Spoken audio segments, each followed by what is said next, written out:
welcome everybody. We're excited to welcome you to Empathic Saturday, our second in a series of empathy summits produced by the Empathy Center. And today's summit is the second summit in a two-part series. Last Saturday was part one and was recorded, as today will be, and is already on the Empathy Summit website if you want to check out our speakers from last Saturday. And the topic for this two-part series is a review of empathy training programs from around the world. You'll hear empathy trainers from around the world take 10 minutes each to introduce the work they are doing. And again, we're recording today's summit. It's my pleasure and privilege to introduce Edwin Rutsch, whose idea it is to produce this series of empathy summits. Edwin is the founder for the Center for Building a Culture of Empathy to promote and foster the value and experience of empathy. Edwin is a focal point of the empathy movement and has been working for decades to build a movement to support a global culture of empathy. And if you come to some of our empathy circles, you'll see people attending from all over the world, and you'll hear speakers today from all over the world.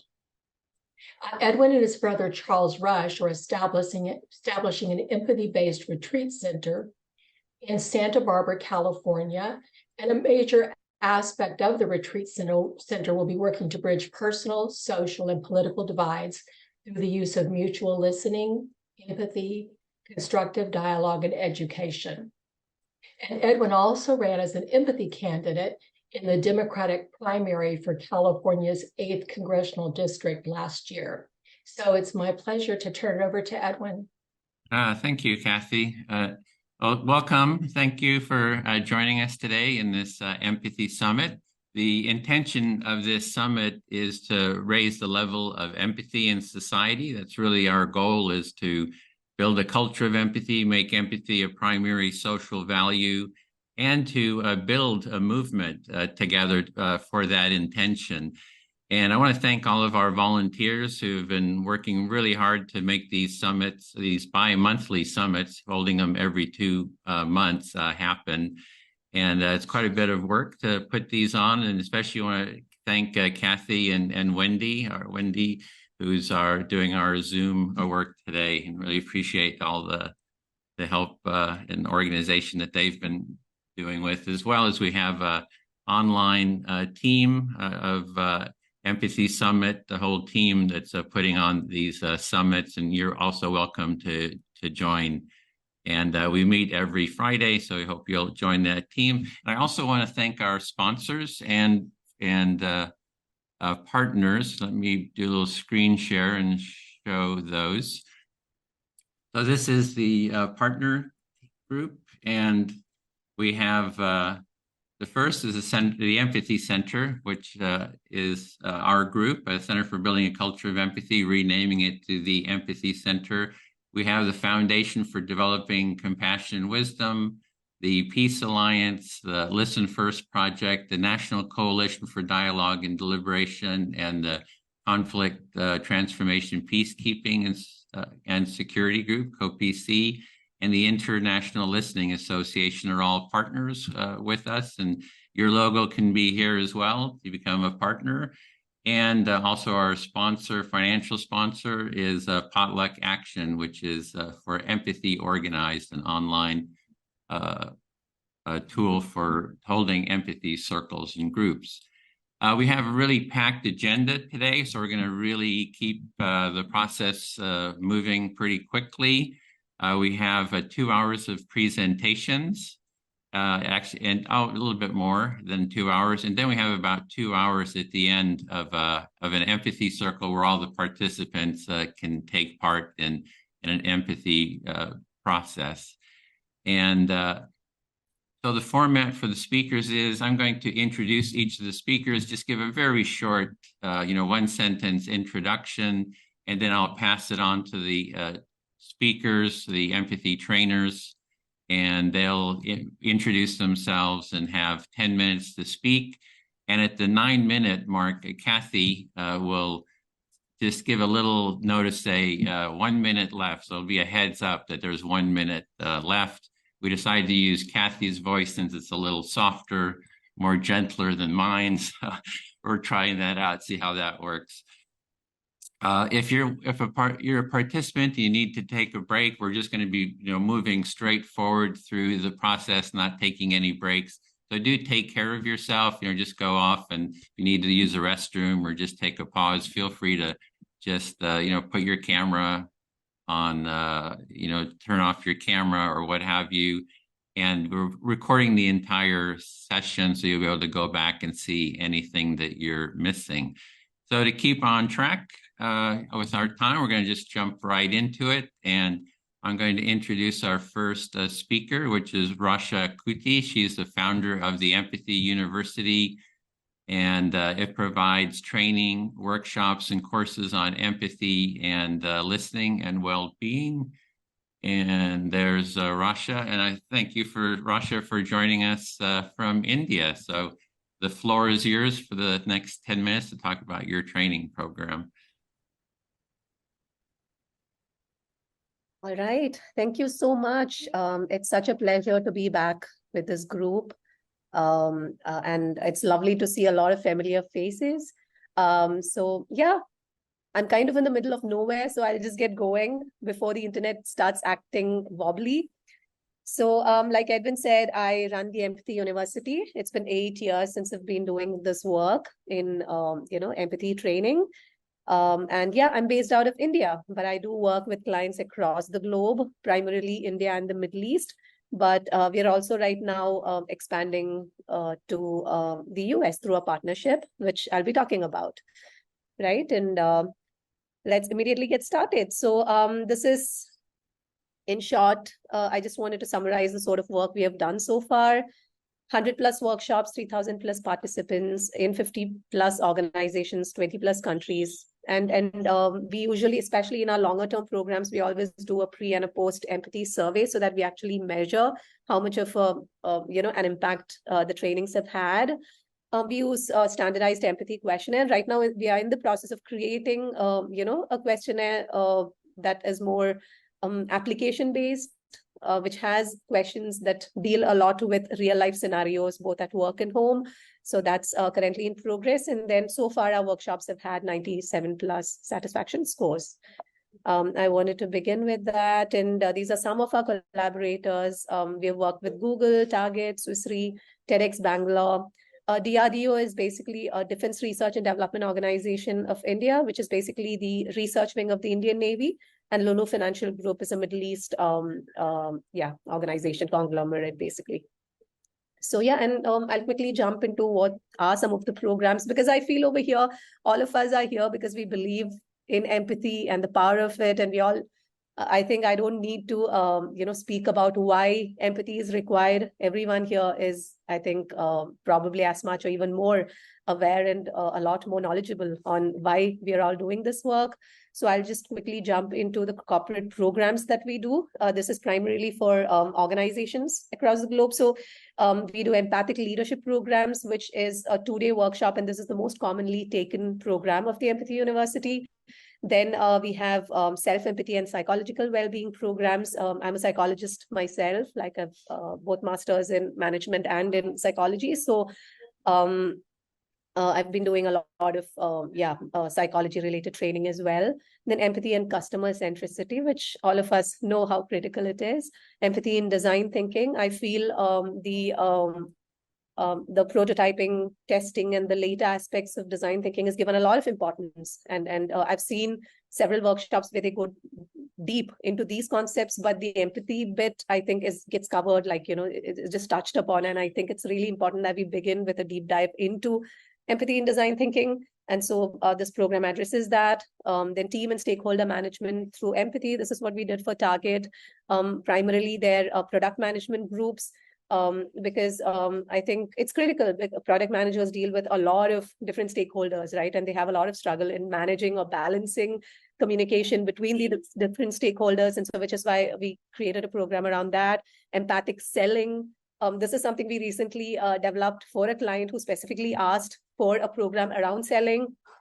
Then adversarial empathy, which is basically like, how do you empathize with people you don't even like at the end of the day, right? And we do have a lot of workplace conflicts and whatnot. So how do you manage those conflicts? How do you still, despite all the disagreements and issues that you have with people, how do you still go ahead and empathize at the end of the day? And diversity and inclusion, which I'll talk about a little later as well.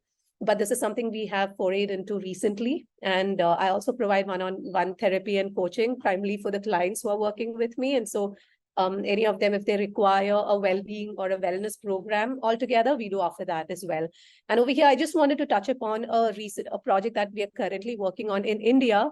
So you all know India is a developing country with, we have a lot of government schools here where students from, all sorts of backgrounds, including like the very, low-income students come and study. And so recently we have, we are piloting a project called SLATE, which is Sustainability, Leadership, and Agency Through Education. So we have we've partnered with an MLA, a member of the Legislative Assembly, which means he's like, in a leadership position in the government, in the state government.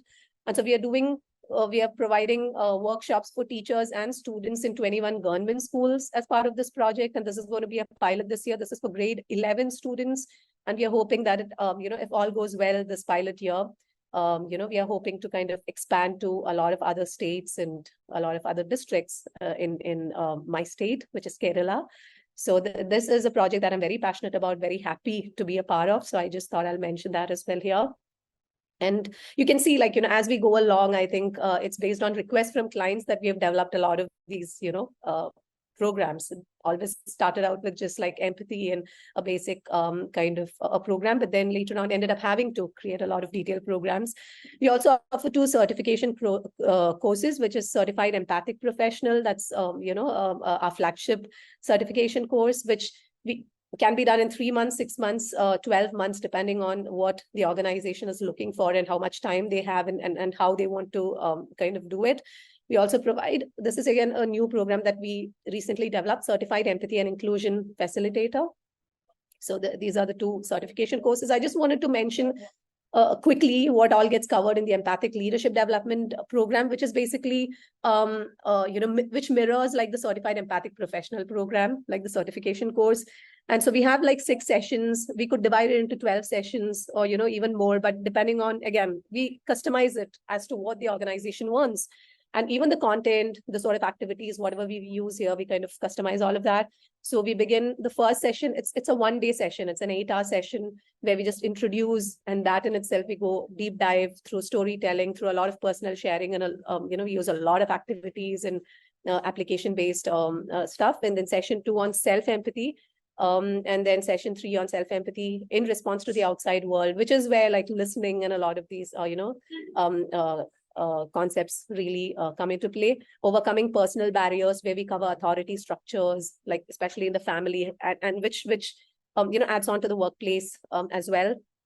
And so, we in fact even speak about like spousal relationships and parenting and everything, and these are corporate people that we are training, right? But it's so important that we discuss these because personal life and professional life, they are so intertwined. And so session 5, we discussed empathy practice within workspaces. And finally, we, touch upon adversarial empathy. So just wanted to say 4 different things that I really try to do, during these workshops. 1, we make it as application-based as possible so that everyone gets, what we are trying to attain. Which means we choose scenarios which happen in day-to-day work lives and, home lives. And we actually talk to people who we are training. And we usually train in very small batches, maximum 30 people. And if it's the certification program, it's max 15 people in person. So, yeah, so holistic, like we look at making sure that the programs are holistic. They provide not just development of, skills within the workplace, but at a higher level as well, right? I mean, in their personality as well. I approach them from a psychological perspective. I think that's very important as well, especially in today's days where people are really struggling. And so many, recently, one of the organizations that approached me, they had an employee commit suicide. And that's when they realized the necessity of actually speaking about these sort of concepts, right, at the workplace. And so now we are developing a 1-year program for them. Every month, we at least have a 1 or 2 hours where we actually discuss these sort of concepts. And we also try to create a very safe space for really difficult and controversial conversations, because I feel even things that otherwise people are asked not to speak about, I think there needs to be some space, even within workplaces, where such, really, difficult conversations are had. I also wanted to talk about... One minute. Thank you. All right. So I just have like Origins Consulting as a recent venture. Like I partnered with Farah, like who's my partner in the US, and we started something called Origins Consulting.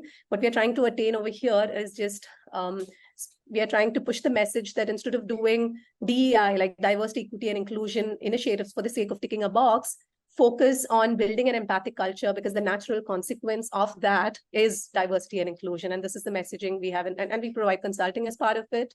And I also just to, for a flow to the next speaker, I'm a proud certified empathic intervision facilitator as well, which is developed by, Katherine, who will be the next speaker, and Levi, both wonderful friends of mine as well. And I just wanted to put in that as well, because it's I think a lot of what I've learned in depth, it's from the program. And yeah, and that's me. This is the website, both of the Empathy University and Origins Consulting. And I would love to stay connected with all of you on LinkedIn. So yeah, thank you so much. Well, thank you, Rasha, for your presentation and sharing that, and joining us from India, all the way from India. So we'll move on. Great. You've also done the Empathy Circle facilitation training too. So so I want to mention that. So anyway, moving on. So Katherine Train is that's given, I think. Yeah.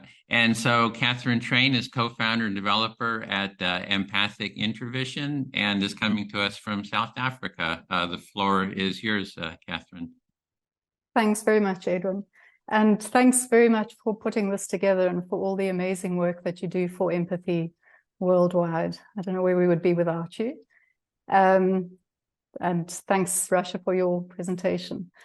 So I'm in Cape Town, South Africa.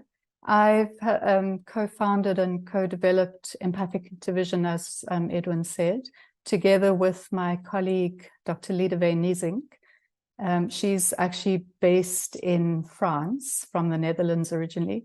And so when COVID hit, we were quite well prepared for working online, because we're working sort of across the continent of Africa together.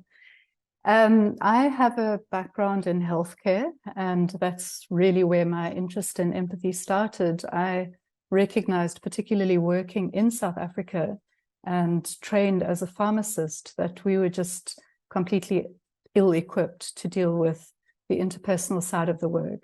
And so that led me on a little bit of a journey of researching, partly as a master's in pharmacy, but then also as a PhD in organizational development. How do we practice empathy given difficult conditions? And also, how do we, as in an organization, support practitioners to be able to do so? So that's really where Liedewee and I connected up. She has a background in social psychology and has worked a long time in academia, researching and studying and training in empathy. She invited me in 2016 to work on a project together in South Africa. So with me being on the ground, she felt that that could be useful. It was actually at a time when Edwin and Liedewee had been working very closely together on the empathy circles. So I imagine most of you are very familiar with the empathy circles. And I think from my understanding, that was at a point where Edwin really deepened the reflective listening part of the empathy circles. And then we've gone on to develop and to continue developing 4 other elements of empathy. And so I'm just going to share my screen here just so that you have a little bit of a context. So I've got a message, I'm not sure what it is. So we speak about empathic intervision, which is our process, but we also speak about integrative empathy. And what that really is, so based upon the empathy circles, which were originally 5 elements, and that being self-empathy. So what self-empathy is for us is about how do we prepare ourselves to be able to hold a space for another person. So we all have our biases, our preconceptions. We might come into a space full of, whatever's going on for us. How do we actually empathize with ourselves in order, not for self-care, but to actually be able to prepare a space to hold that space for other people and empathize with them. We then also work very deeply with kinesthetic empathy, and this is more the nonverbal component of empathy. So looking at how do we participate in another person's movement, their body language, but also their sensory experience of movement. What does that mean? How can we synchronize with people, harmonize with people, coordinate our interactions? Then the reflective empathy, I imagine you're very familiar with. That's the, how do we create mutual understanding? How do we listen in order to create that mutual understanding rather than just to react and, you know, give advice or whatever that might be. And then we also work very actively with imaginative empathy, and this is the perspective-taking component of empathy.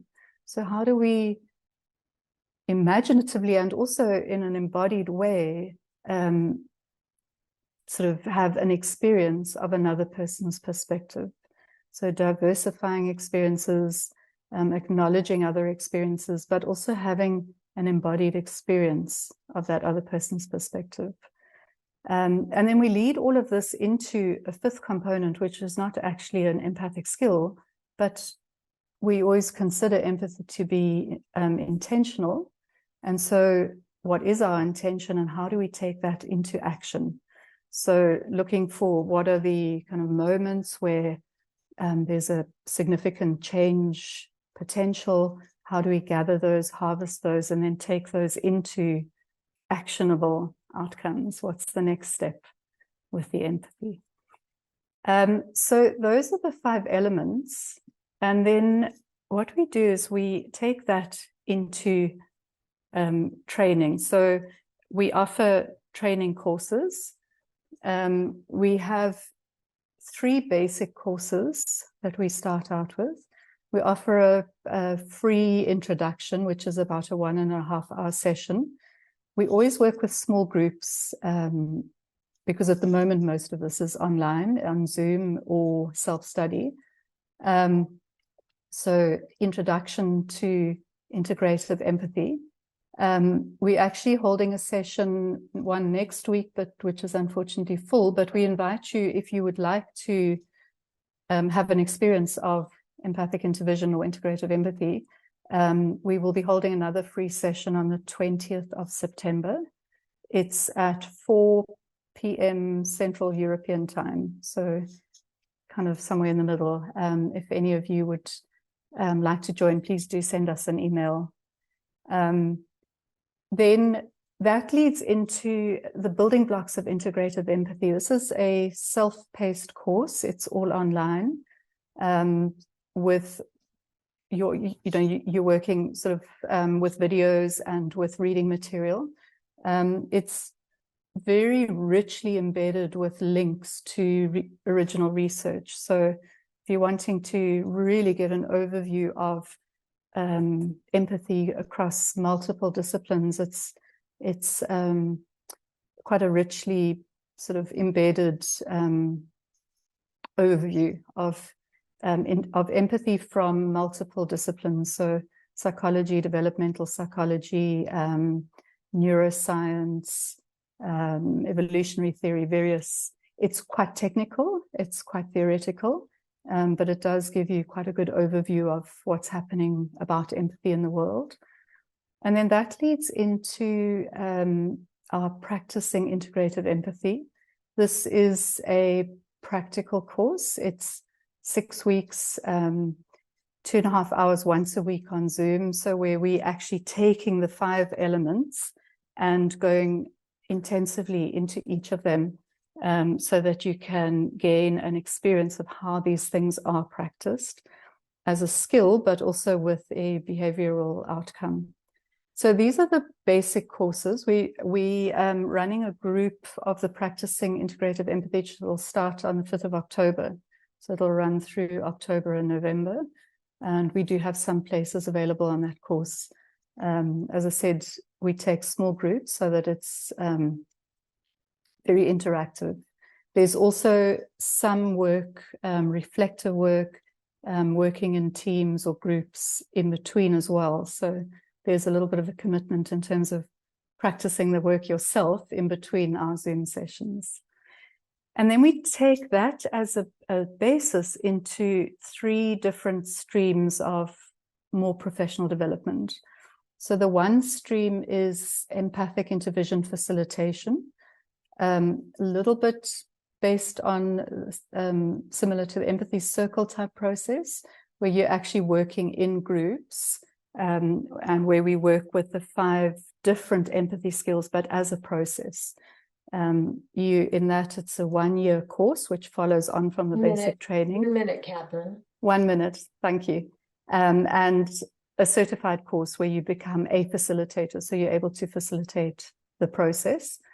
And then a consulting integrated empathy, where a research project where you'll go into an organization and learn how to identify empathy in an organization and develop your own training in the organization.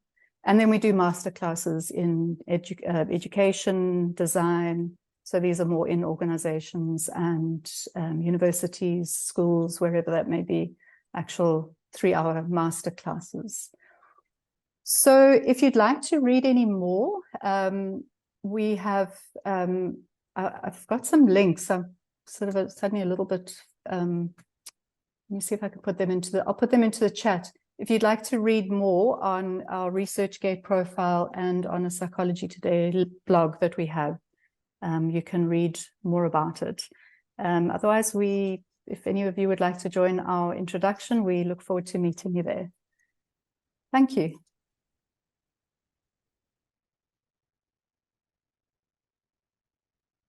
Thank you, Katherine. Yep, we stopped the sharing. So thank you. And our next, thank you so much for joining us for this presentation.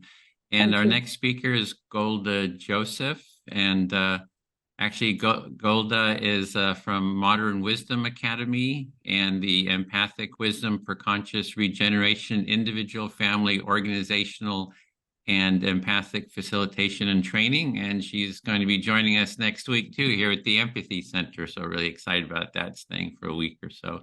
So the floor is yours, Golda. Great. I'm unmuting myself. You can hear me? Yeah, we hear you. Great. Well, thank you to Edwin and all those that are participating today.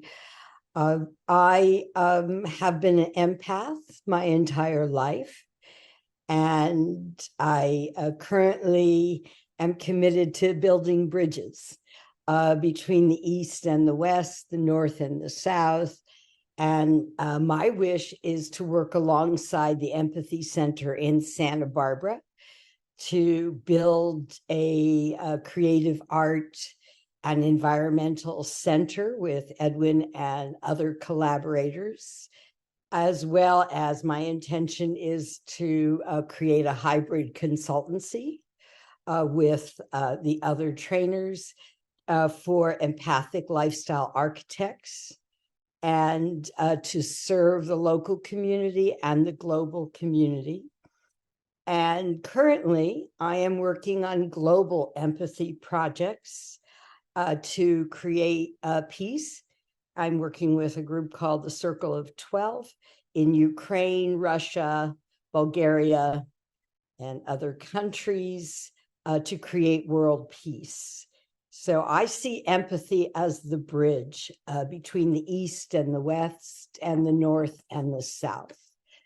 My introduction today is really focused on the beginner, for those that are coming for the first time to hear about empathy, to learn about why we are doing empathy, as well as to work on a collaboration with the master teachers and programs that are part of this group and last Saturday.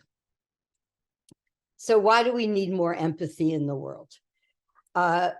The bottom line for me is that human beings need to learn tolerance toward their differences. I have been a psychosomatic therapist and process consultant for over 50 years.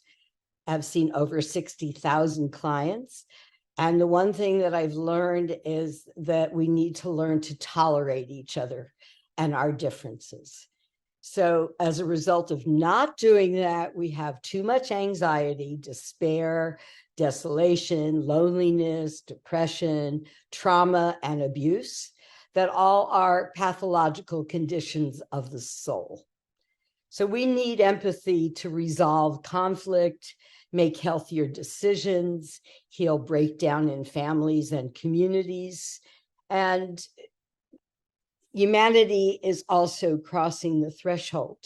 And as we do, the old tribes and customs and religions and ways of being and sense of belonging is missing.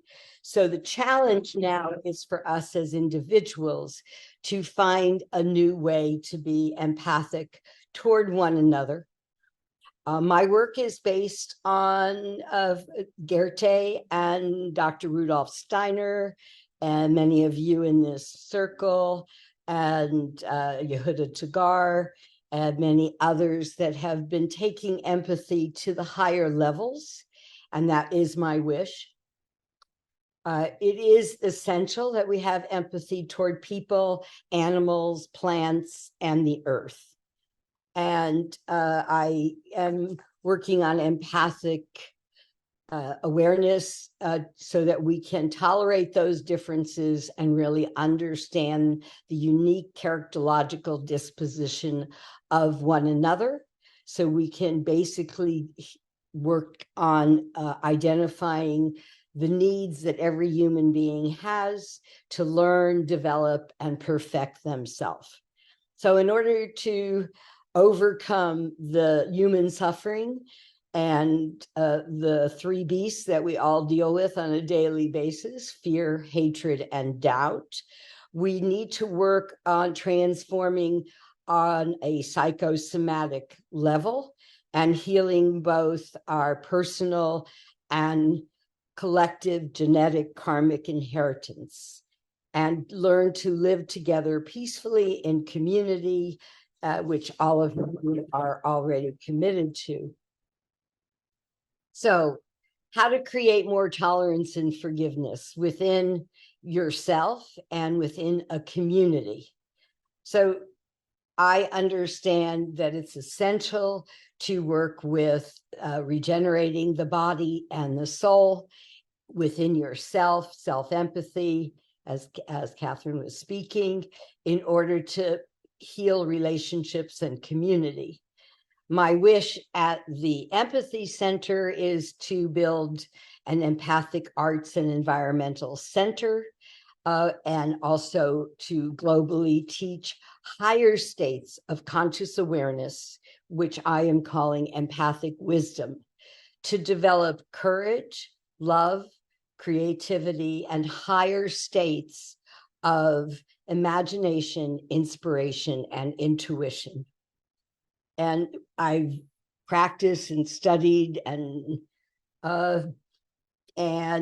declare myself a beginner over and over and over again. I'm probably the oldest one in this group, but at the same time, I'm very enthusiastic and full of energy because I intend to come to the Empathy Center and work with the team there to anchor empathy in the world together, as well as to work on my programs to heal psychosomatic trauma and karmic inheritance. So, how do we do it? Obviously, we all agree that there's too much abuse and trauma and betrayal that lives not only in ourselves, but also in the genetic inheritance that we bring from the past.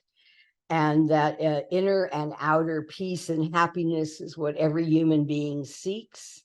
And together, my wish is that we build a collaborative empathic community globally to heal the biopsychosomatic trauma, to build a sustainable, humane, environmental, both local and larger scale organizational and community empathic environment, at the Art and Science Environment Center that we're going to envision from September 14th to 24th together at the Empathy Center.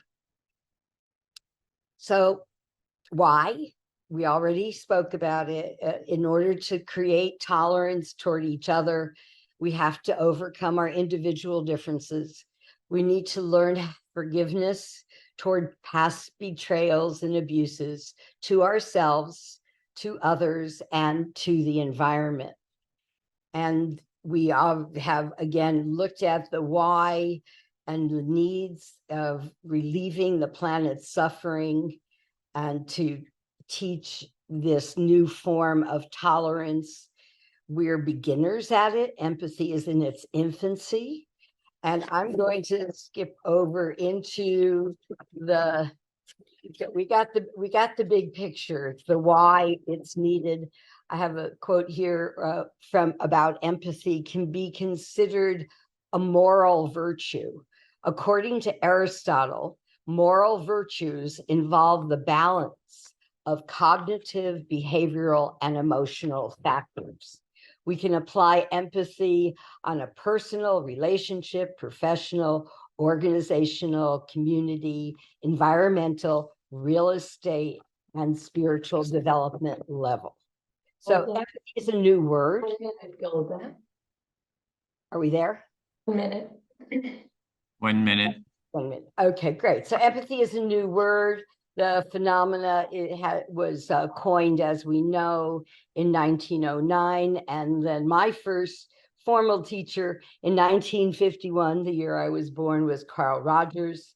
Empathy became very popular in the 60s, and it was really set as a specific set for social standards, practically overnight into a theory for child development, neurophysiology, and mental health. And I did some research on the history of empathy, and it's very interesting. Empathic evolutionary process started in ancient Greece with the creation of drama in 472 BC in Athens. And that was the first time in recorded history that human beings represented other human beings and then watched them do empathy in a play called The Persian.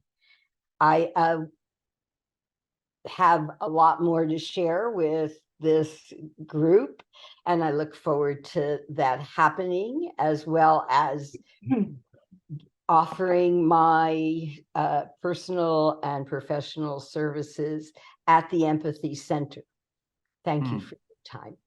Thank you, Golda. And so we'll move on to our next. We're doing really well on time, keeping right on time. And we have our next speaker is Tzofnat Peleg-Baker. And if we could bring Tzofnat up. So it's, what's that? I'm sharing the screen. Oh, there we are. There you are. Okay, so it's from TPB, Inclusive Conflict International, academic practitioner, consultant, coach, trainer, dialogic being, and conflict mediation. So I'm hearing a little. Okay, there we go. Take your floor is yours, Tzofnat. Okay, I'm just trying to do a screen share. Yeah, you have co-host, so you should be able to just, there you go. And here I have the center view. Is that okay? Do you see me? See the yes, screen? I see the slide. Thanks. Wonderful, wonderful. So thank you, everyone, especially Edwin, for inviting me, leading the movement. Very exciting to be part of it. I'm a social psychologist, coming to social psychology from a slightly different perspective, not the individual. Most research in social psychology comes from individualist perspective, as the world we live in, Western individualist world. So I'm trying to base more on social constructionism and my approach is contextual relational, on the contextual relational unit. It's hard to explain all of it in 10 minutes. Of course, it's a lifetime of work, but I'll just give a taste today. All my work is around transformation, and empathy, of course, is central to conflict transformation, relational transformation. I translate behavioral research science into practical tools. That's actually what I do. So today I'll share with you one framework that is focused on empathy, or I would say empathetic relationships, not really empathy, and maybe you'll see what I mean. My goal is to help people to restructure how we relate to one another, how we position one another in the interactions. Learning from differences on conflicts, not overcome, not resolve conflicts, just be there and learn and grow from our differences, because the way we make decisions today is very individualistic. And for the challenges that we face today, and I am not going to go over them, we all know them, we need to expand our minds and think together. Not that I think and then I bring my solution to you and whether you agree or disagree, but develop ideas together. That's the idea. And all of it is done through reflective practice. I work all over the world with professionals, especially third-party interveners, and learn from what we do so that we can improve our practice all the time. So Western individualist values dominate our culture. It doesn't matter if we are in Japan, in Africa, or in the US. And that creates separation, polarization. When there's shooting in America, we blame the shooter. We don't take responsibility for the alienation that we create in our societies, and how people feel alone. We just search for blaming. That's usually the essence of our interactions. Interactions are adversarial, and we become very defensive, undermining other people to boost ourselves. This is very, very brief, but this is like what's setting up why I'm doing what I'm doing. So the idea in my framework is to move from individual to the relational unit, from the visible to invisible. We have a tendency to deal with what people say or the positions or what we see on the surface, and not underneath. And what's underneath drives our actions. Perception determines how we behave. Moving from dividing to including, from adversarial to more dialogic, inclusive relationship, from destructive conflict, not eliminate conflict, but to have conflicts where we can grow from them. So to bring them to into a constructive mode, from arguing to learning from differences. So I call this model that I'm using in my practice the transformative empathy model. Why do we do that? It's not, for me, empathy is not merely an altruistic act. It's not because I want to be kind or because I want to be nice toward the other. I want us to relate in a different way, like I-thou relationships, what Buber was talking about. No, not using you for my purpose. That's the challenge. And it is an upstream challenge in a Western individualist cultures. So this is a dialogic way of relating, as I see it, which is more on the base of equality, equity, and inclusivity. What is this model? It's multidirectional, meaning I don't give you empathy. I don't empathize with you. it's multi-directional. I include you, I connect with you through emotions, as we all know. Empathy is created through emotions. And it's a circle, which I'll show in a second. We relating to one another with care and understanding, recognizing that our complexity. We have the dark and the white, we have the shadow and the bright. All of us very complex creatures, and the idea is to embrace and to connect to this complexity. I have another model, and actually this one continues the yin and yang model about the complexity of human beings. So again, I emphasize, and I'll emphasize over and over again, the empathetic relationships are based on the emotions. I find the emotions. So if you got fired, I'm not connecting with you because I was fired, but all the sadness and surprise and pain, that all the emotions, the complexity of emotions that I'm going through because I was fired. So I'll find it within myself to connect with you. And of course, it requires intention, because most of our interactions are automatic. System one, we just react to people, and we want to improve this reaction. I know I'm going very, very fast, but I'll show at least the circle of this model. So it's basically, it's an inner and outer dialogue. We connect by finding the other within. What does it mean? So we are listening. This is the mechanism that I'm talking about, trying to explain.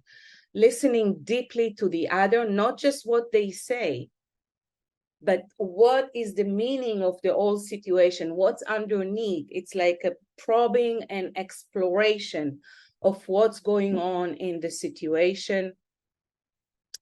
Locating that emotion within, the distress, the pain, the panic, the horror, the humiliation of getting fired.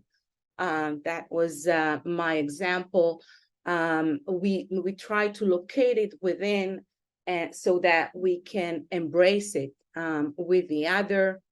We including the other in our response. Listening and including is just, it's not just passively being there. It's showing the other that he or she are included in the interaction. They are taken into account and part of the whole process of interrelating and interacting and the relationships. And then the 1 minute. Okay, and the other, thank you. And the other includes our voice. So what is it? Actually, what happens? Each voice informs the other in an endless circle. I find myself in you, and you find yourself in me. One voice reverberates the other in an ongoing chain of evolving interchanges. So it's multi-directional, inner and outer dialogue within and between. I want to thank you and also invite you to a course that I'm about to embark in November, which is around another framework, a model that I developed about reflective practice with reading and learning and practicing, of course, cases. So you can take a picture of that, and that's it. Glad to share with you my experience. Let me try to stop sharing. Yes, thanks, Tzofnat, for sharing your presentation and work. And our next speaker is Amber Bennett-Weston, and Amber is a postdoctoral research associate from the newly created Stoneygate Center for Empathic Healthcare in the UK. The floor is yours, Amber. Hi, thank you. I'm just going to share my screen.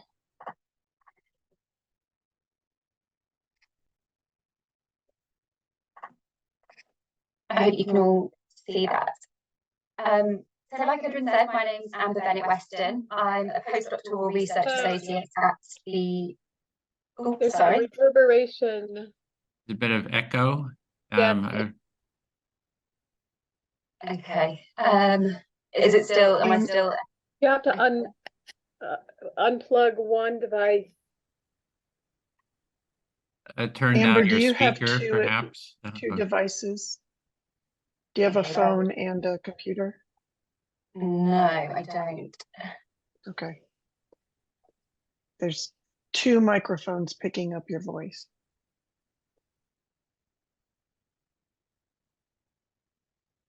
If you're able to turn off your speaker, that if you have a speaker that may, or turn it way down, that may help. Yeah, that's fine.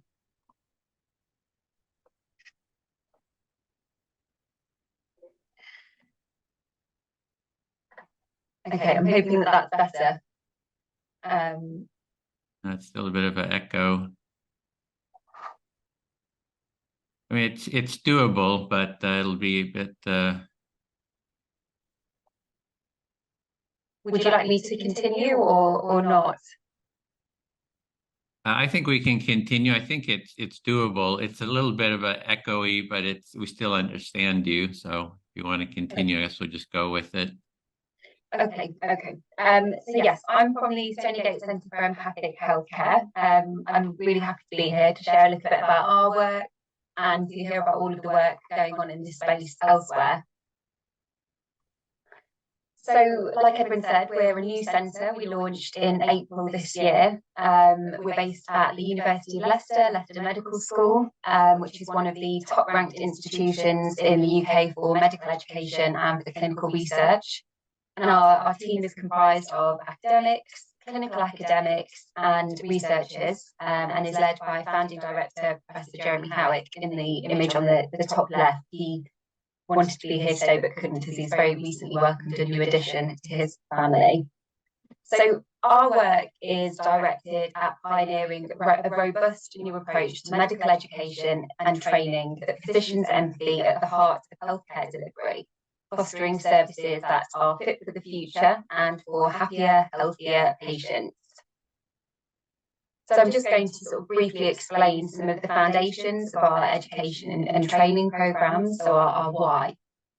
So we know from high quality research that empathic healthcare benefits patients and practitioners, and studies have shown that a more empathic approach to healthcare can nurture greater trust between patients and practitioners, calm anxiety, improve patient outcomes, and enhance patient experiences. The healthcare workforce practicing empathically can contribute to greater resilience to the pressures of fast-paced healthcare systems, support practitioner well-being, and enhance performance. And we know that empathy can be taught and trained. And so because of this, we have a transformative vision for putting empathy at the heart of healthcare. And this vision has two pillars. So first of all, the medical school curriculum must enhance medical students' empathy. So we want to be producing empathic doctors. And second, systems need to become more empathic. So the first major thing we need to do to realise our transformative vision is to generate more empathic medical graduates. So given the benefits of empathy, you might hope that medical student empathy would increase throughout medical school. Yet medical student empathy appears to decline throughout medical school. So a systematic review from 2011, for example, found that medical student empathy declined in 10 out of 11 studies. And more recently, a review found that out of 30 studies, medical student empathy declined in 14 and remained stable in 12. And a snapshot of Leicester medical empathy scores from students would suggest the same thing is happening here. So this is happening globally. And so to find out why this decline might happen, researchers in our centre conducted a review themselves. So they found that medical student inexperience, together with this sort of hidden curriculum, is responsible for the decline in empathy. So it seems that medical students enter medical school with relatively high levels of empathy. but then a hidden curriculum which is comprised of stressful working environments, poor role models, and a lack of support leads to adaptations such as cynicism and subsequently a lack of empathy. So to reverse this decline, the Stoneygate Centre for Empathic Healthcare is implementing empathy-enhancing interventions throughout all 5 years of the Leicester Medical School curriculum. Specific empathy-focused communication skills training, which many medical schools offer, is a good way to teach empathy, but on its own isn't sufficient. And so with that in mind, our longitudinal empathy curriculum has 5 streams, which I'll briefly explain now. So first of all, we're piloting interventions aimed directly at reversing the empathy decline. So this includes teaching students to identify empathic role models and allowing them to nominate these role models in hospitals when they're on placement to sort of create this hopefully knock-on snowball effect of an empathic culture. We'll also be implementing a sort of near-to-peer mentoring system that supports students in the transition from the preclinical to the clinical phase of their training, so that they have the capacity to be empathic towards their patients rather than worrying about the logistics of starting a new clinical placement. So second, we will be bringing patients and their stories into the teaching of pathophysiology. So really this is about getting patients, real people, and connecting this to facts. So patients have traditionally been excluded from the sort of hard biomedical science teaching in a medical degree. But there's emerging evidence that involving patients in this teaching enhances empathy by linking this science to a sort of a real person who is experienced and lived with and manages a health condition. And there's also some evidence that it actually improves students' knowledge retention, so it's a win-win for everyone. Third, we are ensuring that our communication and clinical skills teaching is evidence-based and empathy-focused. So we already have quite a strong empathy focus in our training at Leicester in terms of communication skills, but we're working to enhance this even further. So we'll be bringing empathy into clinical reasoning, so making a diagnosis, performing physical examinations, prescribing medication, amongst other areas. Next, we are developing a Walk a Mile in Your Shoes course. So this will involve students following a patient's journey and visiting them in their homes over the course of the first 2 years of medical school to really gain an in-depth understanding of what it's like to live with and to manage a long-term health condition. And this will also involve some creative medicine, where students might be asked to create a reflective writing piece, a creative piece based on their experiences and their reflections with the patient, or to perform or to produce a piece of art about their experience. And finally, we're working on self-empathy. So by definition, burnt out and stressed practitioners cannot practice empathically. So we're seeking evidence-based ways to improve the well-being of medical students so that they have the capacity to be empathic towards others. And we're piloting all of these interventions in this space. And so far, the evidence is very positive and we are making a difference. The second pillar of our ambitious vision is to change the system through system training, system empathy training. So empathy will be suppressed, eliminated, or even reversed if practitioners are burnt out and working in an unpleasant, overloaded, under-resourced environment with increasingly poorly served and dissatisfied patients. So creating fertile ground for empathy to thrive requires going beyond empathy training just for healthcare practitioners and must include factors such as patient education, compassionate leadership, training for reception and administrative staff, providing healing spaces, and more. And so we have designed interventions to enhance system empathy, and we are currently working with local National Health Service leaders to implement this training across our local NHS trust. So our system empathy training seeks to help people who work within the healthcare system, so including doctors, nurses, administrative staff, cleaners, to identify barriers and solutions to providing empathic healthcare. Amber, 1 minute. Thank you. And so as a centre, our goal is to expand our medical education and training offerings beyond medical education into other areas of healthcare and also beyond our local area across the UK and internationally. And this will eventually include some online courses for healthcare professionals. So thank you, Edwin, for inviting the Stoneygate Centre to be a part of this event. I'm looking forward to sharing what I've learned from everybody else back with the rest of the team. And I'm sorry if there are issues with the recording with my speaker.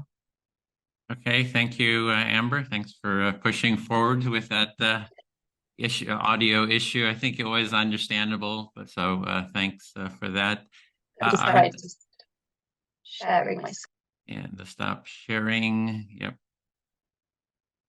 There we go. And so I don't see our next speaker. Maria, is Maria here? If not, perhaps we could move on to John Kinyon. Are you okay with going next, John? Sure. Sure, Edwin. Okay, so introduce John. So John Kinyon, it is from johnkinyon.com. He's an empathic communication, mediation, and training in organizations, and actually lives not far from where I live in the Bay Area. I've known John for many years, and he's was one of the first people I talked to when I got into the empathy work with your NVC work there in the Bay Area. So the floor is yours, John.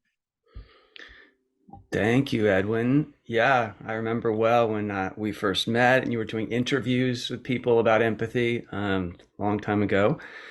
And yeah, you and I have had contact through the years. And I just want to say, Edwin, I'm so moved, like from what I saw last week and this week now, and how you've really stuck with your vision and how it's grown. It's really moving. Yeah.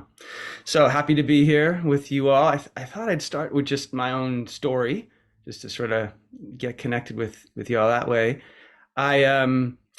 It starts actually as I was graduating from college, and between college and grad school, I fell in love with Mahatma Gandhi. And I saw the movie, the Richard Attenborough movie, and I watched it like 20 times. And I just started studying Gandhi, and I was just amazed and loved this approach of nonviolence approach to social change and what happened, what Gandhi did in South Africa and then in India.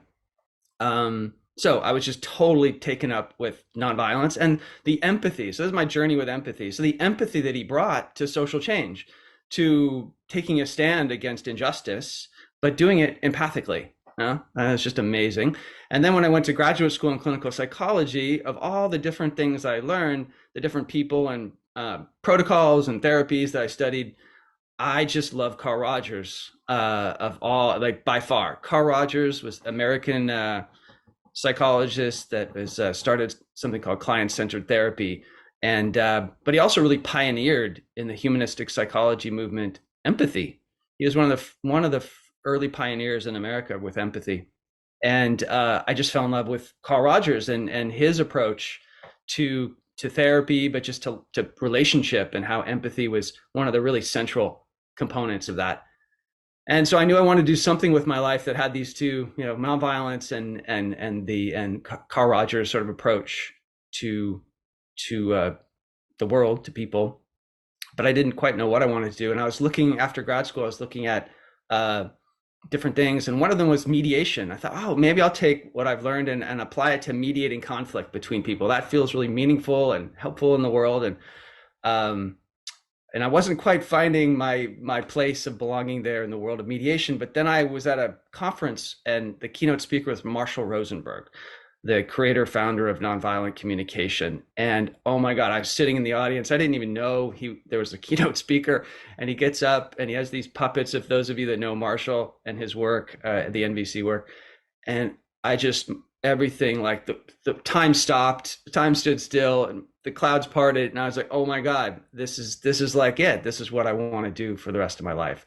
And it just so beautifully brought together the nonviolence that I was in love with Gandhi and Martin Luther King, and that whole approach to social change, and Marshall's vision was social change, but also the empathy of Carl Rogers and the unconditional positive regard and the honesty, or kind of congruence, Rogers called it. And Marshall, kind of all that came together in NVC.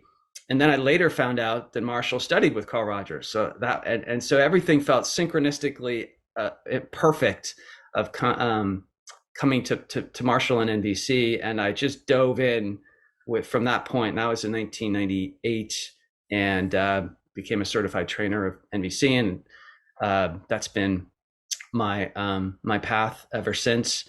But then what happened is in the NVC world, I connected up with this really close friend, became close friend and colleague, Ike Lassiter.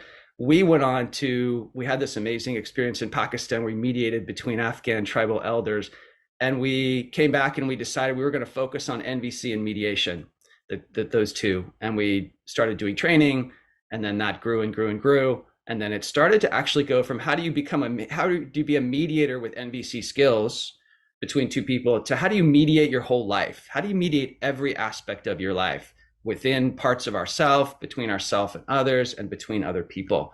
And so then that training program sort of grew and grew and grew throughout the US. And then we got invited to other countries around the world and did that for like 15 years together with Ike. And then for the last 7-8 years, I've really kind of taken it further in terms of a sort of a third pillar of mindfulness and how that integrates. So I'm actually going to screen share for a few minutes. Actually, and it'll help to do that.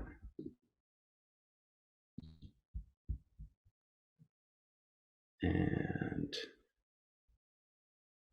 yeah.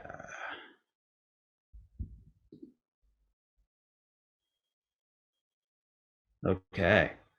So mediate. Oh, can you see that? No, you can't see that yet, can you? Well, there. You see the first page. Yep. Yeah. So mediate your life. So I actually like calling this for those that some people don't relate well to the term nonviolent communication. So I actually for a while now refer to it as empathic communication. So focusing on communication, but how communication connects us empathically to ourselves and others. And then actually I want to jump to sort of the message that I feel most passionate about right now with this work is what I call the power of conflict. That I believe if we have the skills, the empathic communication skills and the right structures that support empathy and the mindfulness around it, that we can approach conflict, we can move towards conflict, we can embrace it, we can see that within conflict there's this tremendous power of what creates new possibilities. So that's really I see ultimately my work in the world at this point is really trying to get that message out, that if we have the right tools, then we can build that confidence that we can actually engage with conflict. And that is what the power within conflict, that differences wanting to come together in new ways, we can sort of tap into that incredible potential for creativity and sort of evolution that's in conflict. So, oops. I like to think of conflict as being on a journey. So sort of framing it that way, as being on a journey and kind of like climbing up a mountain or being on the journey of life and dealing with the challenges of life in terms of conflict. And these are the 3 pillars: empathic communication, conflict and conflict resolution, mindfulness, and then trauma. I also see all this beautiful work around trauma now coming forward in the world, how that relates to conflict and empathy. Marshall Rosenberg, a quote from him, kind of what's the essence of nonviolent communication: to create the quality of connection that seeks to get everyone's needs met through compassionate giving freely, willingly from the heart to enrich life, to make life more wonderful. So for those, I imagine many of you listening are familiar, at least somewhat, with nonviolent communication, but I'm just going to do a quick kind of what is it for those that don't know. These 4 components are at the sort of the core of NVC. And so I've for a long time now, I've really loved to think of these 4 communication components as about language, how we use language, but also mindfulness, different sort of levels or dimensions of mindfulness. And both are so important. Yeah. The way we use language and understanding how that creates empathy, but also awareness and how we practice awareness and kind of a meditative approach. So observation being the language of observing what we're perceiving, and also observing our thoughts, like in the mindfulness sense, feeling, going into our emotions and our sensations. And so starting with what we observe and being aware at that level, but then dropping into our somatic experience, our body, and being able to connect with our feelings. And then the key real aspect of this is the shift from feeling, or the focus from feeling, to need. So the universal needs we all share as human beings and with all of life on the planet, needs like safety and food and shelter, but also connection and love and care and freedom and autonomy. So all these different universal qualities that we can connect to. But this ability to shift from sort of, I feel because you're doing this to me, you're saying this, to I feel in my body because of these deeper needs. And then from those needs, we can look at what request to make of ourselves and others. A minute. Oh my God. Okay. So yeah, I think I'm just going to jump then. So this, taking this understanding into these elements of empathy, of presence, being present with each other, and being able to have a mutual understanding that isn't about agreement. And from there, connecting to our feelings and our needs, being able to do that silent out loud. So there's a whole thing about kind of how do you apply the OFNR in the speaking and listening. The work I do has developed into these conflict maps, these different territories and regions of conflict, with a 3-chair model to be the mediator of our experience and mediating between different parts, different sides, and all these different realms of conflict that those outer circles are all about. And essentially, it's on side A and side B. If you're the mediator of your life, to be the mediator of life, to have observation, feeling, need on both sides, to connect with each other on that level, and then go to the request that emerges out of the two sides, finding empathy between each other. And yeah, so nonviolent communication is sort of my tradition, but the way that my work with both training people to be mediators in the world and conflict coaches, and also how to mediate your own life, these two levels of training, the mediating in the world, I'm partnering with this Harmonic Mediation Society. And so go there to see a lot of cool things happening with how the work is being evolved there. And the thing I'll just kind of end on, these two places where I'm most passionate about is a mobile app that I've created that you can go to this website, and you can access these maps, this approach to conflict and empathy. And I just see it as a portal to really bring this idea of the power of conflict into the world, and people coming together to be able to approach conflict in the world, and this app being a kind of a focal point for that. And lastly, the Across the Aisle is a work I've been doing for like 3 years, of bringing this kind of facilitation, empathy, and conflict work to political and social conversations. So I've been doing that for 3 years every week, and just bringing that work out into the world. So thank you, everybody, for letting me share all this with you, and Edwin for doing this amazing, bringing everybody together. Thank you. Thank you, John. And if you could stop the screen share. Yep. And yeah, I see Maria is here now, so we'll bring Maria on. And Maria is from the Empathy Edge, doing empathic brands and leaders. She's a TEDx speaker, does keynotes, workshops, leadership training, brand advisory, and author of and podcast host. So the floor is yours, Maria. Thank you. Am I off mute? Am I doing? Yeah, I hear you. We hear you. Okay, great. Thank you all. Sorry for being late. Empathy, getting my son off to soccer this morning, and dealing with technical difficulties. So thank you for having me today. And Edwin, thank you as always for bringing all of us together. I am as Edwin mentioned, I'm the founder and strategist of Red Slice. I'm a TEDx speaker, a keynote speaker, a leadership trainer, and my roots are in marketing and brand strategy. And I wrote a few other books, but in 2016, I embarked on a journey of researching empathy as a lever for success in business. And I'll tell you how I got there. At the time, my son was 2.5 years old, and I was reading books to him about compassion and sharing and empathy. But when I looked up at the headlines, the examples of leadership that I saw, that probably all of you saw, did not align with the lessons I was teaching my son. And I kind of lost heart because I thought, why am I teaching my son these skills if these are the models he sees in his life? So it broke my heart, and it also pissed me off. So as a business strategist, I embarked on over 3 years of research to find the leaders and the organizations and the cultures and the brands that were actually leading with empathy, that were finding success with empathy. And as you've probably heard from many of the speakers, I was delighted to find that the data and the research was out there. And so I wrote my first book on empathy, The Empathy Edge. The next book, The Empathy Dilemma, is coming out next fall. Just personally, I'm also a trivia junkie, a red wine and dog lover, a mom, and I'm a brain aneurysm survivor.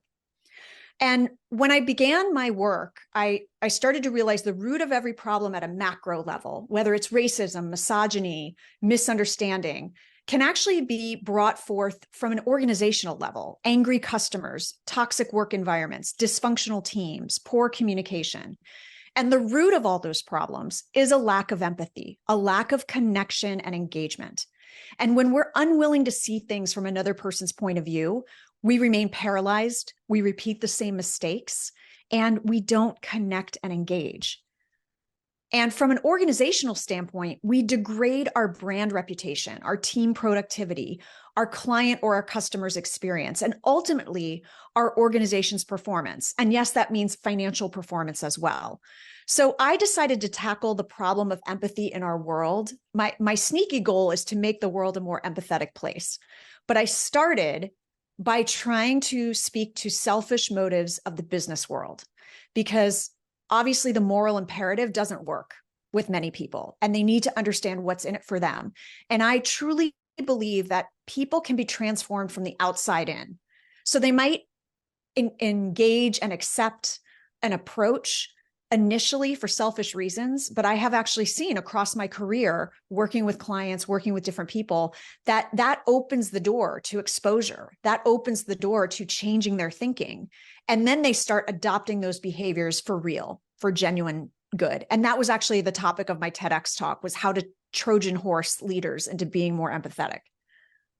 But there's hope for all these issues of degrading organizational performance.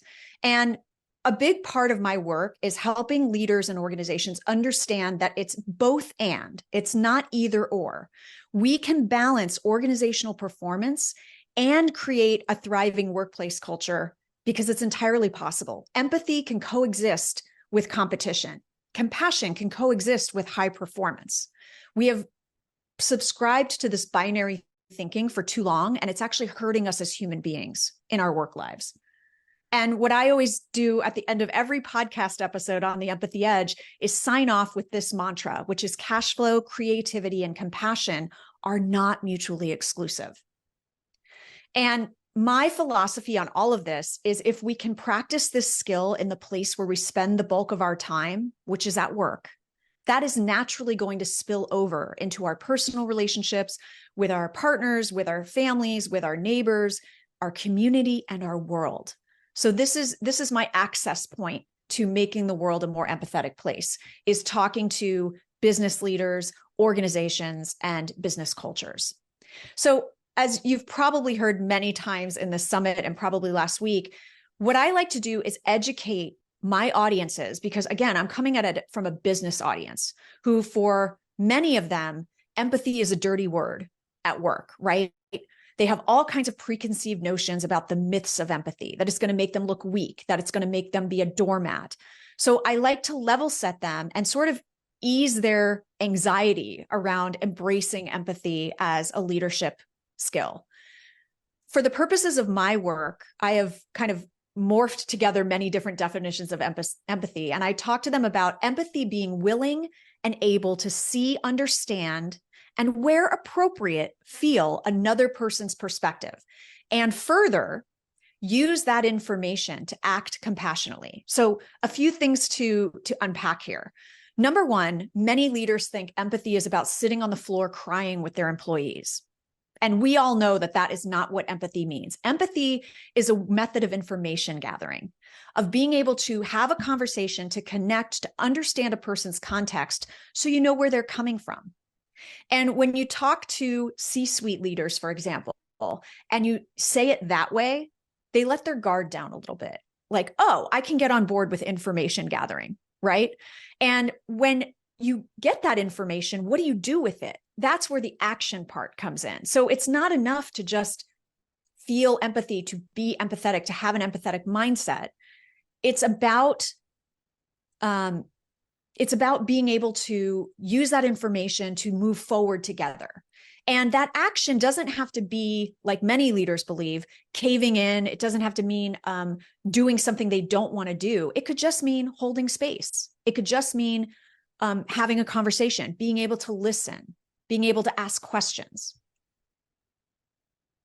What is not empathy is also what I spend a lot of my time in talks busting. It's not about being nice, because you can have very nice people in your organization. It doesn't mean they see each other's point of view.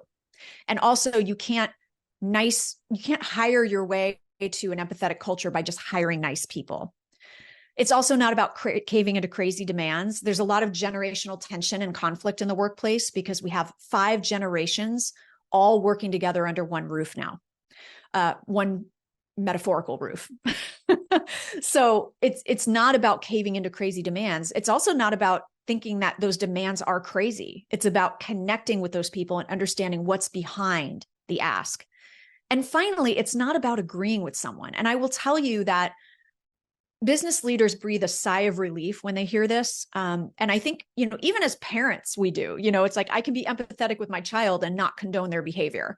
And I constantly, in every talk, in every training that I do, cite Edwin's work with empathy circles at many of the most divisive political rallies of our time.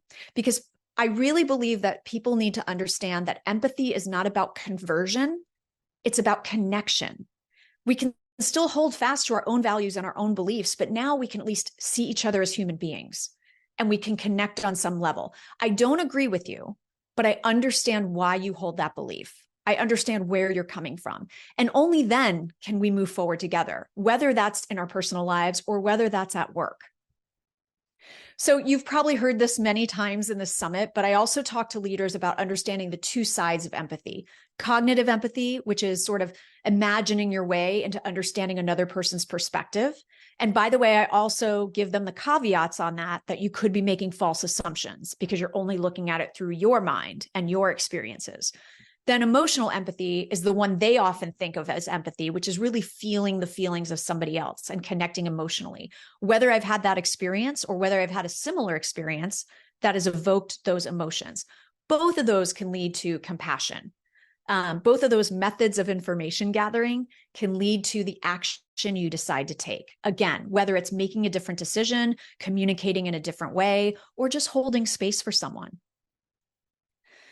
We all love Daniel Goleman, the godfather of EQ. He talks about understanding our own emotions is only half of the work in a conversation.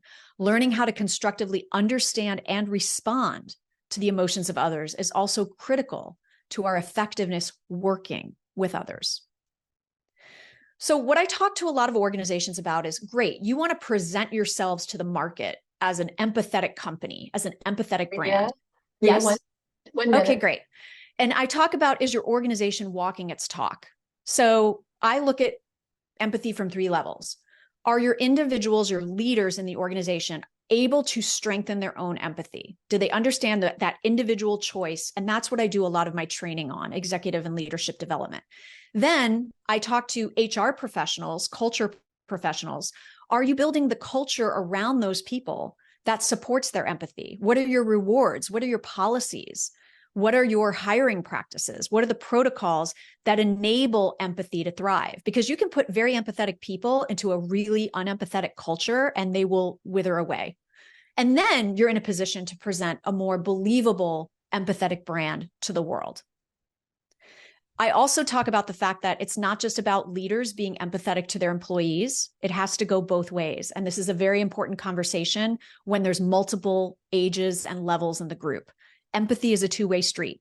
Just like leaders need to understand how to strengthen their empathy to connect and engage with their employees, employees need to have empathy for their managers, for their bosses, for their colleagues, so that it's everyone's job. It's not just a leader's job.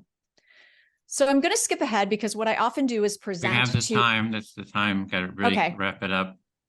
All right, great. This was way too long. Sorry. Let me just get to my last slide because I want to leave you with an idea that I try to get every attendee to remember is that we have to breathe. We have to take a moment before our interactions with people so we can understand our triggers and make space to understand their context. Tim Cook, CEO of Apple. People will try to convince you that you should keep your empathy out of your career. Don't accept this false premise. Thank you so much. Okay, thank you, Maria. And I just did a post. There's a link to speakers and partners link, so you can see that, connect with each of these, as well as a feedback form. If you're leaving early, if you could please fill out that feedback form. So we'll move right on to our next speaker, Ashok Bhattacharya. I hope I'm saying that properly. Ashok, and you're the founder and president at the Empathy Clinic, and you're an empathy architect at Empathic. So take it away, Ashok. I need to clarify what I was saying here. Thank you very much, Edwin. My name is Ashok Bhattacharya, and I do run the Empathy Clinic here in Oakville, Canada. And I also am connected to Empathic.World with Ajit Odani, who's also in the camera. So I'm going to try and do, in the time I have, give you my life story. I'm going to talk about my version of how I see empathy. Then I'm going to talk about post-traumatic stress disorder and burnout. Then I'm going to talk about bananas. So when I was 6, I was diagnosed with a hip disease. And that meant that I couldn't play with my friends. I couldn't play soccer. And I ended up in hospital for 3 months. And after that, for a year and a half, I had calipers on my legs, which were like Forrest Gump steel, which means I had to hang out with the girls during recess. And what I realized and learned then, that girls are way cooler than guys. They talk about emotions and feelings. And instead of kicking the ball, they talk about passing the ball to each other. Now let's flash forward to 1976. By that time, I was working as an untrained nursing assistant, also known as an orderly, in a large psychiatric hospital in Newfoundland. And I learned a lot about what not to do in psychiatry. There was a lot of shock treatment going on in those days. It was institutionalized care. And I think I got a little traumatized during that experience. I managed to get myself into medical school by 1980 and graduated and got into psychiatry. But in 1986, I started up my own private practice that's called the Empathy Clinic. Now, I practice as an anti-psychiatrist psychiatrist. And all that means is that I'm still heavily emphasizing my work on narrative therapy, talking to people, getting their story, listening to that story, and helping them with that story. I think that empathy is the X-ray for psychiatry. It's how we look inside people, and that it never surprises me. That it always surprises me how much you can learn from someone out on the inside.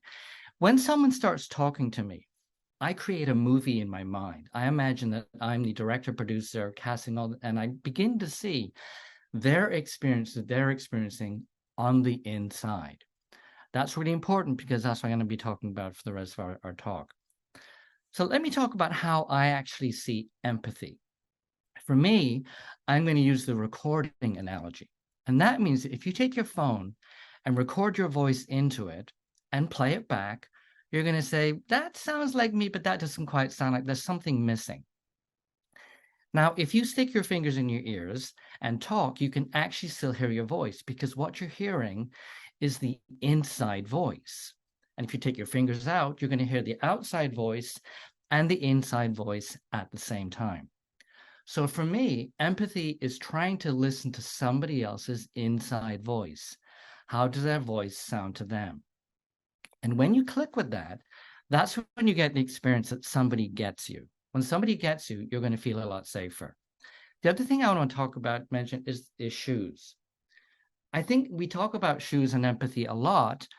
i.e., if you walk in somebody else's shoes, you get them. But it's still you in their shoes. If I got you to put my shoes on for a week, I don't think you're going to get to know me anymore. You might get blisters on your feet, actually, is what's going to happen. I don't get angry being a psychiatrist, so I get disappointed. Because so many people come to me, I've been almost 40 years doing this. So many people come to me and said, no one's asked me these questions before, ever. No one's listened to me the way you're listening to me. Now, I don't think there's any magic. I think it's simply creating a safe space for people. Now, let me talk about PTSD. So PTSD came out in 1980, and the DSM is the Diagnostic Statistical Manual. And in 1980, PTSD was described as an event that was outside the realm of a normal human experience. Now, what that means, if somebody has an experience that is so weird, nobody else is going to be able to relate to it. Think about that. That's the isolation, the alienation, and oftentimes the shame that someone feels when they have an event that happened to them that nobody else can relate to. So when we have PTSD, which is also a memory disorder, but it's this idea of empathic alienation, that's when I began to realize that really empathizing with my clients, listening to them, creating that safe space was a way to get them to open up and speak to me. And guess what? And begin to get well. And I think that Golda really touched on this when she was talking. And I loved the way she put that.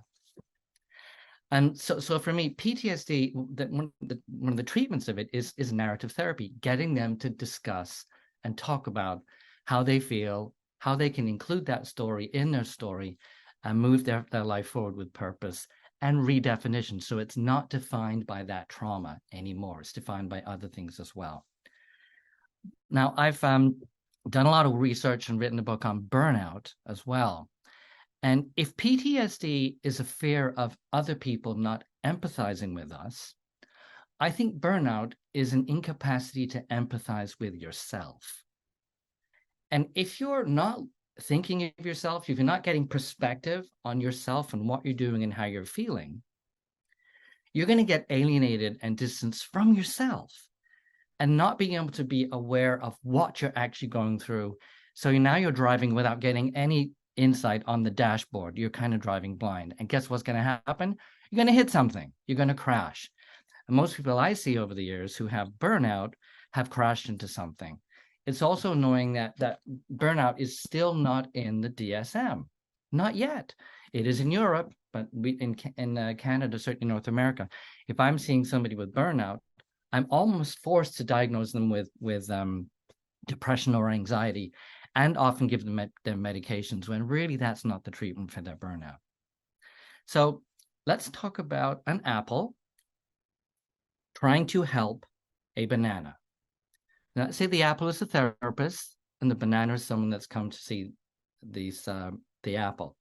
Now, if the last person that the apple spoke to was an orange, then the apple's going to think, well, maybe that yellow-skinned fruit also is yellow on the inside.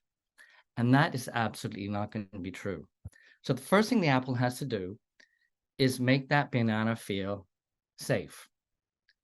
When you make someone feel safe, that can actually begin to create the vulnerability necessary for the next thing the apple has to do is to listen. Empathy is mostly a listening exercise. And when we do the empathy circle later, you'll find that out very, very convincingly. And the final thing is the empathy issue. Is that when the apple actually begins to empathize with this banana, then that banana can start to unpeel. And you don't want the banana, you don't want to have to unpeel the banana, right? Let's get that clear. The banana has to feel comfortable unpeeling itself in your presence. And I'm not sure if this ever happened before, apples and bananas talking, but I can tell you one thing. I see a lot of people who think they're bananas and they're not. They have a story to deliver. And one of the most painful things to be is to think you're crazy when you've had a trauma or an anxiety or depression or any kind of mental state that might be considered shameful for other people to understand. And they meet someone who now can begin to understand who they are on the inside.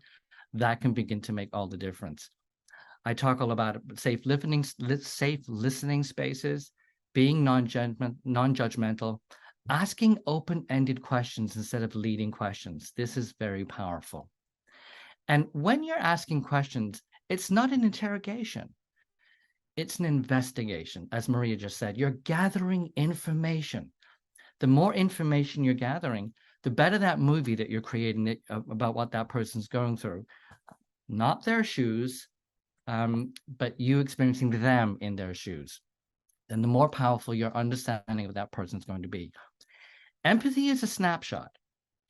It gives you the chance to formulate in your mind what you're going to do about that snapshot. That snapshot can become compassion, and then it can become kindness. Empathy Ashok, you have 1 minute. Thank you so much. Empathy by itself is inert. It has to be moved into purpose. And I just wrote some ideas about how I see empathy. Empathy does not turn its back. Empathy shows up. Empathy doesn't offer help until it knows what will actually be helpful. Empathy isn't afraid. Empathy is curious and sensitive. Empathy is careful and patient. Thank you so much for listening. Thank you so much, Ashok. And moving right on, we're going to move on to Alicia K. Miller from Empathic Uprise. She's a humanitarian empathy activist, founder at Empathic Uprise, speaker and video host. The floor is yours, Alicia. And you're muted. Need to unmute. Unmute. There you go. I am. Hi, everybody. Here we go. Get myself together. All right. We're good. So I want to, I'm so moved by being with all of you. Oh my gosh, we're just speaking the same language, and it's extraordinary. I'm finding bits of connection and with everything that's being said here. And so Edwin, I can't thank you enough for all your hard work to make this happen.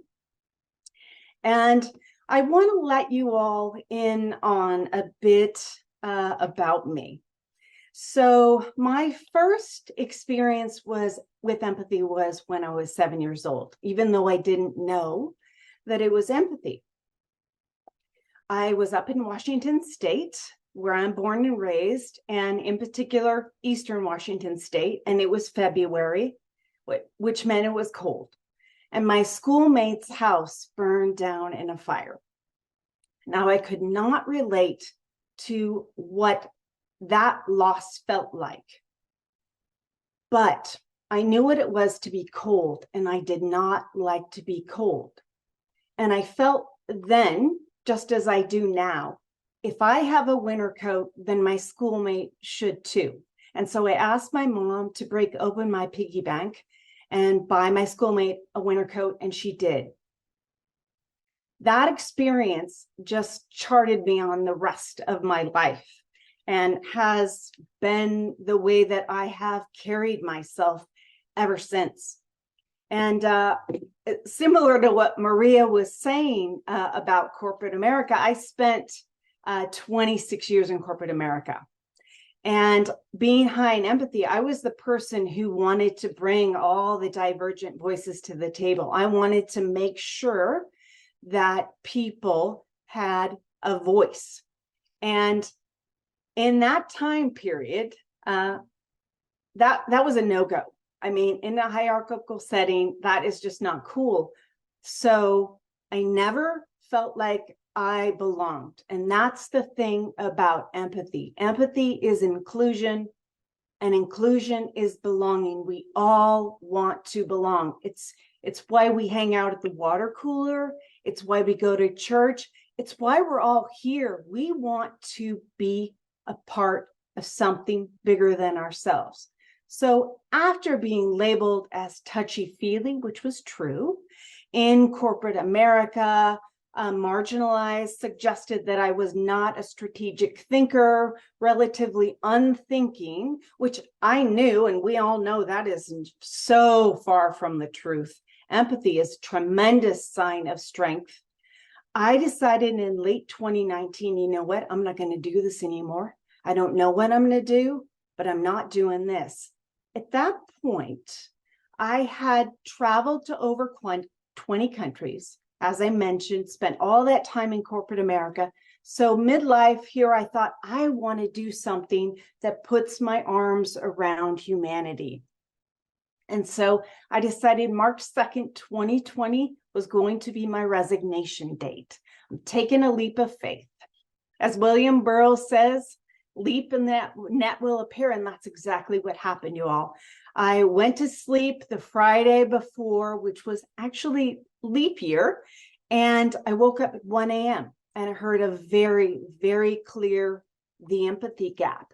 I knew then that I was called to help fill the empathy gap like all of us are doing. And so I bolted up, grabbed a pencil and paper, sketched out the business model of Empathic Uprise, resigned on March 2nd, last day on the job, March 13th, 2020. And then I just started working with all the folks that we have to work with to build our businesses up. And I finally went out, launched in November 2020, almost 3 years out there. And I have just been getting out there, spreading the word, meeting folks like you, and just deepening my connection to humanity. And my mission is to shift humanity from me to we. And from my perspective, what that means is to bring our most unique, one-of-a-kind self to the collective table of other original humans. Because when we do that, when we see, hear, and understand one another, you know, as Maria said, we don't have to agree with each other, but we have to know where someone's coming from. That brings in the inclusionary aspect of it all. My work is in speaking, seminar, and training, things just like this. And like you, I do best when I can speak to large groups, but if I really want to get traction, really get into the heart of the matter, we have to seminar with small groups. We have to train with small groups. And my training consists of putting empathy in action, a week of curiosity, a week of vulnerability, a week of compassion, and then a week of selflessness. And then finally, we wrap it all together in our 6th week with empathy in action. And the way that I lead all of this is through the power of empathy. And we all know when there is a presence of empathy and when there is an absence of empathy. And so I always ask folks, whoever I'm talking to, wherever I have the privilege of sharing my message, really recognize that. If you have any takeaway from any of my work, start really paying attention to that presence and that feeling of that. And so I want to connect with all of you. I know many of you already, I have the privilege, but so many I don't. So you all, that's my email and my phone number. I'm on LinkedIn. And you know what? I am just so privileged and honored to be a part of this. And I want to thank Edwin Rutsch and all of you. And of course, our partners in this, and I apologize, I left the sponsor off this slide, but such an honor, such a privilege, you all. And we are a small, but as you can tell, we're a very, very mighty group of change makers. And so I'll say this to you as I say to everyone, it's time to get closer. Are you ready? Until we meet again, namaste. Thank you, Alicia. Yes, everyone belongs here in the mutual empathy community. It's like definitely about belonging, big part of it. So our next speaker is Ceacillea Emahmn, and she's a woman creating visions of living together with empathic communication. And there you are, Ceacillea. The floor is yours. Thank you so much, Evan, for introducing me. And yes, my word of spelling empathic is with IQ, is I take you on the path to raise your intelligence, your empathy intelligence. And I have my website is .world, so not .com, but .world. So Empathic with IQ. But first of all, I wanted to be very grateful that everybody's still hanging around here after hearing all these informations. And yes, of course, I go through all these stages that everybody talked about as well. But I will not let you down. I want to give you a gift today that you will have already after these 10 minutes to use straight away. But before I do that, I want to let you know that I was already into what is emotions, what are we saying to each other, how do we behave as a youngest child. And then when I came into theater college, I got a real insight, and that was the first week in theater college, we had to read the Medea. The Medea is a Greek play written 450 years before Christ. And yes, it was interesting that Golda mentioned another play as well, but this play was written by Euripides, and it was about a woman who kills herself and her 2 kids because she was so in jealousy about her husband having a new lover. So that set me on the quest, like what is going on? And that brought me 35 years later here, doing all these years, changing my theater career into really focusing on creating peaceful conflict resolutions. All right. Well, I promise you I'm going to give you the gift. It's called The Bridge, and it's actually the final skill that I give my students after 8 months. And I think I can hand it to you right here. And if you want to go over it one more time, you can go to my website and download my free ebook where I write it out as well. So, but before I give you the bridge, I give you 2 bonus skills. Woohoo! Let's have some fun at the end. The first one is harvest yeses. Harvest yeses, meaning if you listen to someone, make sure they say, yeah, of course. Oh, yeah, right. You know, make sure you harvest that you know you move the other person further. You help them thinking through their thing. Okay. The second one is, and you may write it down. The second one is drum roll. It is actually only 3 words. The 3 words are you would rather. You would rather. That means you bring them from this upset right here and now that maybe they did not like their boss not greeting them in the morning, and they complained and complained, and they said, yeah, and you listened and empathically, and then what? Well, you can help him further with these 3 words. You would rather want him to greet you in the morning. Yes. And then someone is over the bridge, as I called you. Okay. I want to share a little part of a cartoon video that a student of mine made.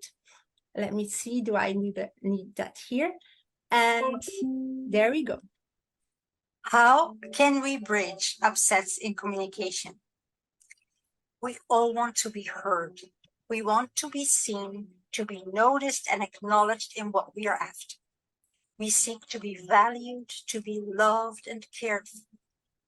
We want to feel that we are in agreement. We want to feel our connection, to feel that the other is with us on our path, that they get us. However, when we have an upset with someone, we mostly trigger the opposite of what we want. We create distance. You can feel that the other is instantly far away from you. No wonder you speak louder, or if you use yelling or maybe lashing out or throwing something. You want to bridge that gap that is between you and the other. And we have never understood that we portray it with that we want to bridge the gap. That is innate in us. Because all we learned in what to do when we are upset is to either attack the other or to defend. We tell the other that they do not understand us, that we threaten them with something, we ridicule them, or we withdraw and swallow our pride. It's fight, flight, or submit. So it is my pleasure to show you that there is a hidden intelligence in the emotions that we feel rushing through us and that actually want to take us over the bridge. There is this path that we can walk, a different path than the fight, flight, or submit. All right, that's the first part. I'm going to show you the second part. What is then what I help you doing differently?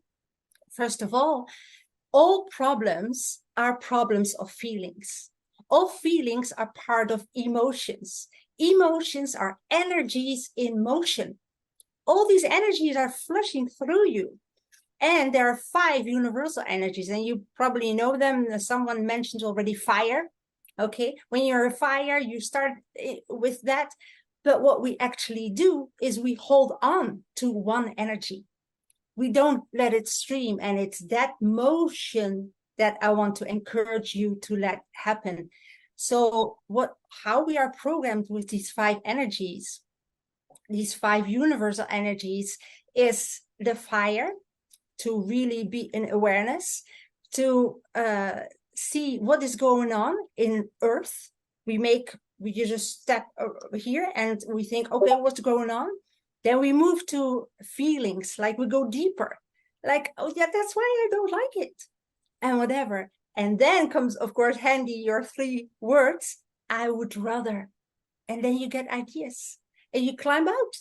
And before you know it, you are back in harmony. And that is the 5th element of space. So we have fire, earth, water, air for the lightness, and space. Now, how do they come into with empathy is that in empathy, the awareness, and you heard it even of other speakers also mentioning, very, very important to be aware what's going on. This awareness is your fire. You really are get into the awareness. The acceptance is your earth feeling. Okay, then comes your intuition. You dive deeper in all your feelings. What's going on with me? All right. And you climb out with imagination. So imagination is one of a huge one to recreate your life, to get out of an upset or a dilemma with yourself. And to recognize these stages, I want to finish up with the little cartoon, how that looks like. And yeah, let's see how that works. Share screen, I guess. Yeah. Whoops. There we go. When you are upset, you have this sensation of being in the hot seat. You have a fiery moment and the energy wants to shoot out of you. It can also pummel you and box you in, and then you can kind of feel stuck. You start digging into yourself about what is going on. Now, all kind of feelings come up. It's like looking down in a dark river of emotions, and it's overwhelming sometimes. But the more you dive into the river of feelings, the river will take you to clarity, and ideas come to you of what you would rather want. You feel even getting lighter, and ideas come as what you will do. This moves you further to where you want to be, which is feeling good again, to feel in harmony with whatever happened, to have relief and trust that all is going to be all right. All right. Now you can see that video also on my website and finish it up totally. I just wanted to mention still that we are programmed with these shapes that represent these energies. You know, for example, in yeah, 30 seconds. Oh, okay. In front of when you have to stop, you see a triangle, right? danger. Okay, when you come at a circle, maybe a train is coming. Movement. Okay, when a square, slow down, stop down, be here now. Okay, so we are programmed with these shapes. So I wanted to give them to you to remember when you are in an upset. Oh, I'm gonna let it flow. I'm just gonna let it flow. Thank you so much, and wishing to see you in the breakouts. Great, thank you, Ceacillea. So I'm actually here at the Empathy Center in Santa Barbara right now. You can see it in the background, and we just have just hearing a little bit of noise in the background. We have a whole group of artists, landscape artists, that are fanning out over the whole property to do landscape paintings, and that's another form of empathy, is sensing into the environment. So that's kind of exciting here. So we'll move on to our next speaker, which is Rob Volpe. And he's from the 5 Steps to Empathy, empower people to use empathy more effectively in their life and their work. And the floor is yours, Rob. Awesome. Thank you so much, Edwin. And so great to be here. What an amazing day. I love how everybody's working on empathy, but doing things from so many different angles. So I'm Rob Volpe. I'm the empathy activist, and I focus on unlocking empathy to achieve success. A lot of times that's in business settings, but it can also be in personal life, because as we all know, empathy is important everywhere and in every aspect of our life. So I have a brand new website, robvolpe.expert. That I've just launched. I am a founder and soon to become chairman of Ignite 360. That's a marketing, research, insights, and strategy firm, but also a training firm. When you do marketing research, you learn how to use empathy to connect to other people and help your clients make that connection. And years ago, we realized there was a gap that people had where they weren't, our clients weren't able to make that connection and have empathy with their consumers. And as you can imagine, if that happens, then they're not going to be able to build better products, services to reach some level of success in their own career and with their business. So clients started asking us to help them get better at what they do. And that's where we started doing training. And I've become a keynote speaker, trainer, and author on the topic of empathy and the 5 steps to empathy, which I'll give you a quick overview today. I'm an astute observer of life, really important for the work that I do. And I think for any empath to really be observant and paying attention to what's going on in the world around them. I live in lovely San Francisco. I think there's a couple other Bay Area people here as well, John and Maria. There's my house in Bernal Heights. Live here with my husband and our 3 cats. That's Domino, Barnabas, and Solitaire. And as I mentioned, I'm the author of the book, Tell Me More About That, Solving the Empathy Crisis, One Conversation at a Time. And it goes into the 5 steps using narrative storytelling to bring things to life through my own misadventures, if you would, in trying to have empathy with other people. It recently won an award from the Independent Book Publishers Association as one of the best self-help books of last year, which I'm really proud of and excited that empathy is getting such a bigger platform with a broader audience. So when I think about training and training programs, it's all very bespoke. And of course, it starts with empathy. We take a learn, practice, apply approach to all of our training. So thinking about what people are going to learn immediately, giving them opportunities to practice, and then really thinking about how they're going to apply it moving forward. All of the work's very bespoke through intake surveys and understanding the needs of the different situations. I've worked with large corporate multinationals to civic organizations around the country and around the world. So everyone needs a slightly different touch based on what's happening in their organization and their situation. Always important, and many of us recognize the importance of creating those safe learning spaces. Also believe it's important to have that honesty, and by being honest myself, it begets more honesty and having open, vulnerable conversations. And then, of course, that immediate application. How can they come out of the workshop, the training, understanding what's going on? So typically I approach things, I break it down 3 different areas: demystifying empathy. There's a lot of confusion around what empathy is, what it isn't, and then ultimately how to use it. I get into the 5 steps to empathy, and then we do some activities putting it together. If I'm doing a keynote, it might take the form of a Q&A, or there's actual training exercises and activities that we do. I always start with the E word that people are afraid of, and that is empathy. And try to help people understand that empathy is about connecting with another's perspective or emotions, as we all know. And it's that tension between, there's 2 different types of empathy, the cognitive empathy and the emotional empathy, and being able to understand what that is so that they start to understand where they may need to show up. And really the things they need to turn the lights on, or like raise the dimmer switch, if you would, in their own life. I absolutely love and always cite this quote from Maya Angelou, thinking we all have empathy, we may not have enough courage to display it. And I believe that that's one of the challenges that we're all facing. Mm-hmm.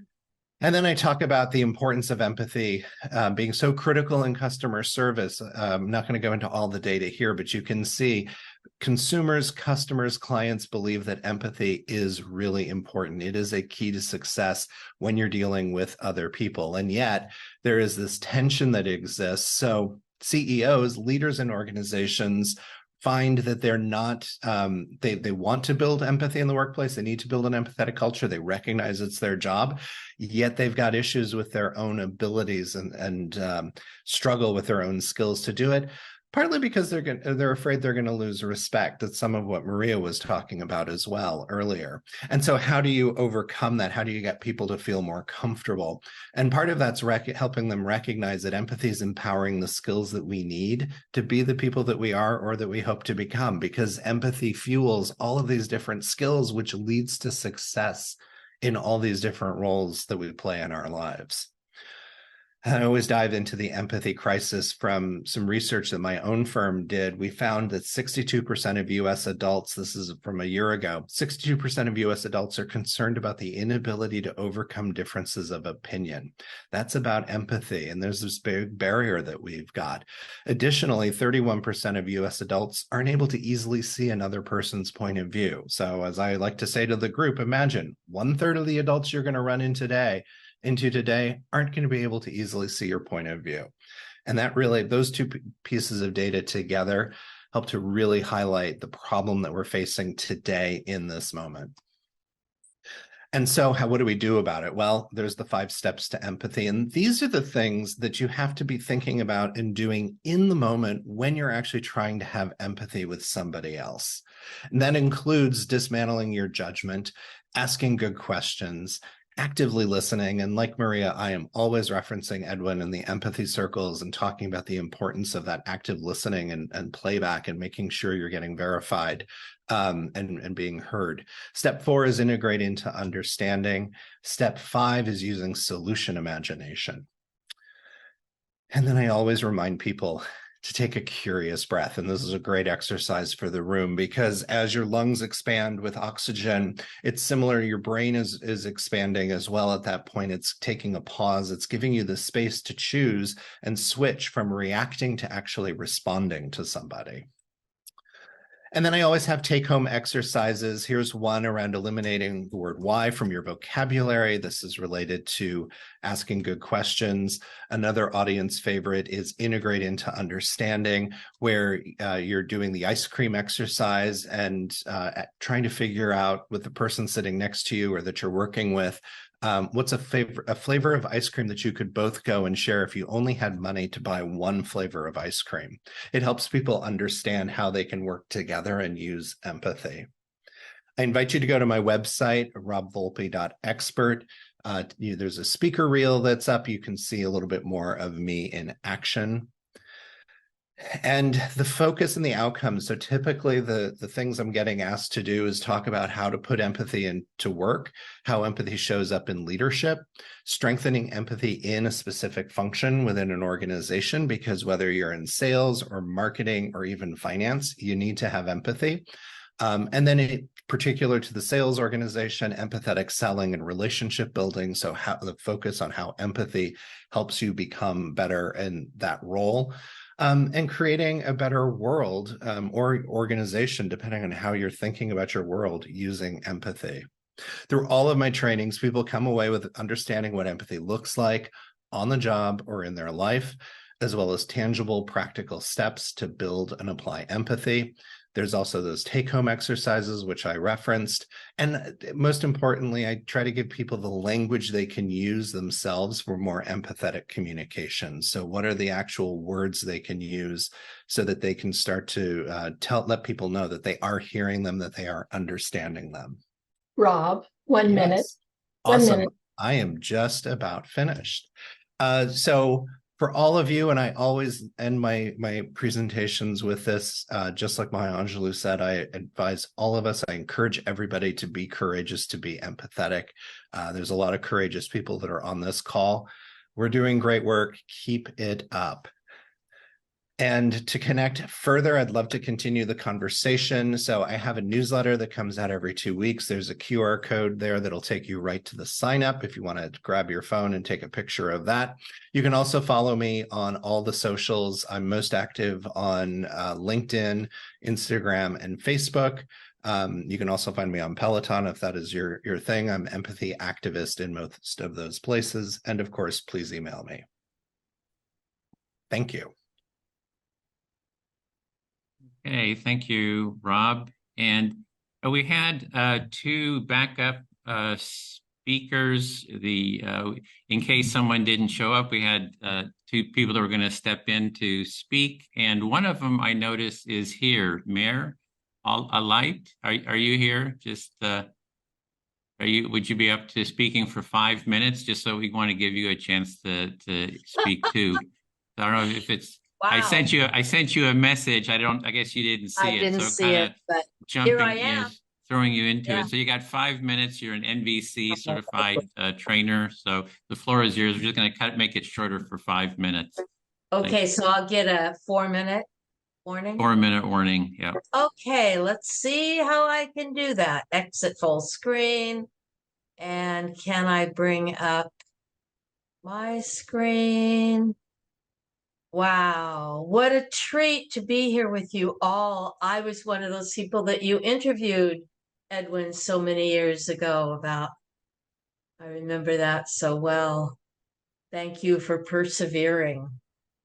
What I would like to say is that I've used the nonviolent communication-based, needs-based way that I learned from Marshall Rosenberg, and I developed my own model that I call the withing way. It's a new model that makes the existing model obsolete, as was, I'm quoting R. Buckminster Fuller saying, you never change things by fighting the existing reality. To change something, build a new model that makes the existing model obsolete. And I've heard a lot of new models or approaches or modes of approaching this changing the world and making it a paradigm shift away from the win-lose competitive dog-eat-dog world to this new way of being with others. The Withing Way shares 3 tools, not rules: checking, self-referencing, and translating. So hearing the pain, not the blame, going slower, the slower you go, the farther you get faster. And that the message, this is in the translating, the message is about the messenger and about holding needs tightly and strategies lightly. So I have a 5-point overview that I use. I have a slide deck. I don't have it up available right now because I wasn't expecting to speak just now. And I have a 5-point overview. I'm on LinkedIn, Mair, Alight. Let's see. There are tips and tricks that are simple, practical, and learnable, and they can be shared. As Marshall Rosenberg would say, I'm here to teach you what you already know. So turning away from how we've been trained and taught and told is correct and right to a way that's more natural, that is our not our habitual way of being, but our natural way of being.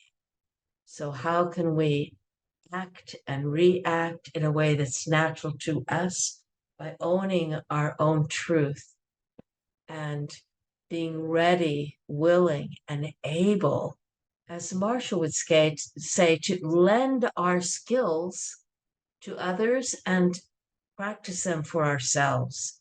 So there's 3 modes. Well, I have time to say the 5 points overview, which is that there's one purpose, as somebody already quoted Marshall saying about having a way of being that invites give and take, natural giving and receiving.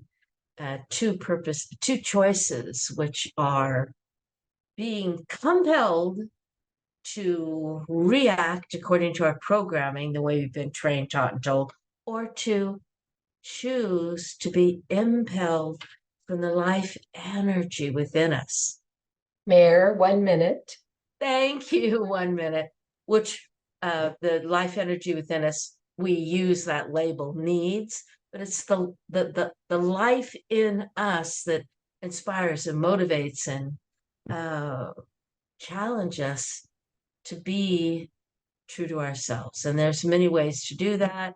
I'm leaving you with 2 tips and tricks that I really like, which is just shift from should to could. Just shift in your language from being furious, saying I'm furious, to being curious. And the 2 windows, the 2 paradigms that allows, the differences. So much more I could say. I have a 10-minute thing, obviously, and I've got 5 minutes now, 1 minute. Oh, please come to my LinkedIn and meet me there, and let's share and collaborate and connect and build that integral network of peace in the world, beginning with each one of us and what we offer in our unique ways. So thank you very much. Alight.World is my website, and the Withing Way is what I'm calling what I'm doing now. Hey, thank you, Mair, and sorry to jump in. I just bring you up there without notice. I did put it into the chat, but I guess you didn't see that. And thanks for being a backup speaker too for us. You.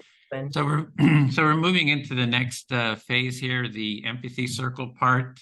There is a link, has been a link to the speaker information and to for doing the feedback form if you're not staying for the circle.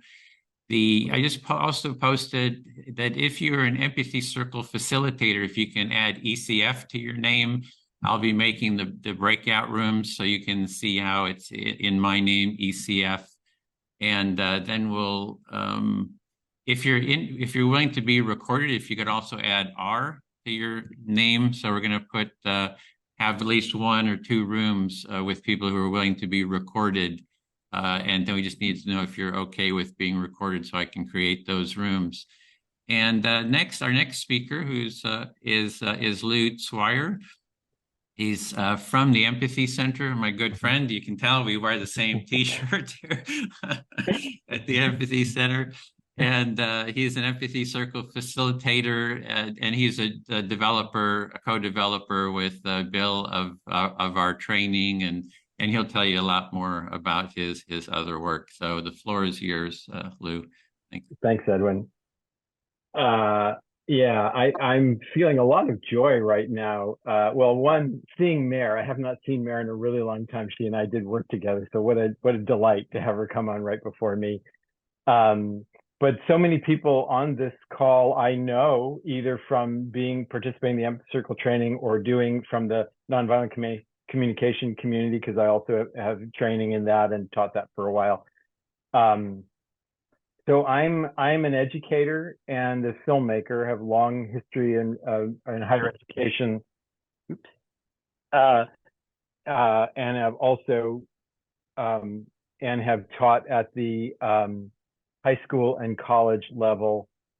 And I've met Edwin about 15 years ago, maybe now, when I was doing a television show with the Bay Area Center for Nonviolent Communication about nonviolent communication. And I've been doing the Empathy Circle work with Edwin for probably about 6 years. It started when down in Berkeley, California, when the free speech rallies were happening there, and Edwin was taking his public tent, the Empathy tent, which is a pop-up tent, into that public space to provide something different than what was going on in the space, which was when I went down there to do it with him. You know, it's very sad to see people just, you know, yelling at each other with bullhorns, and like everybody wants to be heard and nobody is listening to anybody. And we would go out into the crowd and ask people, so why are you here today? And how do you feel about what's happening? And you want to come into a space and actually have some dialogue? And we actually got people to do that. And people were very grateful for that. And people who just passed by the tent said, this is, wow, great what you're doing. Thank you so much.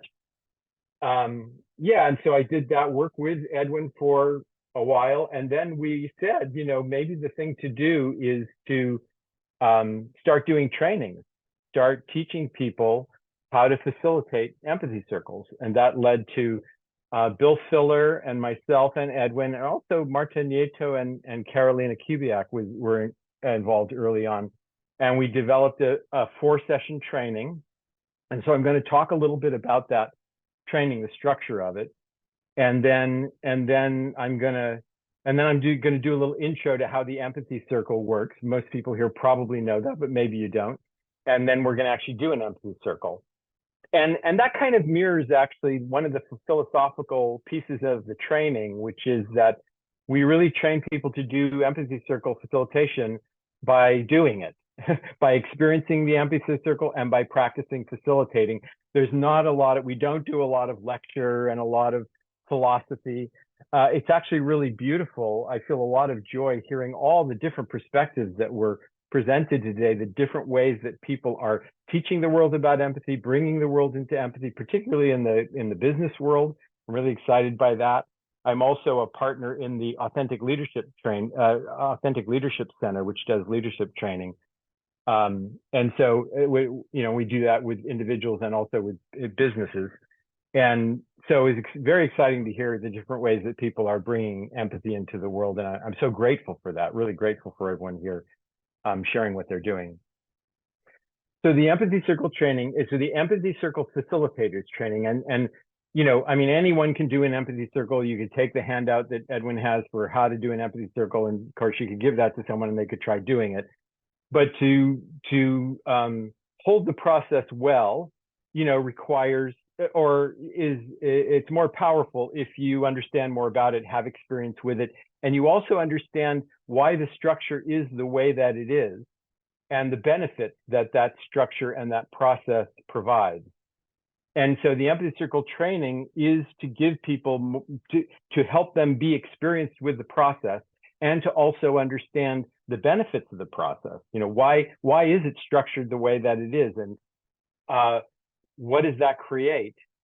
And then also in the training, how to deal with difficulties that happen in the Empathy Circle. Because, right, if you have a bunch of empathic people that join you for the Empathy Circle and everybody takes a turn speaking and people are good at reflecting, there isn't a lot to do in terms of facilitating other than maybe keeping time or something.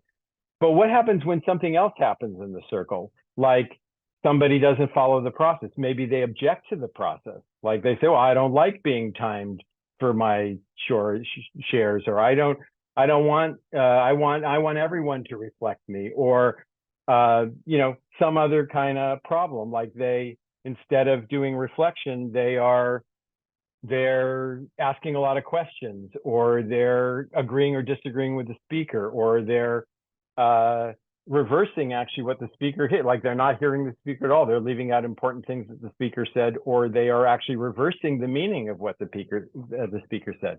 How do you respond to situations like that? So that's a portion of the training too, helping people practice with common difficulties that happen in the Empathy Circle. So like I said, it's a 4-session training. The first session is just an Empathy Circle. In other words, and actually we ask that people experience 2 empathy circles before they come into the training, but we set that as a requirement. And most people do that. Sometimes people don't. But the first session, we talk about the values of a culture of empathy, and that what we're trying to create is a culture of empathy. We're trying to promote that. And we talk a little bit about what empathy is, which is the Rogerian, view of empathy. That's about trying to walk with or be with another person in their feelings and the meaning for them. So both the feelings and the meaning. And we talk about the values of the country, and then the empathy. So there's a little bit of talk, and then the empathy circle. So we have a little bit of talk and an empathy circle every class, and then reflection after that. Reflecting on the experience. So the empathy circle in the first class is about the values of culture of empathy, and how do your own values relate to that? How do they sync with it? Maybe don't sync with it, whatever. The second class is the empathy circle is about what are your thoughts and concerns about being an empathy circle facilitator? So this is to get people, now they've experienced it some, get people to think about, oh, how do I feel about being an empathy circle facilitator? What are my fears about doing that? And so they get a chance to express that, again, experiencing the empathy circle. And the more experienced people who are in the circle can also kind of share their experience and their wisdom about the different kinds of concerns that people are bringing up in the circle. So it provides a little bit of learning that way. Then the third session, people actually start practicing doing an empathy circle. So, and that means introducing it.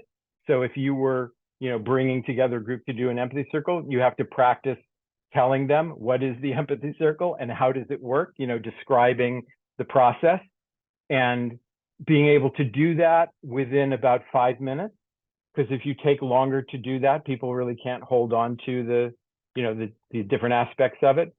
So you don't want to say too much. You don't want to try to explain every little aspect of it, because people will learn that over time by participating in it. But you want to describe enough so that people understand kind of what the process is and what the benefits of it are, and they know what to do.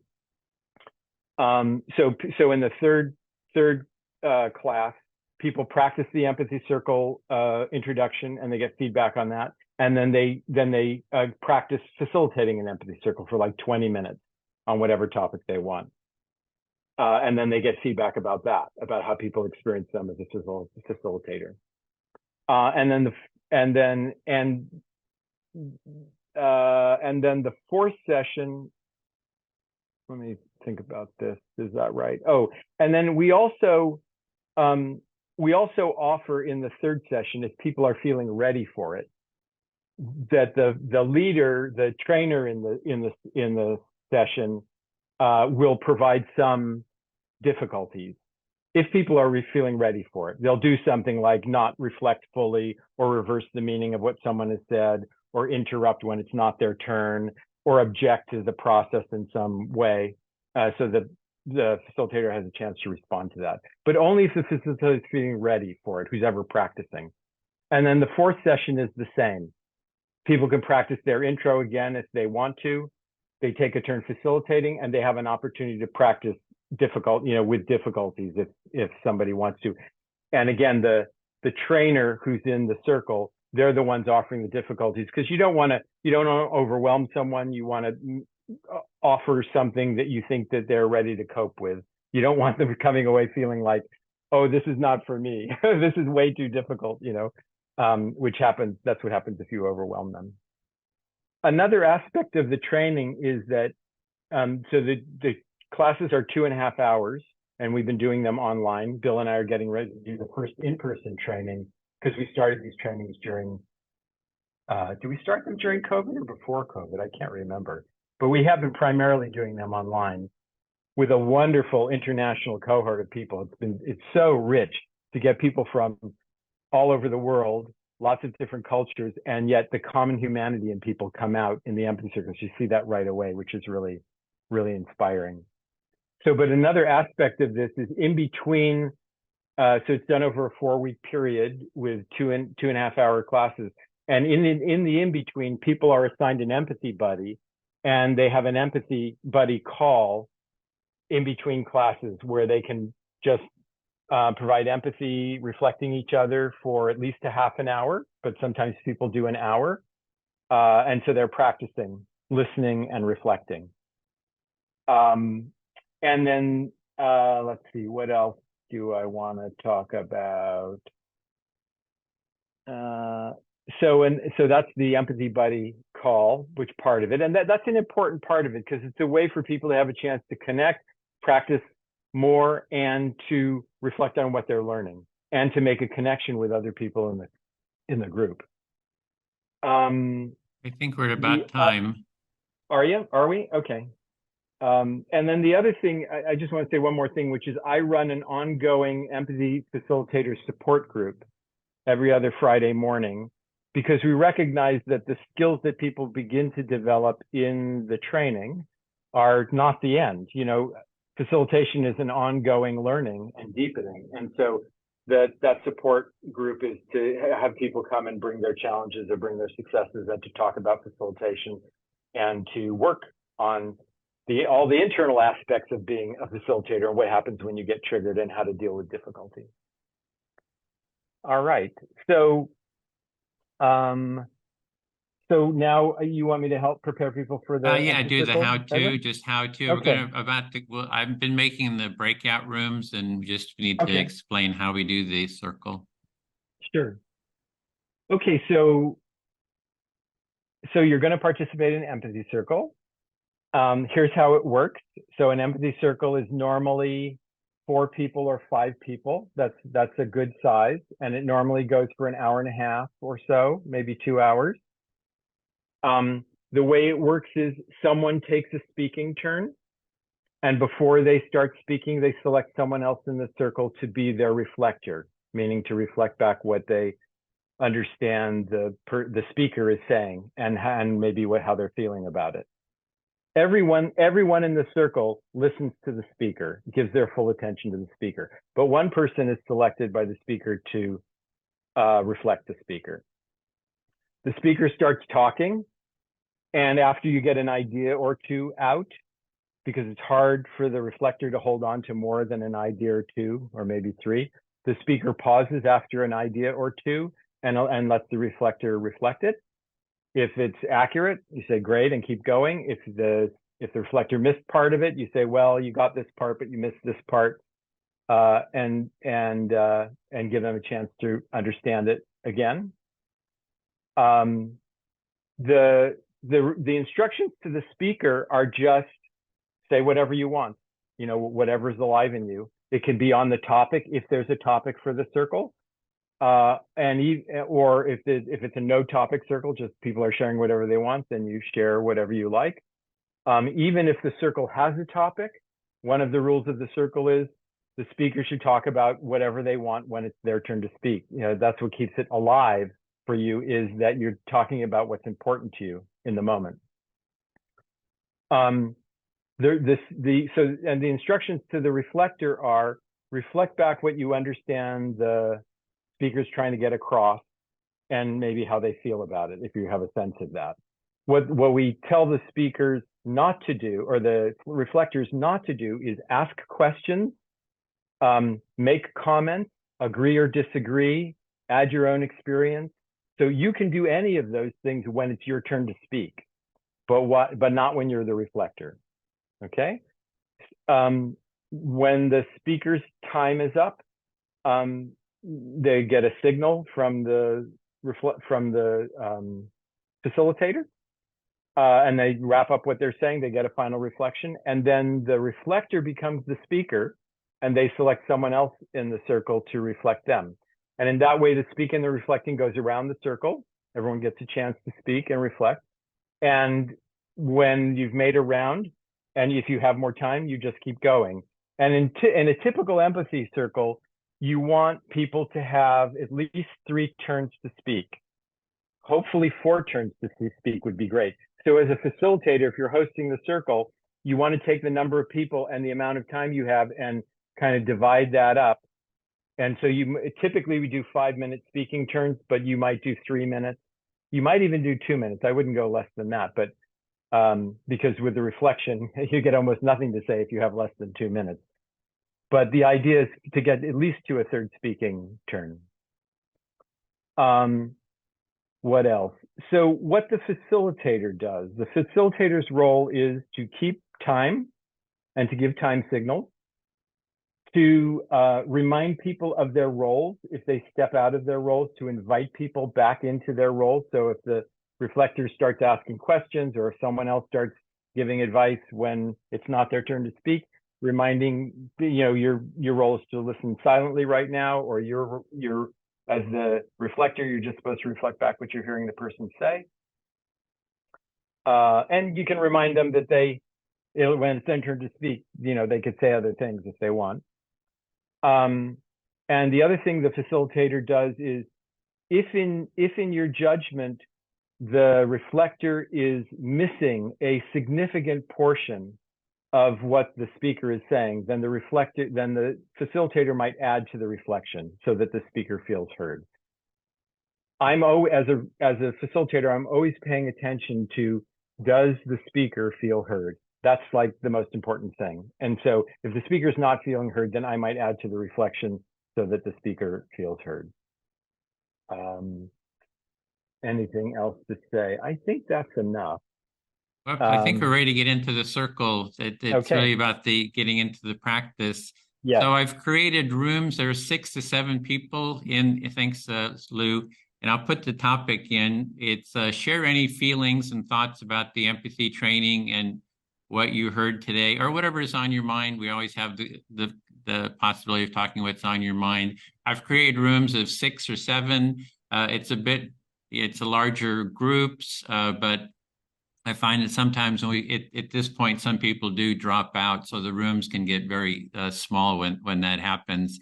The first room, Bill is going to facilitate, and it will be recorded. Are you good with that, Bill? Recording your room? But give me co-host. You have to give me. Oh, co-host. Okay, great. Make co-host. Yeah, great. Thanks. And so that room will be recorded. Not everybody has done an R next to their name about being recorded. So if somebody totally objects in your room to being recorded, just leave the call, come into the main room, and I'll move you into another room. And I don't know, Lou, are you up to trying to record your room? If everybody's okay with it, just ask if everyone's okay. So Edwin, it's just for educational Edwin, where purposes. does the recording go? The recording goes to social media. So you'll YouTube and then spread around the world so everyone will see it. So it's just a good educational way for people to see how it works. You learn the empathy circle by observing it, just seeing how it works is a good way to learn it. So it's really good for education.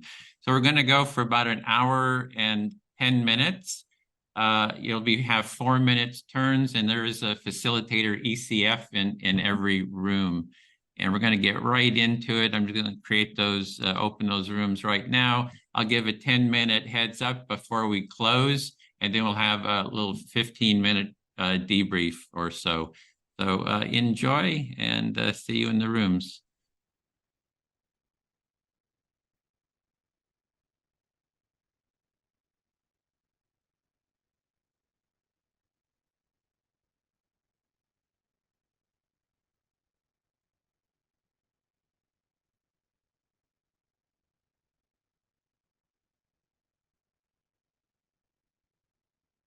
I'm going to take off, Edwin. Thanks so Okay. much. This is, it's wonderful. All right. Thanks for being here.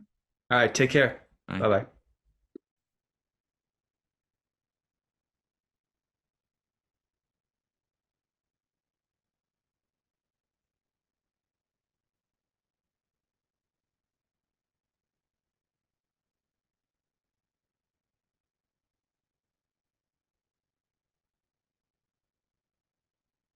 Crystal, are you there, or you're in another room?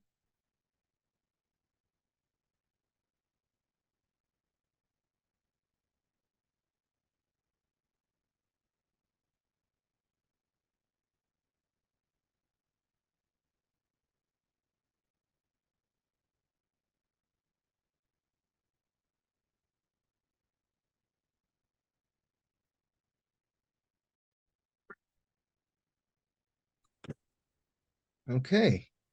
Good to see everybody here. Hey, Bob, how you doing? Hey, Mair. Hey, Rob. And Hello. yeah, great. Okay. Are there any people who have a problem with recording? Do we need to make any adjustments? We're okay? Back. All right, great. Thanks. Okay. Are there any questions about the process?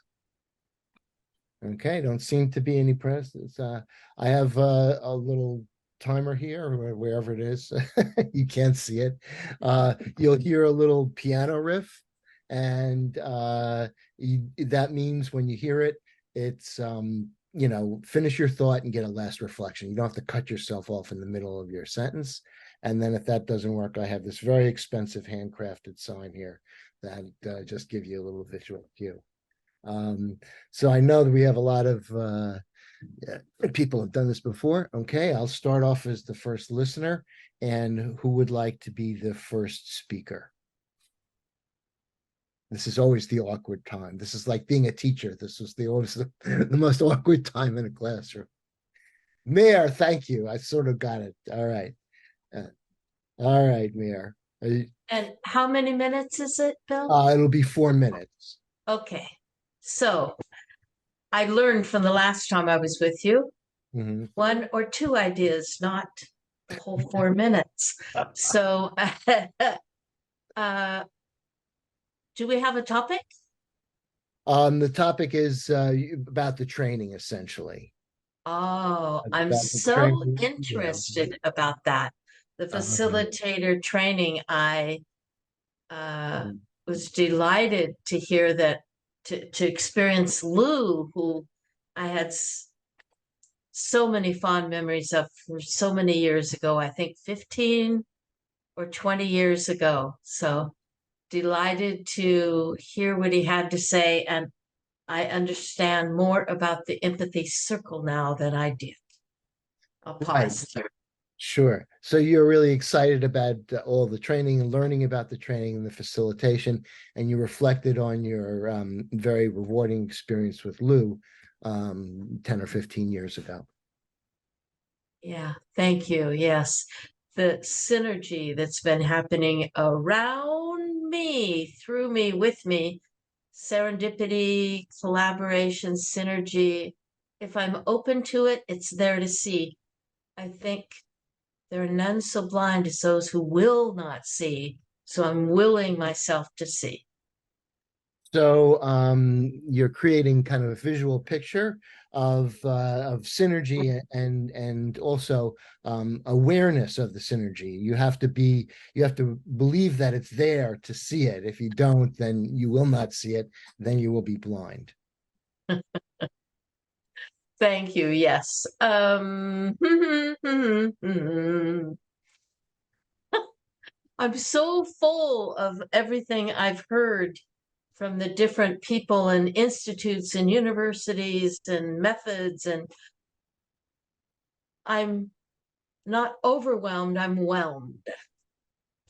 Okay, so you seem to be full from everything that you've heard. There's a lot of information, cognitive information, emotional feeling, but you're not overwhelmed, you're whelmed. So your cup is full but doesn't runneth over. Thank you. Yes. And I think I'll pause there. Okay. Thank you. You have more time, but you're ready. You feel heard for now. Yeah. Okay, great. All right. Let's see. Okay. Becca, would you listen to me?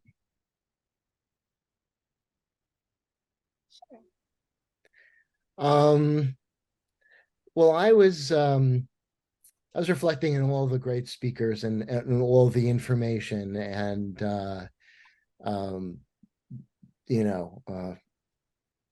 I'll just stop there for right now. So you're reflecting on all of the information that you received today and on all of the speakers that were sharing. Yeah. And my background is that for decades, I was a special education teacher focusing on kids with severe emotional difficulties and also on the spectrum, high-end functioning on the spectrum. I'll stop there. So you worked with kids with special needs for the past decade or so. Several decades. I'm older. Several decades. Right. And working with some cognitive developmental issues. Mostly emotional, but also on the autistic spectrum. Okay. Yeah. And the picture I have behind me is sort of my Super Bowl with my kids, which was I was able to take them to the beach one day and just let them play.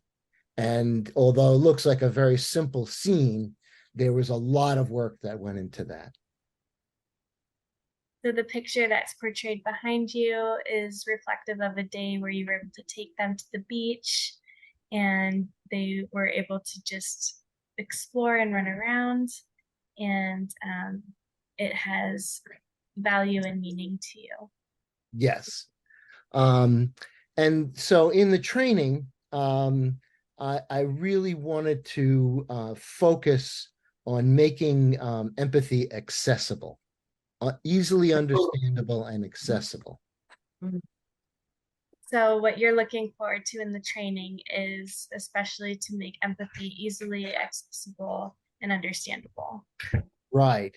And I really love what Edwin created. The model is just so simple and clear. And it really takes the lead from the speaker. I'll stop there. And you really enjoyed the model that Edwin has made, and it's very simple and clear, and it takes the lead from the speaker. Right. And so you really trying to, as we did in special ed, and social workers will say, meet people where they are and then help them to feel heard so they start their own internal empathy journey. So the intent is to really meet people where they are and allow them to feel heard, so that they can start their own internal empathy journey. Start their own internal empathy journey. Wherever they are. And because we just basically reach out to anyone in the world, essentially, people come in with different skills, different language barriers, different ages, and things like that. So that's really key to the training, is to be able to identify where people are and then make them feel heard. So the people that you guys reach out to are coming from all over the world, and they have different skills and different age groups. And so this allows them to really be able to feel heard wherever they're at in their life. Becca, thank you. I feel fully heard. Thank you. Rob, would you be my listener? Yes, I'd be happy to. So my name is Becca. This is my second empathy circle that I've participated in. The first was last week's Empathy Summit. So your name is Becca, and this is your second empathy circle, the first one being last week's summit. Yes, and it was a wonderful experience to join. It also is teaching me how to be a more active listener. So it was a wonderful experience, and it's been teaching you how to be a more active listener. Yes. I am from Santa Barbara, which is where the Empathy Center is located. And I work for a nonprofit in town. And I am very interested. I'm participating in the facilitator trainings next weekend. And so I'm very interested in doing this practice in person. So you're from Santa Barbara, which is where the Empathy Center is located. And so you're going to be participating in the training program next week, and you're really excited about doing that. Did I get that right? Yes, and I also work for a local nonprofit here in Santa Barbara. And you work for a local nonprofit in Santa Barbara, yes. Yes, and so I am interested in learning how to facilitate these circles to be able to take them back to our employees at the nonprofit that I work for, as well as our board and committee, and intertwining the family groups that we serve with the leaders of our organization. So you're interested, as you become a facilitator, to take those skills back to your organization, to bring that to both the staff as well as the leadership, the board, and use that for the work with the families that you serve, as well as within the internal community of the organization. Yes, I am excited to see how we can allow many different groups within the organization, like representation from the various different groups within the organization, to all be heard and reflected on.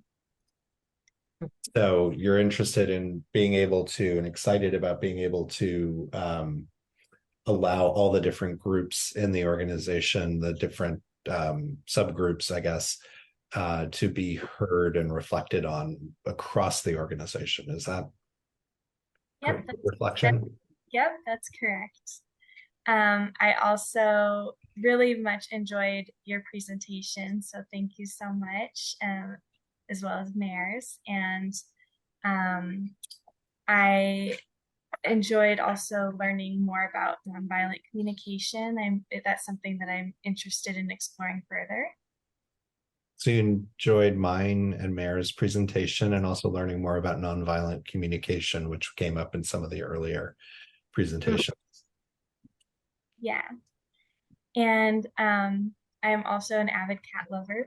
I have, my little kitten was still running around, so I was excited to get to meet your 3 kitties. You're an avid cat lover, and your kitten was running around earlier as well, and you were glad you got to meet mine. You may have seen them flash around. Yeah, and just looking as I'm entering my own health and wellness journey. I'm a pediatric cancer survivor, and that's the group of clients that we work with in the nonprofit that I assist and work for. They help my family, so I'm right now exploring on my own health and wellness journey. And I feel that the empathy circle and the facilitation is just another part of my own health and wellness journey.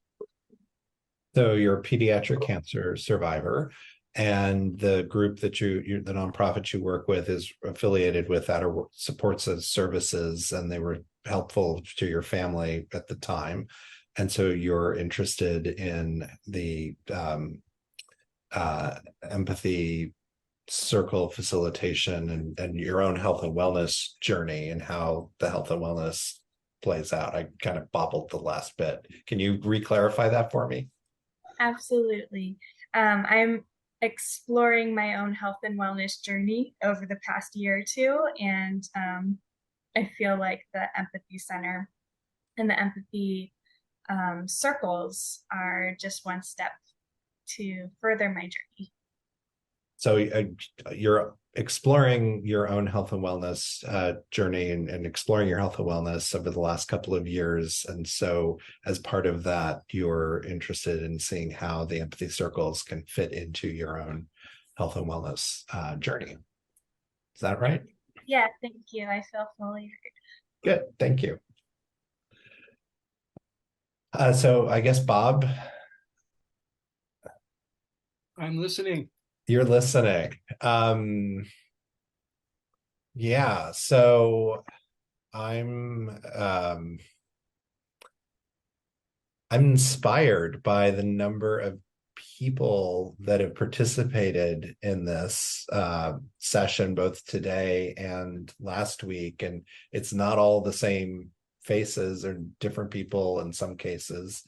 which to me is just a reflection of how large the community is and is growing into, which is really exciting for me. So you're really excited about the size of the group that you've seen these past 2 weeks, different people in different weeks. And it's very inspiring to see so many people involved in empathy. Yes, and also how the range of areas that we're all working on and working towards, from world peace and nonviolent communication to, there's some of us that are doing a little bit more corporate training and empathy awareness building, and others working in different sectors with different populations, whether it's doctors or nonprofits. So the diversity of the use of empathy is impressive to you, for world peace, for nonviolent communication, for the corporate world, and it's all pretty amazing. Yes. Yeah, I have not gone through the Empathy Circle training yet because of launching my book and the time commitment that's taken. But I'm, as of Tuesday, moving out of the CEO role of my company of Ignite 360 and into the chairman role, freeing myself up. So I want to focus more on the empathy speaking and training. So it's on my to-do list in the coming months to do a training program. So you're shifting from CEO role to on the chairman of the board role, and that will allow you more time for other interests. And one of those interests is taking the Empathy Circle training. Yes. And in theory, it's going to create more time. My husband says, oh, you're going to be just as busy as you have been. So your husband has a little side note to you saying you'll be just as busy then as you have been. Yes. Yeah. I feel heard. I mean, I could always keep talking, but I'll yield. Okay. Mair, would you please listen to me? Oh, yes, I would love to listen to you, Bob. The Empathy Circle and the people in them have been such a gift to me over the past 6 years. The Empathy Circle for the last 6 years has been such a gift to you, the people involved and what that's been like. Because I have an experience in a different kind of setting where people who don't follow the group guidelines really got to me, and they triggered a lot of reserve emotion that I wasn't aware of. And the Empathy Circle is really helping me face it, admit it, own it, and let it be healed. So the other process that you were involved in before was triggering and challenging, and somehow there were some other words you said there, and this process has allowed you to come to terms with that personally, how that was for you. Is that, did I miss something? No, you've got it. Okay. And it's such a blessing and a joy to be heard, to be affirmed, to be given the freedom to grow and mature. And this is just one of the great gifts in my life. This process and the people around it and your inner process is just a joy for you, and it's added to your life immeasurably. I don't think you used that word, but yeah. I think that's a good word. And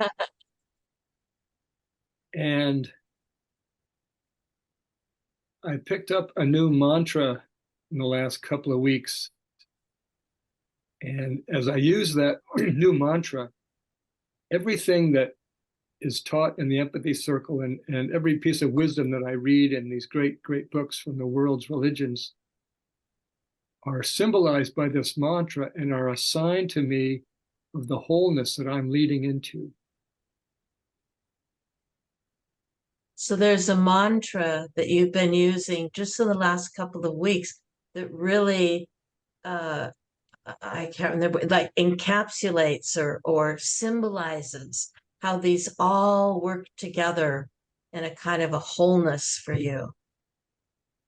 And I'm convinced that as more and more people around the world are taught how to use empathy, then this is going to be a very different and a much better world.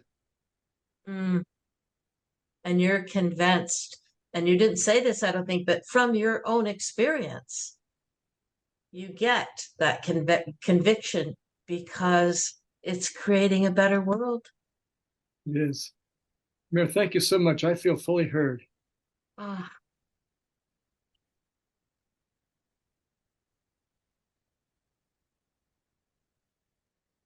Okay, Mair, it's your turn to speak. That's okay. It's my turn to speak again. What? Yeah. Okay, so who would listen to me? I just pick anybody to listen to me? Yeah. Mm-hmm. I'm gonna pick Becca.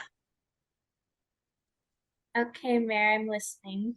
Okay, I'm going to do my best to speak of something interesting to me and maybe to others. I'm guessing to at least 2 others, and that's my cats. Mm-hmm. I have 2 cats that are present in my life, although they are not physically present. So, Mair, you wanted to speak on something that you felt would be interesting to at least 2 other people in this group, and that was to talk about 2 cats that are present in your life, but not physically present. Exactly. Yes. Thank you. So, one,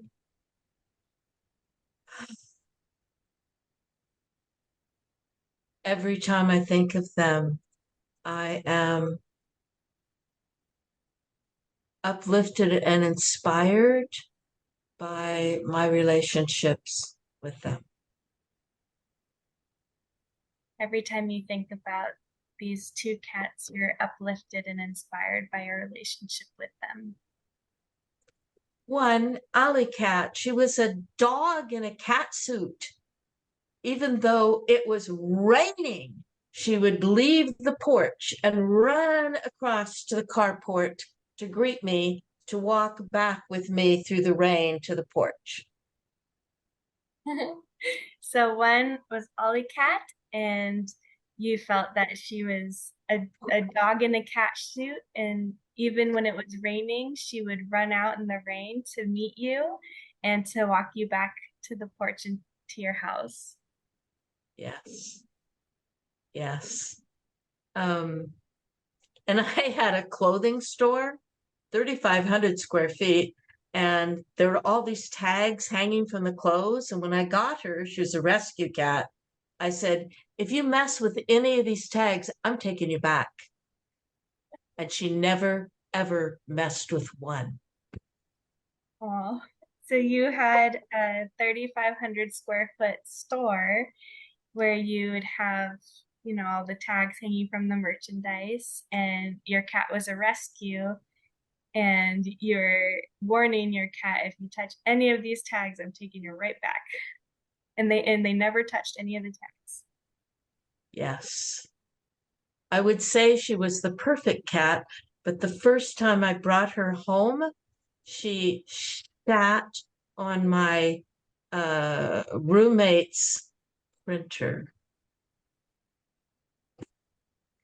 So the first time you brought her home, and I hope I heard you correctly, you said she shat on your your roommate printer. Which he didn't appreciate for some reason. And for some reason, didn't appreciate it. And the other cat, thank you for hearing that. And the other cat, he learned to love her. And the other cat, Simon, he was, when he died of renal failure, even though he was so sick and weak, he could hardly move. When he heard me come in the door, he made this incredible effort to turn and look at me. It was just so touched my heart. And your other cat, Simon, when he was passing of renal failure, he was struggling to move, but anytime you would come near, he would move to look at you, which really touched your heart.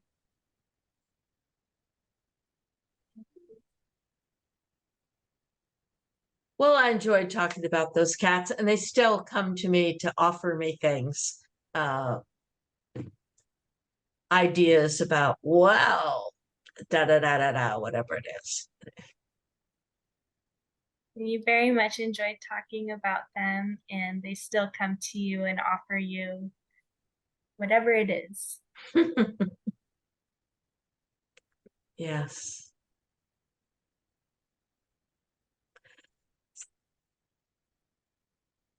Well, one more story that also confused me for years is that when my partner went off he went and taught anyway, when he left, the other person living there, Simon brought home through this little tiny cat door, he brought an entire jackrabbit, a dead jackrabbit, into the house and put it in into the guy's bedroom closet.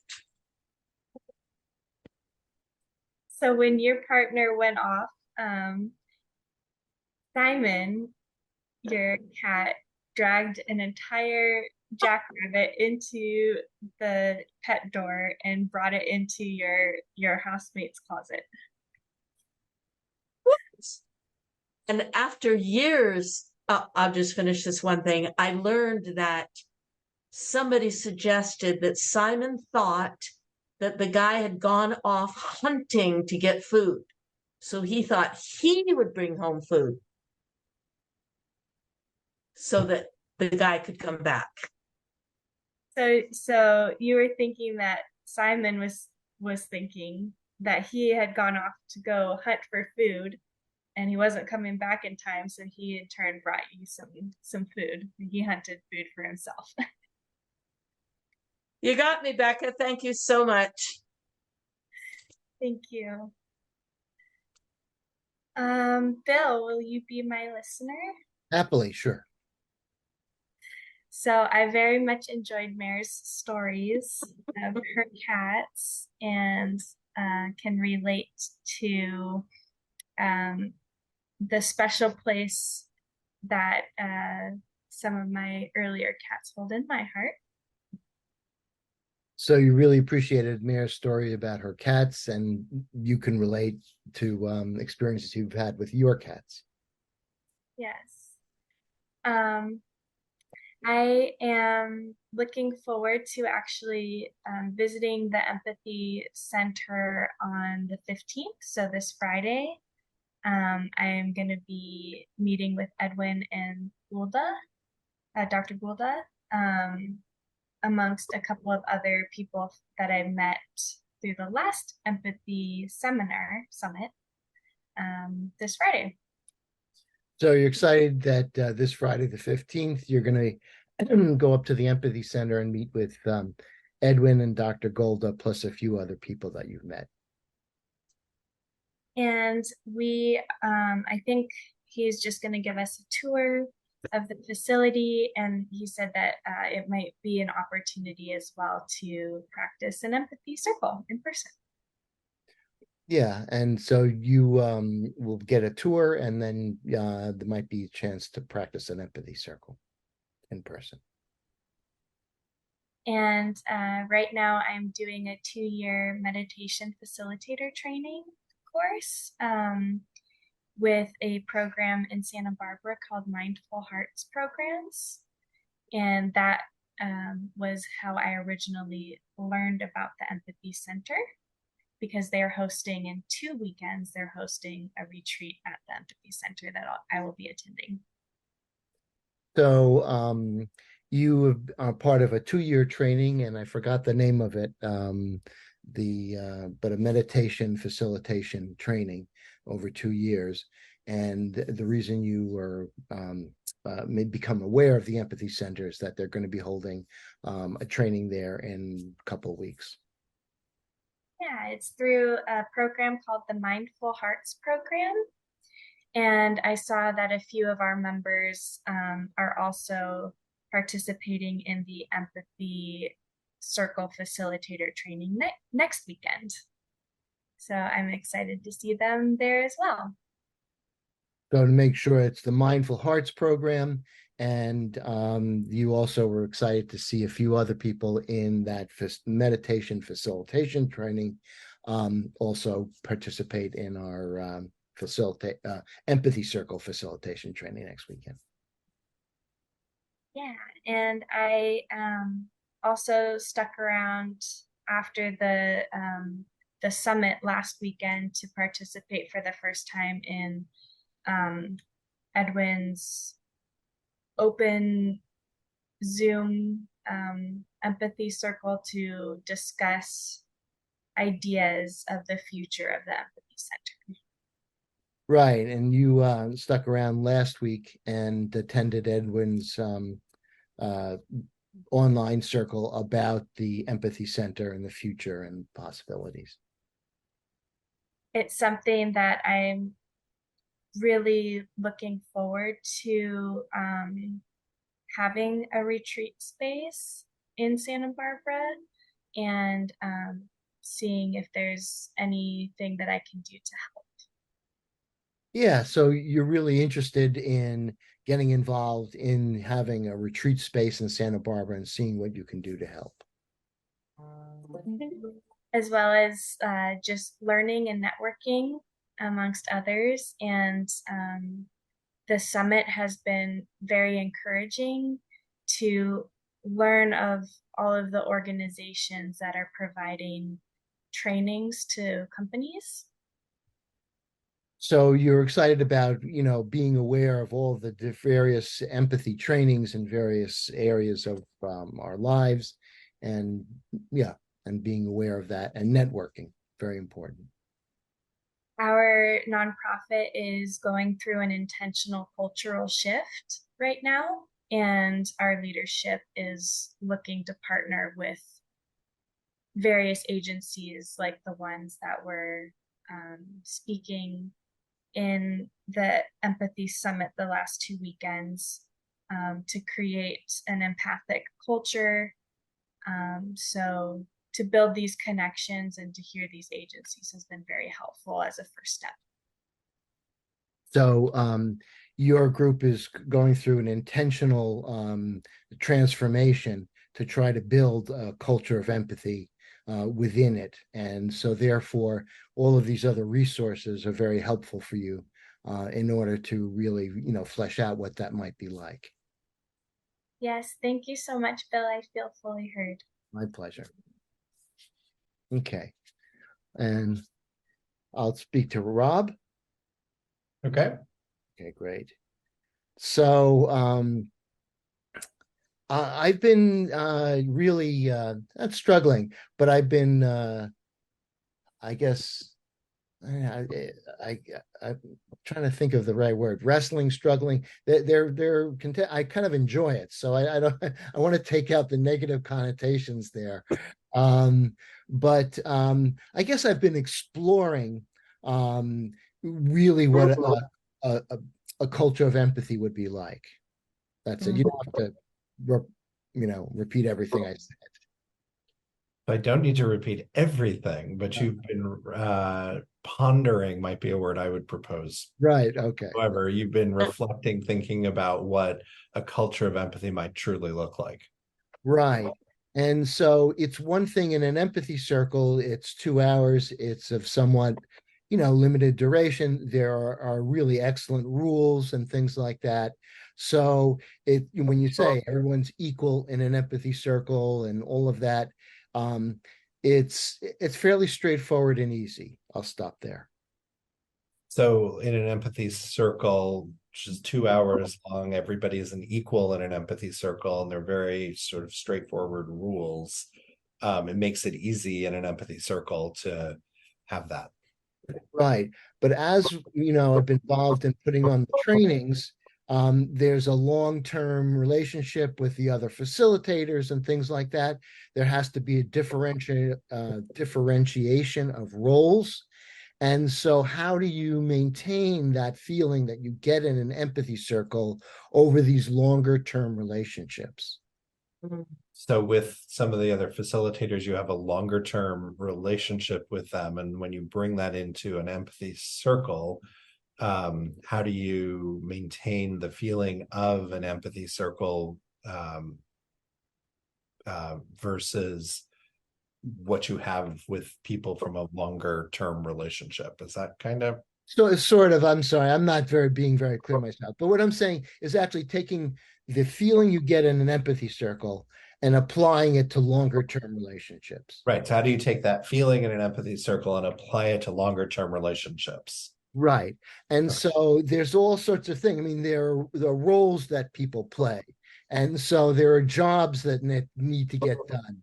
And that suggests a certain amount of hierarchy, although you try to, kind of let that go. But somebody's got to do the job. And so how does that look? And how does that look in an empathic culture?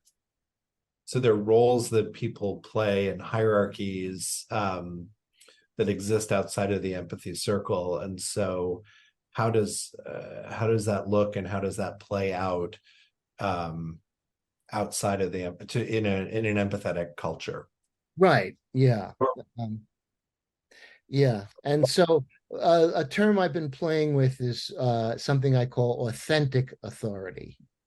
And what I mean by that is people who are doing the work involved have a sort of empathetic understanding of all the players and have the skills, and that has a certain, authority to it naturally, as opposed to just simply being assigned a role, and then with that role comes this authority. So you've been playing with the term authentic authority. Did I get that? Mm-hmm. And how does that show up with the different players and the authority that they have and the authenticity of who they are? And how and you're exploring how that shows up with all the different players. Yeah. Am I close? Yeah, that's fine. And I'm not close myself, Rob. So so thank you for you listening to me in my ponderings, and I feel fully heard. Thank you. Okay, thank you.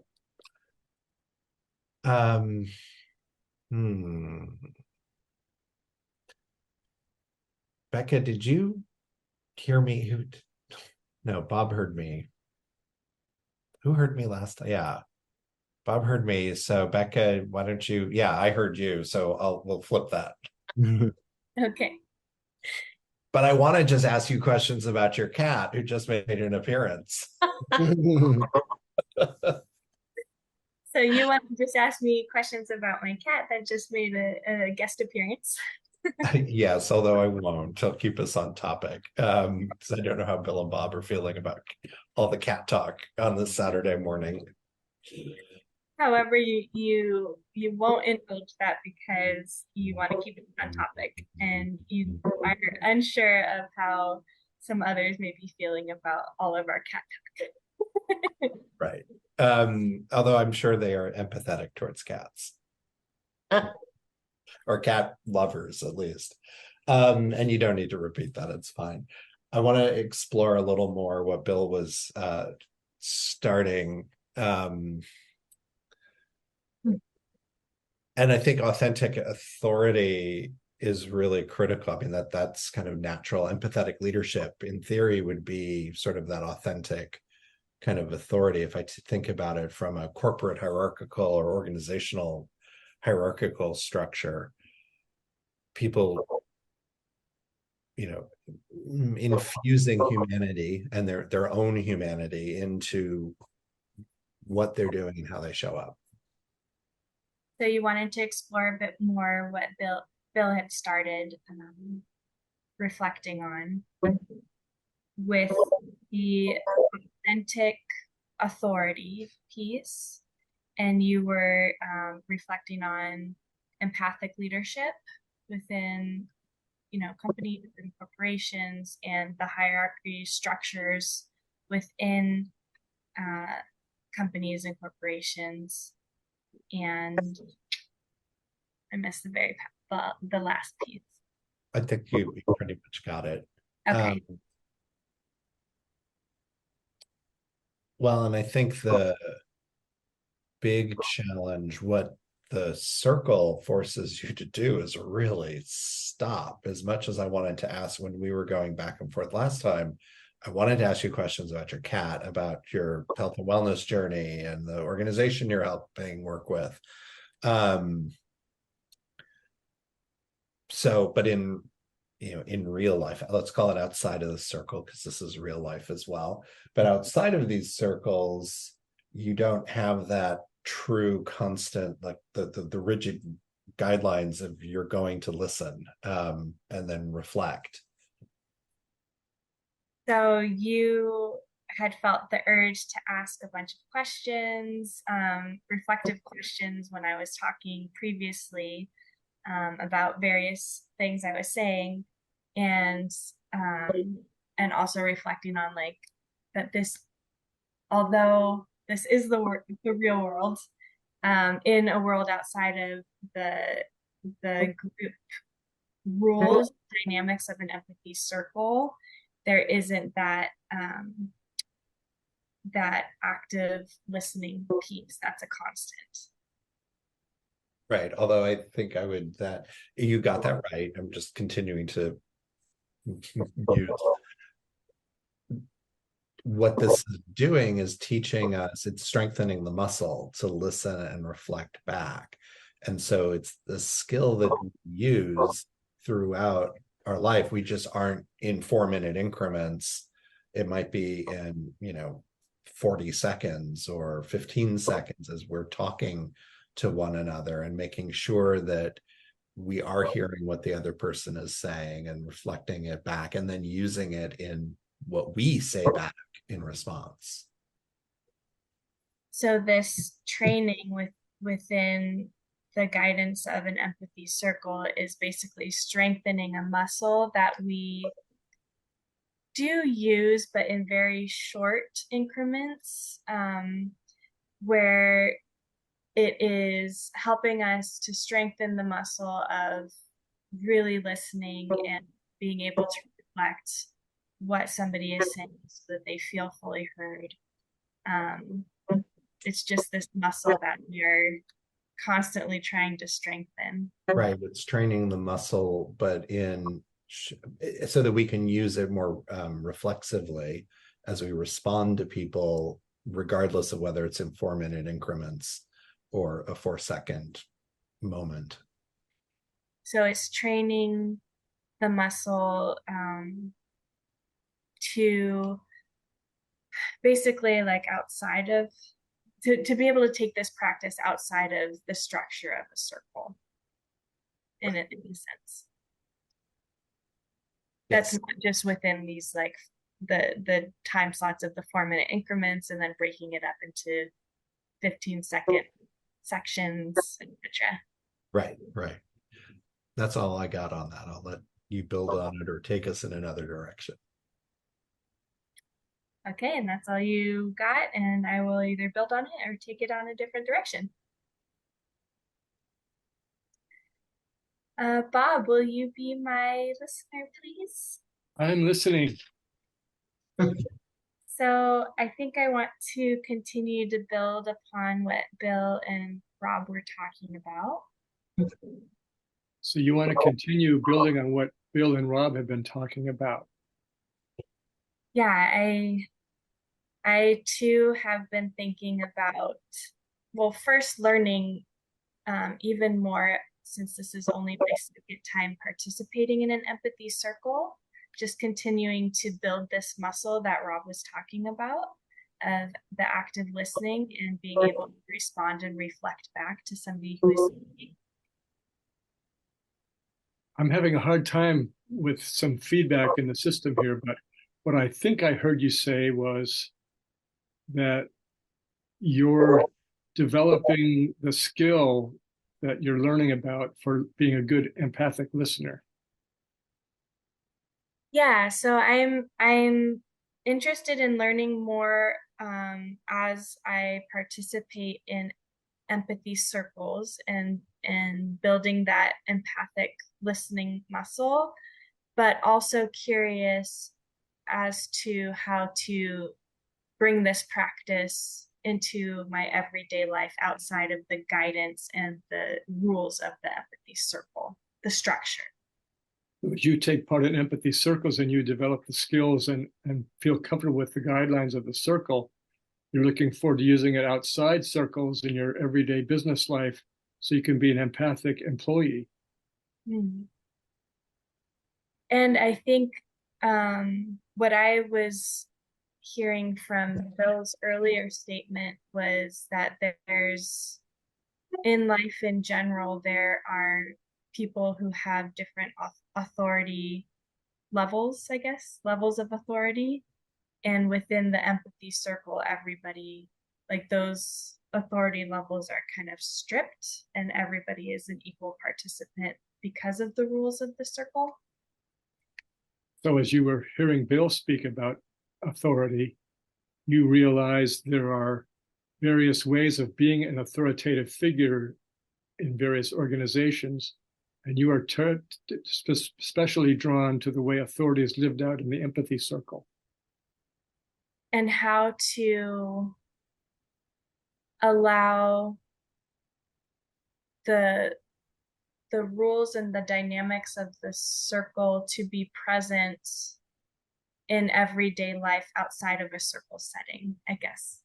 And I'd be interested in exploring ways to learn how to do that. So you're interested in exploring ways of finding a natural way of being empathic outside the circle. Yeah, I too, I feel a little unclear as to what I'm getting at, but feel like there's something there. So although you don't really feel clear in your own mind about what you're trying to get at, you think there's something there that that's worth pursuing. Yeah, and I think the hard part for me in the empathy circle structure is not being able to ask somebody a specific question and get a response. So that would be another thing that I'm interested in learning more of, how to do that within an empathy circle setting. So as questions arise in your mind about what's happening and how you can better understand what's happening, you're trying to figure out how to use questioning in an empathy circle to help make you a better empathic person. Yeah, I think that is all I was thinking about. So I feel fully heard. Thank you, Bob. You're welcome. Bill, would you please listen to me? Happily, Bob. I'm taking a little silence here to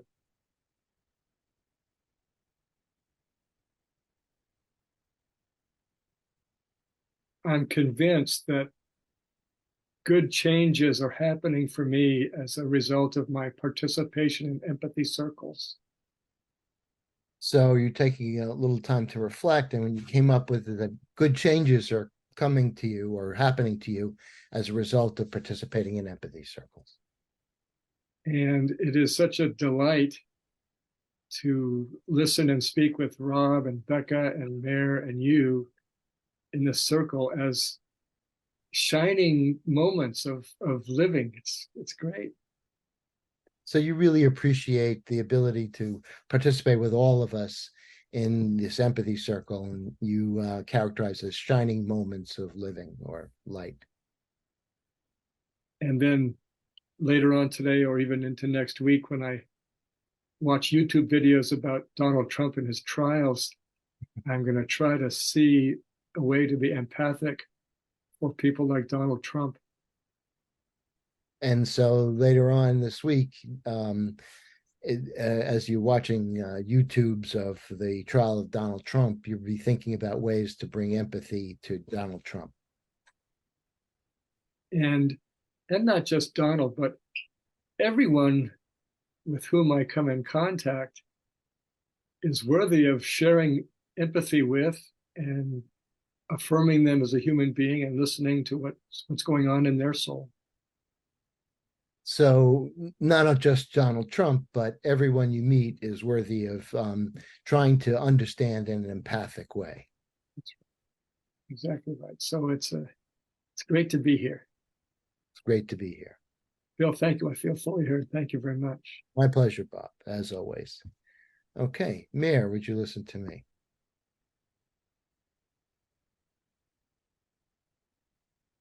Yeah, you're muted. Yeah, there you go. There you go. Okay, great. So in building a culture of empathy, I was not unaware of how violent organizations use empathy in order to initially deceive people. Oh, I'm not sure I just heard you. Were you saying that as you're building the culture of empathy, you were not unaware, or you were unaware? No, I was not unaware. I am aware. We're not unaware. In other words, you're aware that from the beginning, how some organizations or cultures might actually use empathy in a way of like manipulating. Yes. Yeah, there are examples in the immigrants, the Irish immigrants in New York. Tammany Hall would have soup, meet them with soup. The immigrants coming off the boats, and then use them as foot soldiers in the Tammany Hall corrupt system. So the memory of how that Tammany Hall about the Irish are coming off the boats, they're being met with soup. Here, we care about you, and then used as in ways that were not empathic. Right. For their own purposes. Yeah, and even though Nazism is considered the opposite of communism, actually, they were socialist in their name, and they started off during the Depression in Germany offering free bread to the masses. Like the example of Nazism in Germany, they called themselves socialists, and here's free bread. We're on kind of the idea, we're empathic, we're on your side. You didn't say that, I'm adding that. The question is, what's different? And as a teacher, the difference for me between a culture and a cult, as a teacher, I gave my students skills, and at the end, I wanted them to feel more independent. Whereas in a cult or a cult-like thing, they create more dependency. That sharp differentiation between the goal, instead of teaching to increase independence, and I don't know what other word you said, that it's in a cult, they're like, okay, follow me, less independence. Right. And exactly. that's such a sharp contrast, something like that.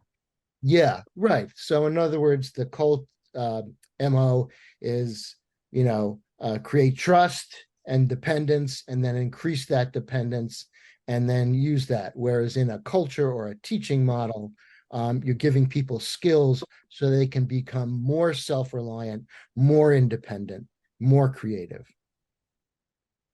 Yeah, so that sharp differentiation between, in a cult, they're increasing dependence and less personal power. And in teaching, you're offering people, in the culture of empathy, you're offering people more opportunity for self-direction and empowerment.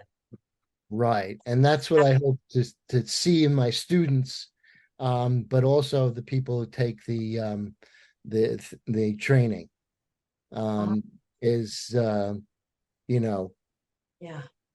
they feel better, they feel more empowered, they feel more independent.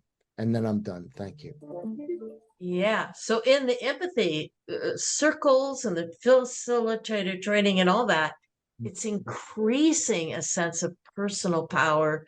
I don't think you use this word, but like self-agency. Sure. People Yes. are more themselves than follow these rules and do as we say. Thank you, Mair. I feel fully heard. Ah.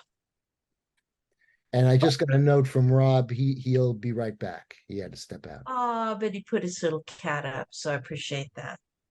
This cat looks very much like my alley cat. Yeah. Okay, so so I'm picking somebody to listen to me. That's right. Bob, would you listen to me? I'm listening. Okay. This topic about the authentic authority is so dear to me right now. I'm building a team. And what is that team? I really want it to be collaborative and level. I've been working with someone for 3 years as I taught him. He's Brazilian, living in Brazil, as I've taught him NVC the last 3 years. And he's now a candidate to become a certified trainer. And I've taught these other people who are now coming on as team members. So I've been the teacher student to these teams. Stop there. So as you are thinking about authentic authority, it applies to your situation where you're building a team, but you want to be collaborative and not hierarchical. Thank you. And that I have been teacher and they've been students, and making that shift to sharing power and authority.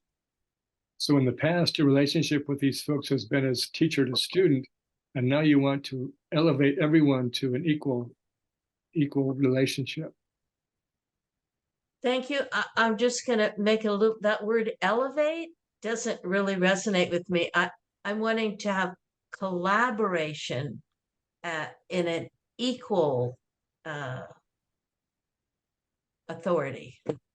So it's not an elevation process, it's equality and collaboration. Yes, and that the authentic authority is related to the roles and the area of expertise each person brings. So the authentic authority relates to each different role and the expertise each person brings to the various roles. Yes, thank you for hearing that. It's so helpful for me to say it and to hear it reflected. So it's helpful for you to say something and have it reflected back accurately. Yeah. So as one person builds a slide deck, one person drafts a proposal for a business, one person does tech, it's all equally appreciated. So each various function, although different, is equally appreciated in the organization. And we're sharing the finances equally as well. And the finances are shared equally as well. Yeah. I am so satisfying hearing that, Bob. Thank you. You're welcome. You're welcome.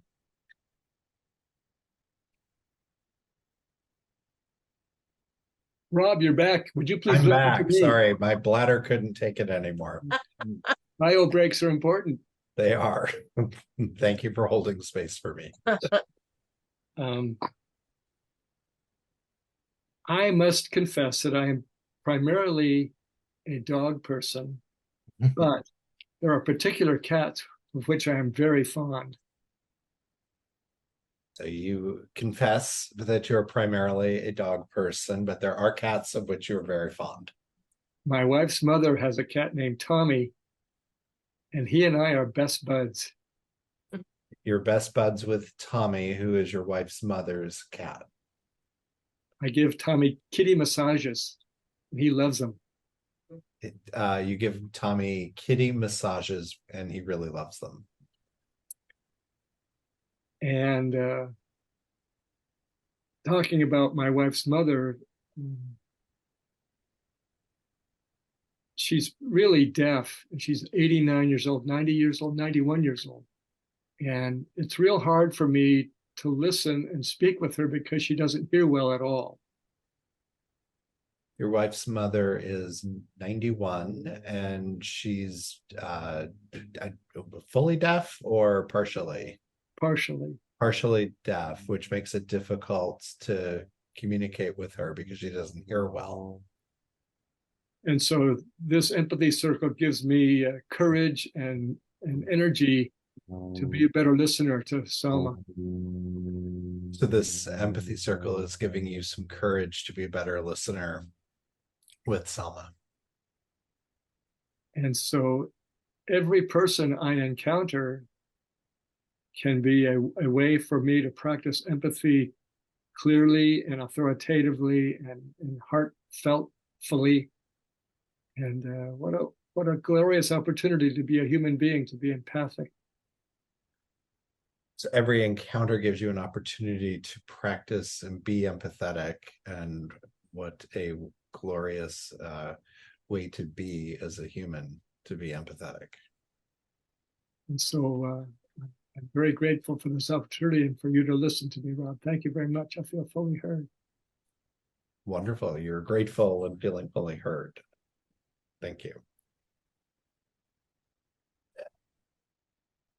Mair, I don't think we've played yet. I know Edwin and Flash, we only have 10 minutes or so left. But my question for the group is, what are the limits to empathy? Should we have empathy with everyone in society? I heard a classic narcissist's name mentioned before I had to answer the call of nature. Where are the limits? Are there limits? Yeah. So question to the group, are there limits? Is empathy, I think you used the should word, should we have empathy for everyone? Are there some kind of limits to some certain, well, individual or individuals, not to mention names? Are there limits, and how would those look? Yes. In real life, not in an empathy circle, but right, in real life, absolutely. Yeah. And I think about criminals, murderers, pedophiles. Where do we draw a line? Yeah, thinking about different bad actors, let's say, that are doing things that are harmful to others. Where do we draw the line at offering empathy or not? Yes, I feel heard. I will leave it open to the group.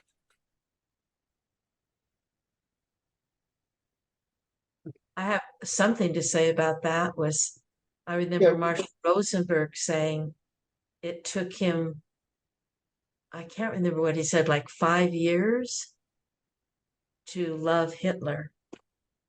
And then Marshall he was Jewish. He had people, family members and friends die at the hands of Nazis. And I asked him in that small group we were in, Marshall, if it took you 5 years to love Hitler, how long do you think it's going to take us? His reply was, it took me 5 years, so it doesn't have to take you.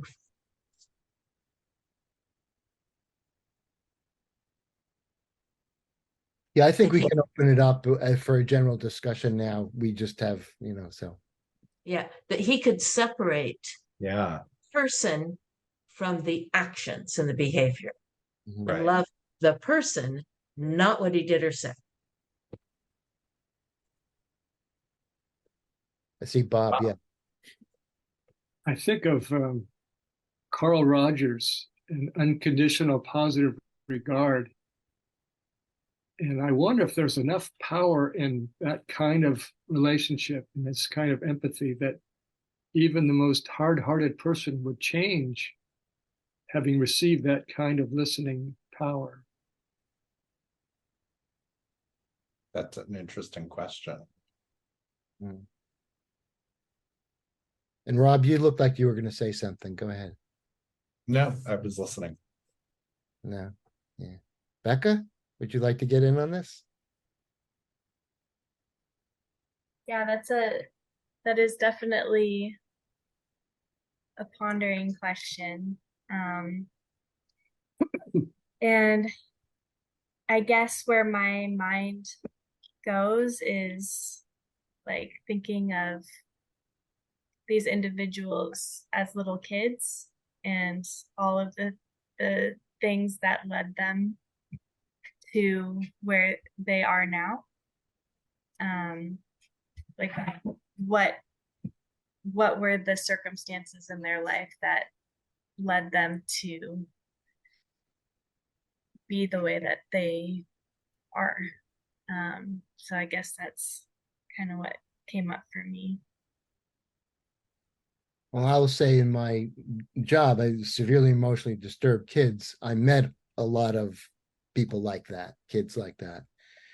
And and the answer is, yeah, there's an empathic person, in there. But sometimes it's so ingrained that you have to be able, and this is different from punishment, but you have to set limits. And that's what I think that people forget. There's a way to set limits.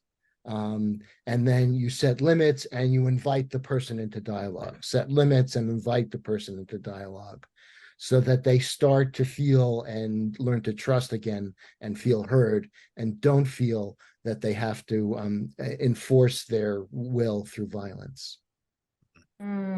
Set limits, then you're talking about behavior, what they Right. say and do, not limits to who they are or how we see them. Exactly. Yeah. Exactly. And one of the main things in specialized is they, name the action, but not the person. Because many times these kids had heard, oh, you're bad, or you're this, or you're that, and they're labeled. And you would say, you chose to throw that book.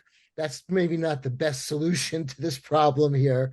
And what other ways can then you get your needs met? Acknowledging that they have some needs met, but it's not the individual through the book, it's the fact that the book was thrown. The book that was thrown is the problem, is the bad action.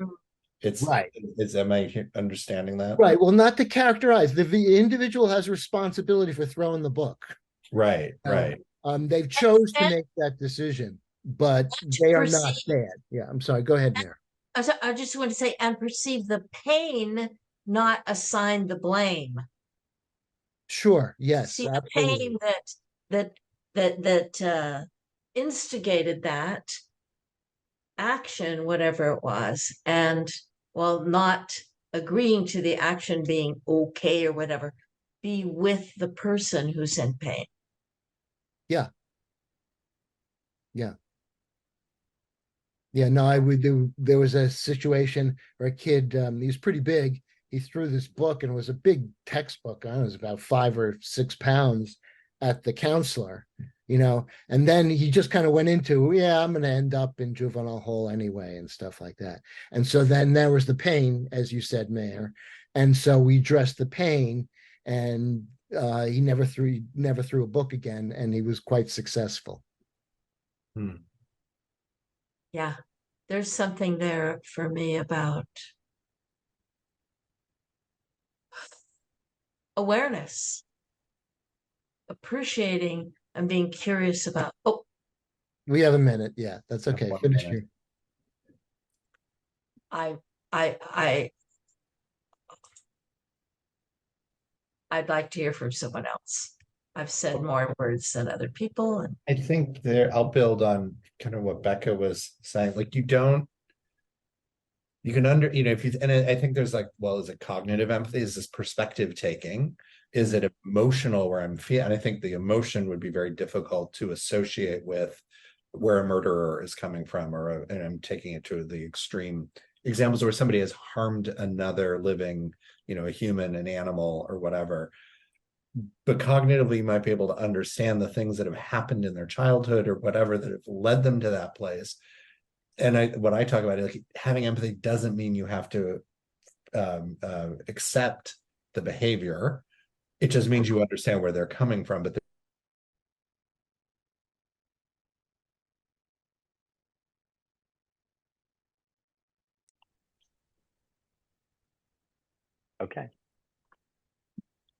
so I just want to say this is a empathy circle, and Jeanette is taking the first turn. So go ahead, Jeanette. Thank you, Lou, for facilitating. And as I said before, I am so grateful for Edwin and all the facilitators and this topic, because I have found the world of reactivity has been around me all of my life. And whenever I get more vulnerable, it becomes more crucial that I learn to respond in a very compassionate way. And also my own vulnerability gets lost because I am living in a place of what do I do with this energy that's coming at me? And then I try to go into self-protection by saying, and then it gets destroyed. Let me reflect that back. Yeah, so you're saying that you've been in a lot of spaces where you don't feel safe to be vulnerable and to share empathically with people, but you really desire that, you really want that. And you also know that there's a lot of reactivity, like if you talk about something, people may react to it, and then you get protective. So you notice that dynamic happens, and you would like to learn a way to cope with that so that your own reactivity to it, your own protectiveness doesn't come up so much. Yes, absolutely. Thank you for that. And one last piece, and how I feel about this training is crucial, because I also seem to attract people who have a lot of trauma and then feel safe with me, but then I don't hold my own center and get triggered by their trauma. So this is a very needed field, and I really so appreciate it. Yeah, so another thing you notice is that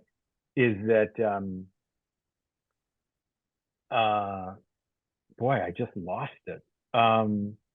So it has to do with people's triggers. So you noticed that that you can get triggered by what people say. But I also attract people who have a lot of trauma. That's it. And then feel safe with me to unload all that trauma. Yes. And I can lose my own safety. And yeah, so the dynamic, the process that you notice is that because of who you are, maybe kind of empathic, you tend to attract people that have a lot of trauma and they want to tell you about it. And then you have trouble because you lose yourself and you don't protect yourself enough. And you want to figure out you would like to improve your capacity to do that. Thank you. Absolutely it. And that, and I'm also very grateful for this whole topic, how it's changing our dynamics in our culture. Yeah, so you're also feeling a lot of gratitude that this is being talked about and the capacity, people are trying to grow it in the culture at large to help change how things are. Okay, yeah. Thank you. That's time. All right, so now I'll go. So I'll go, Alana, would you be my reflector? Okay, I do my best. Okay. Well, I'm just feeling really happy to be here with the three of you, and four if Sunil ever shows up,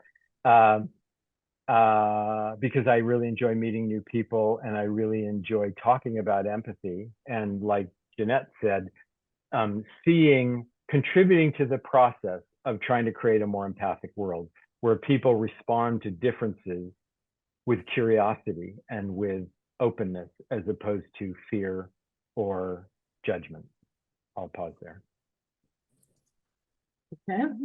So you are very pleased to sharing with us your empathy about this story behind, and you feel very welcome to listen deeply in your opinion how this conscious mind are about empathy and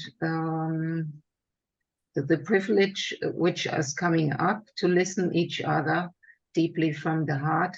It opens up also a kind of open heart. Did I understood right? Yes, yeah.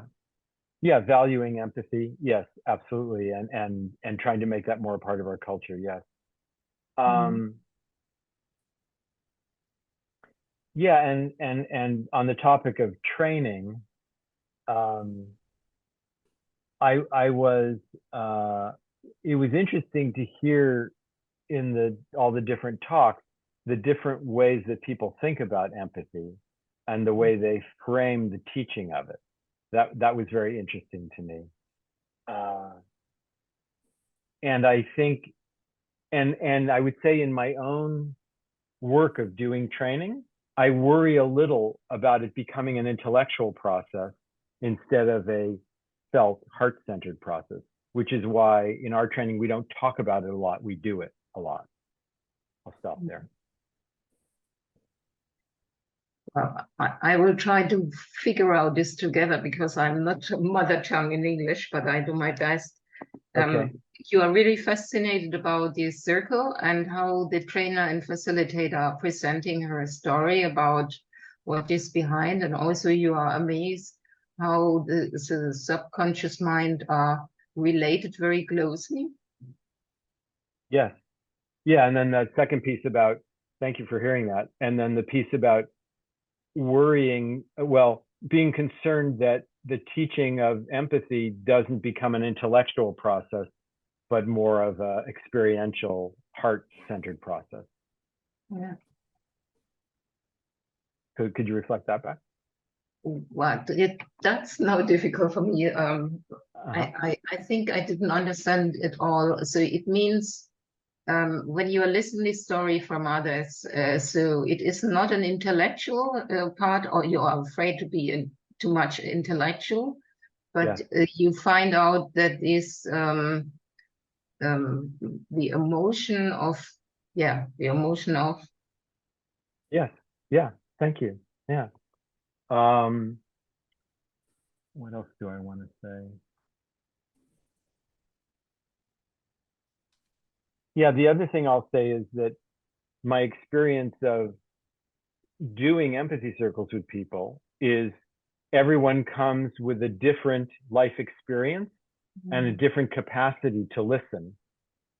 And accepting that and kind of meeting people where they are is very important. So you are fascinated to listen each one and how they are open up and trust each other when they're talking about empathy, and how you are feeling as a facilitator, very amazed how you can say, I lost. Thanks. Thank you for trying that.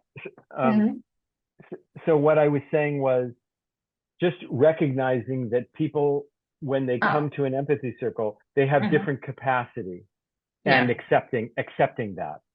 Yeah, they have different capacity. That's right. That's what I noticed too. Yeah. Yes. And being accepting of that is very important. Yeah. Yeah. Just accepting this, each one. Yeah. Yes. Thank you for hearing me. Okay, it's your turn. You're welcome. So now is my part? It's your turn to speak, yes. Okay, then I take harmony. It's called, right? Okay. Nice name. Well, just what I listened to the speaker, Zweier, it is really touched my heart, and it is really true. This togetherness, listening deeply each one, and sharing the open heart, it makes me really, my heart opens. I'm really touched about it. Yeah, so by listening, what we shared, I think in this room and also in these presentations about this deep listening, really being able to listen to people, and when they can open their hearts, it opens your heart as well. Right. Yeah. And I believe it is very important to get a resonance in a way that the rhetoric of the language is understood, and also this emotion. And there was this one lady she talks about is the diversity of culture, how it is they talk and how they get understood from his clients. Right. So that the rhetoric and the language we use is important, but also really reaching into the emotional flavor and what the person is feeling, and that different cultures do that differently and have so that it's important probably to be familiar with a culture in order to really listen to someone deeply and catch the emotional flavor of what they're trying to convey. Yeah. Right. That, Yeah. okay. Well, and what I add on this is also I was really deeply listening about the diversity of cultures person, the rhetoric, because I'm from Germany, so I some slangs going up, and then my mind goes what she means. But I understood it very well. It was very nicely described with the slides. Thank you for that. So that presentation, especially with this person who talked about the different cultures and the different language and tones of voice and even the form of speech, might have been a little difficult, but you understood the importance of what she was sharing and agreed with it. Right. I feel fully heard. Thank you. So I just want to also acknowledge that what I heard you say is that English is not your first language. And so you're working hard here to understand people and to be understood. And that was actually one of the things that you appreciated about that presentation, was that recognizing that, acknowledging that. Is that right? That's correct, yes. Okay, great. All right, Harmony, your turn. Okay. Jeanette, do you want to take a listen? Yes. Okay. Well, I wasn't even sure if I was going to participate in this part. And thank you very much, Lou, for calling my name several times. It almost guilted me into sitting up and being in this room. So I'll pause there. I'm hearing from you, Harmony, that you weren't even sure about participating, and thanking Lou for calling out your name. And you're appreciating that. Yeah. And I almost, because I felt a little guilty that I was just going to bail out. And also because this topic is really, really important to me. And I know Edwin personally. I used to live in the Bay Area. I'm in Texas now. And I've been I recently just found out about this particular this presentation yesterday, and along with that was the fact that he has property now in Santa Barbara that he's going to develop into a center. And I'll pause there because then I'm going to change topic for you, subject to that. Okay, so what I'm hearing is that you were feeling almost guilty and wanting to bail out, but this topic is really important to you, very dear to you, and you do know Edwin because of where you live or lived, and you just found out about this yesterday, this seminar here, and the fact that there is property in Santa Barbara where he has this center now. Right. And I've studied with Marshall. So nonviolent communication and empathy is part of how I deal with people, core of how I am with people. And I see so much conflict and misunderstanding. Right now, I have a close friend who talks to me about his relationship with his daughter and how I can see from both sides of, he'll tell me what she's saying and share what he's saying. And I've kind of been a mediation coach for him, which has been really helpful for him. It's been very rewarding for me to see that I can facilitate that way and be helpful. So you've done a lot of NVC work with Marshall's training, and you've been witnessing a lot of conflict and hearing both sides. And it's been rewarding but you're seeing this more in the world now, even with close people that you're hearing. Yeah, I'm actually in a position where someone values what I have to say and wants to hear it. So I'm not just trying to insert myself because I think it might be beneficial. I'm actually being invited in, which feels really, I don't even know the word. It's a relief, I think, for me to be able to know and not guess if what I'm offering is wanted. Yeah, I'm really hearing the value that you are witnessing in yourself, hearing this around you, and that you're not even doubting whether this is a field where, you know, what am I doing? And now you're seeing, wow, this is touching your heart, that it's becoming more meaningful. Yes. And it's encouraging me to step in and claim my skills and my ability and my own. I think I'm myself as an empath, and I've mostly done that in a practice called contact improvisation, which is a language of touch between two people and movement rather than verbal. And right now, you're empowered to claim the skills because you've done this contact improv, but you're hearing more about feelings on a deep level at the heart of the root of what's going on, and you're touched that this is really, you're claiming your gifts. Yeah, thank you. I really feel heard. Thank you, Jeanette. And that you've been an empath. All right, Jeanette, your turn. Whoa. But you have to pick a reflector. Oh, okay. I will pick actually Harmony. I don't know if Sumi's around, but I'll pick Harmony. Thank you. Okay. I hope you're ready to just go from one to the other.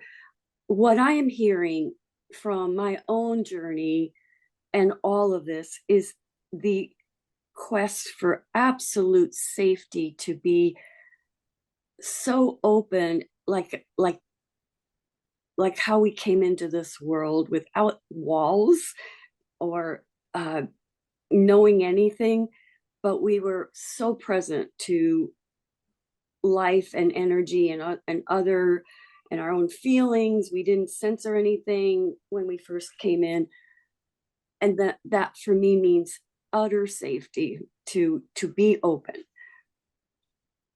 So what I'm hearing is that at the core is this sense of safety that's so important. It's almost like the innocence of the infant who comes in unconditioned, unprogrammed, and just trusts, and hopefully is held and received and understood and cared for, and that really touches you deeply, and it's something that you long for. It sounds like maybe that might be an interpretation. Absolutely. I have a background in anthropology, and I've been through the healthcare system, and I have been over 30 professionals easily, and not one in my own family drama, which has been healed, it is really getting this in the professional world, that to be that open, it takes courage, and then to get re-traumatized when it doesn't land, something is really so profoundly needed. Yeah, I'm hearing, I think, the kind of the pain and frustration both of the professional realms, where in the medical profession, this just doesn't happen. This kind of listening, this kind of really allowing patients or clients to feel safe enough to express themselves and be held. And so in your own family, you've gone through many professionals, and even though it sounds like you might have gotten through some of this yourself, it's been really difficult. There hasn't been real professional help, and you're hoping that climate can reach into the professional realm and absolutely, especially our need in our culture for mental health. That's where I come from. Yeah, if you could. Yeah, especially in the mental health where it's a tragedy that people don't really get the help that they need. And you just really long for that to change and be so that people can get the help they need, even professionally, and not be left on their own to try to figure it out. There needs to be a reawakening in that field because it affects every walk of life, from parenting to marriages to business to world, the world's global impact and everything it touches. Yeah, it's almost as if this is at the core and in the essence of every single person, and it touches all our lives in so many ways. And mental health to come back into, or to be recognized as a core piece of a human need, is that mental support, that emotional support that we I would say that not just support, but the capacity and willingness to understand. Rather than just support. It's the skill of being able to understand and to reflect that. That's the I hear that it's very easy to do this, but I see that it's not that easy, because professionals, if it was easy, they could do it. Right. So yeah, so that, yeah, rather than think it's easy and that they are accomplishing it, to really understand this is really difficult and very necessary, and just so needed.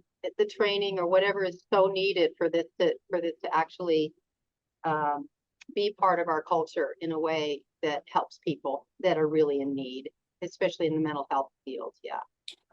Thank you. I feel heard. Thank you. Oh, is it my turn again then? Okay. Let me try you, Lou, this time. Okay. Let's see. So, yeah.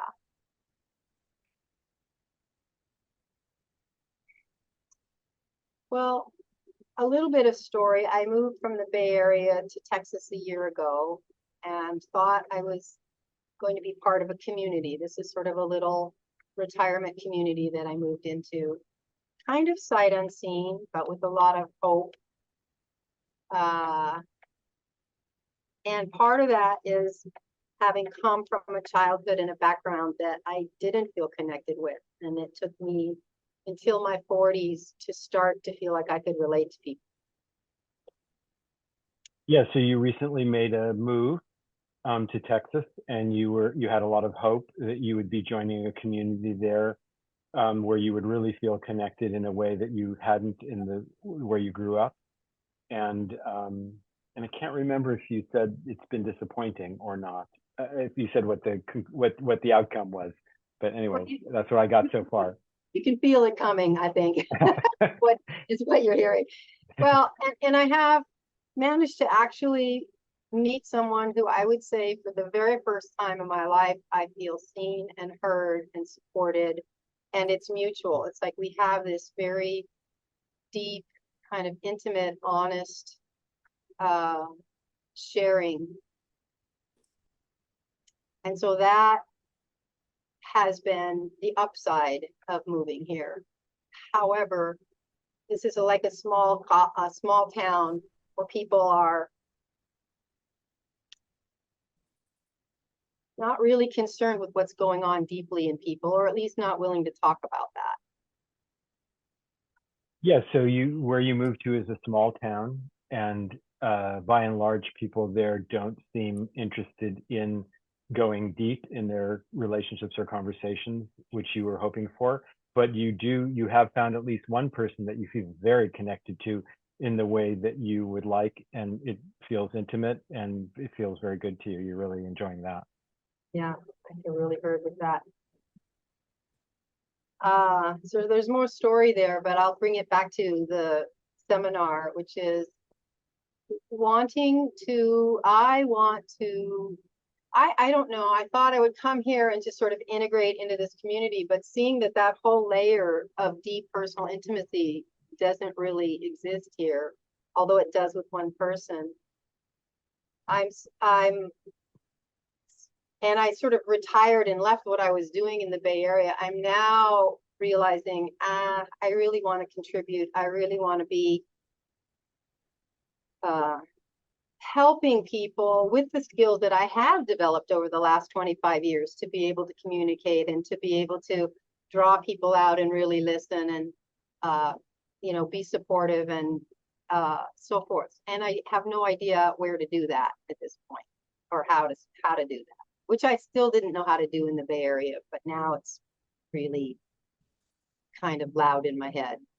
Yeah. Yeah, so part of what's happened too as a result of the move is you've become aware that you really do want to make a contribution to creating a more empathic society, a more connected society that talks deeply about things, and that you have skills to do that, that over the years that you've lived, you've built capacity for that. And so your desire for that is really surfaced, and you're trying to figure out how so what do I do with that now? How am I going to make that happen? Exactly. Yeah, where do I go? And this is I'm in the south tip of Texas, and it's just,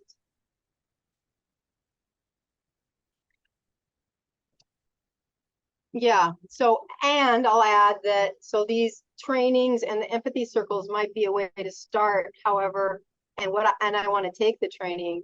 And the thing that spoke to me almost the most was, what's stopping me from doing that in this community? Like, what do I fear? And my fear is sort of, they won't want any of it, basically. Again, yeah. Yeah, so you're looking around at where you are now and what the culture there seems to be, and you're wondering, how can I do that, what I'm thinking I want to do, how can I do that here? And then you thought about the training and wanting to do the empathy training, and could you start with empathy circles? Might that be a way to do it? And then when you look at what kind of resistance comes up in you to that, you recognize that, well, it's kind of like maybe a fear of failure. Like, what if I try to do this and nobody will participate, or they don't want it? Absolutely. Thank you. Feel really heard. Thank you, Lou. Okay, thanks. Okay, so I guess I'll go to Alana again. Is that all right with you, Alana? Yes. Okay.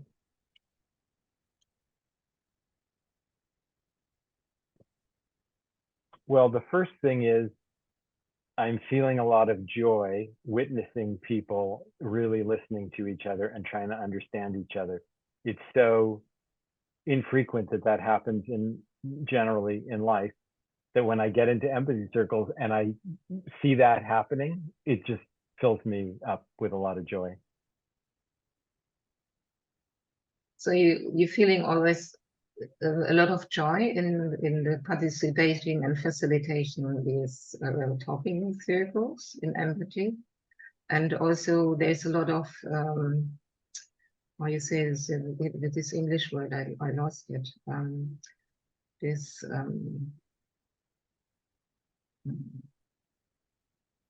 recognitions. Say that again. Recognitions.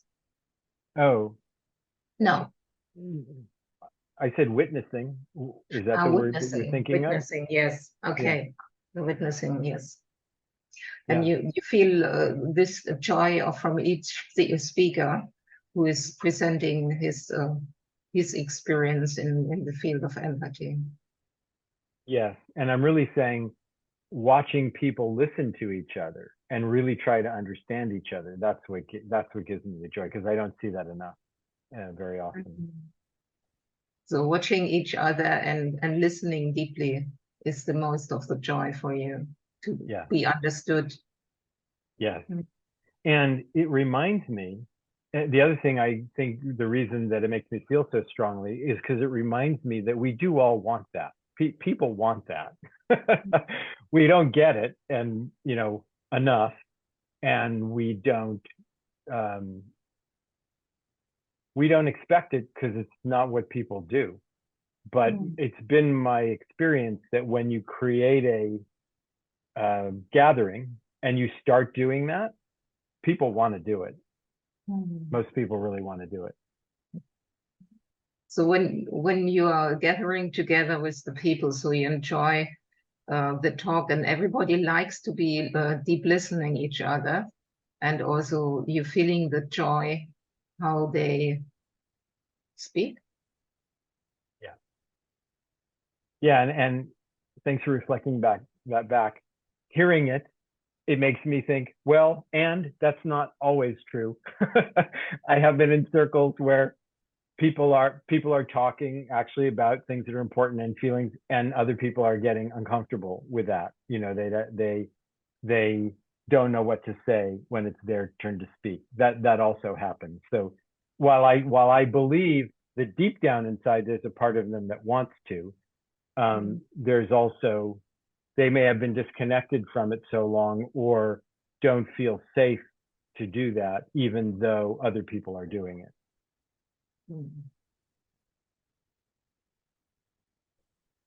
This is very interesting what you are saying, because it is really true. When you're listening each one, so your mind goes in you know, you talk your inner mind, your conscious mind is speaking to you. And sometimes you think that's not really true, but you trust, and you start to rethinking, and your ear are listening deeply. So I think what you mean is also when you are open to the other person to listen deeply, so you will understand him well, what he's saying. Yeah, and this is the last thing I'll say. My time's up. What just happened for me, which was I got a reflection from you, and that made me realize, when I reflected on it, that made me realize, well, what I said, that is what I said, but I realized I have another thought about it. That's also part of what happens in this process that's really wonderful, which is it isn't just a chance to speak what I know, but it's a chance for actually me to explore what I think. And that can shift around. And that is one of the beauties of this, of what happens in this process. So the beauty things of exchanging the word is also the recognizing what I'm speaking to you, that you are had another thought, but it gives you an idea to speak this in a different way, or rethinking about it. Yeah. Thank you. I feel heard. You're welcome.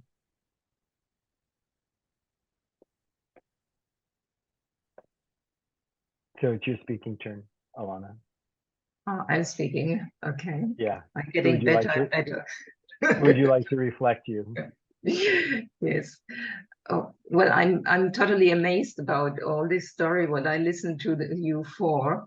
People, well, hold on. So who would you like to be your reflector? All right. Okay. Jenna. Okay. Yeah. All right. Great. Sorry. Go ahead. Go ahead, Alana. Yeah, okay.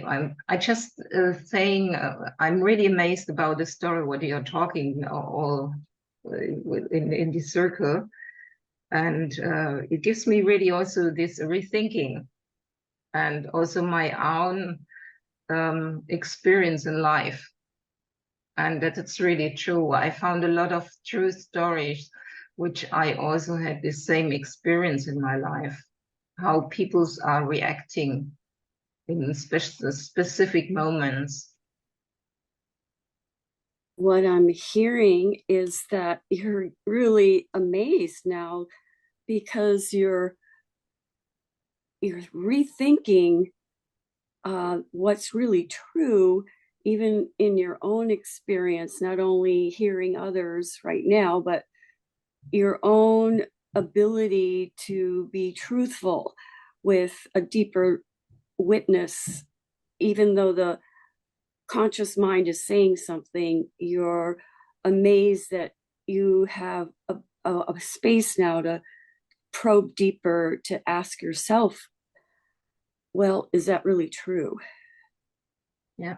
Did I get that correct? Yes, that's correct. Yes. Well, and also, I would say you're talking before this story about medical and leadership. So I'm working in a circle with international leaderships person together. And I find out after the empathy circle what it means to listen the other person, what he's really talking to you, to understand them, because people have different pronunciations or expression, how they are related to the job. So I'm hearing that even presently you've gotten involved in medical leadership, and to what really listening could be, and what I'm hearing is the interpretation of what is being said can be different for each person, not just the words, but deep listening on what they're really meaning. That's right, absolutely. And it is very important, you know, when you are in a process of, in a team or with different manager or leaders together. So when you're misunderstood someone in the circle, something goes wrong in the process. Wow, I'm hearing that when something can be misinterpreted in this leadership managerial process of listening, if something goes awry and not gotten truthfully, that it could be very misunderstanding and go awry. Yeah. Yeah, it can drive the process into, you know, in this kind of emotion, you know, the emotion under control, not control between these different persons who are acting in the process. That this process, if it's not understood in a truthful, deep way, that the emotions driving the communication can derail or get out of control or a lack of control of people's expressions. Did I get that right? Yes, correct. You understood me quite well. Thank you. You really, I got it. Okay. I guess I go. Okay, Lou, if I can be listened to. Okay. Yeah. I absolutely love this topic because I find the conscious reality and the deep, deep spiritual place of love. Sometimes within me, I have to really dig deep and go, okay, what is going on here? But it's not just my own journey. Yeah, so you love this topic because the idea of going deep and connecting to your feelings and your spirit, and that you love that, and you also recognize that you may sometimes maybe having trouble connecting with that or going there and understanding what that actually is for you. Is that right? No, not really. It's more in understanding everyone's journey with my own and everyone else's journey with this truth part of our being. Okay, so you're saying that what you love about it is that you get to understand your own journey and the journeys of others more, and how we're all together on a journey. Is that what you're saying? Yes, but there is sometimes a little bit of a disconnect between the conscious mind and the spirit. That reality, we're on this process, but to witness people becoming more able to hear truth, their own or others. Yeah, so I'm getting that you're saying that you recognize that sometimes people aren't so connected to their feelings or their sense of spirit, and that you love that this kind of process helps people do that more, go there more. Is that right? Yes, absolutely. And it keeps us in a place of trust rather than fear.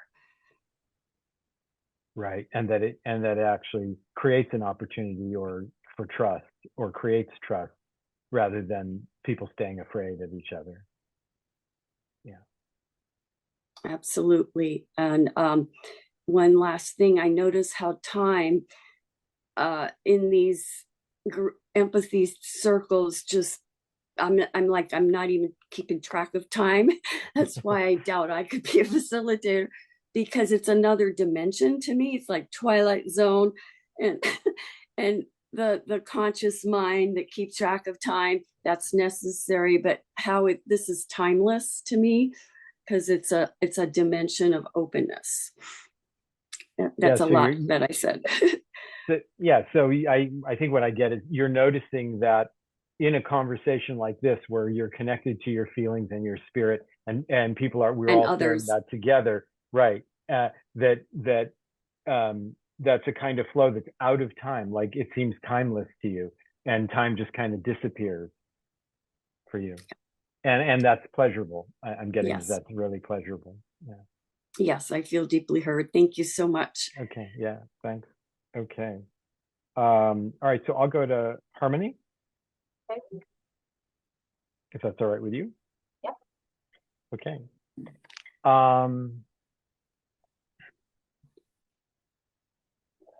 Yeah, I'm resonating with Jeanette. I also love how this kind of, what I think of as people sharing what's important to them, what's really meaningful to them and real, is so satisfying. Like, it's like nurturing my soul to spend time doing that. And at the time when I think of, like, oh, spending 2 hours in an empathy, like, that's such a big block of time. How can I give up that much time? And the time always evaporates, like I want another speaking turn. I want another speaking turn. I didn't get to say everything I wanted to say, even though I was in that. So I'll pause there. Oh yeah, just the resonance with Jeanette about this is so nourishing and satisfying to have people really touch their truth and share and be received and have that understanding happen.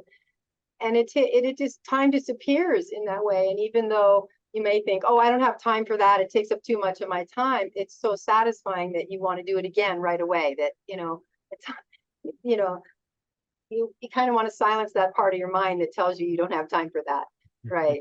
That it's not important. Yeah. Yeah, and one of the challenges with getting people to do empathy circles is that if you don't do it for long enough, you don't really experience the benefit, the real benefit. And but people are reluctant to give up 2 hours. 2 hours is a big block of time for most people. Most people will not do that long. They'll do like an hour, maybe an hour and a half. And so the challenge of kind of introducing the idea of it and how to do it, and then you get into it, and then you want people to have at least 3 speaking turns. That is one of the challenges with introducing people to empathy circles. Right.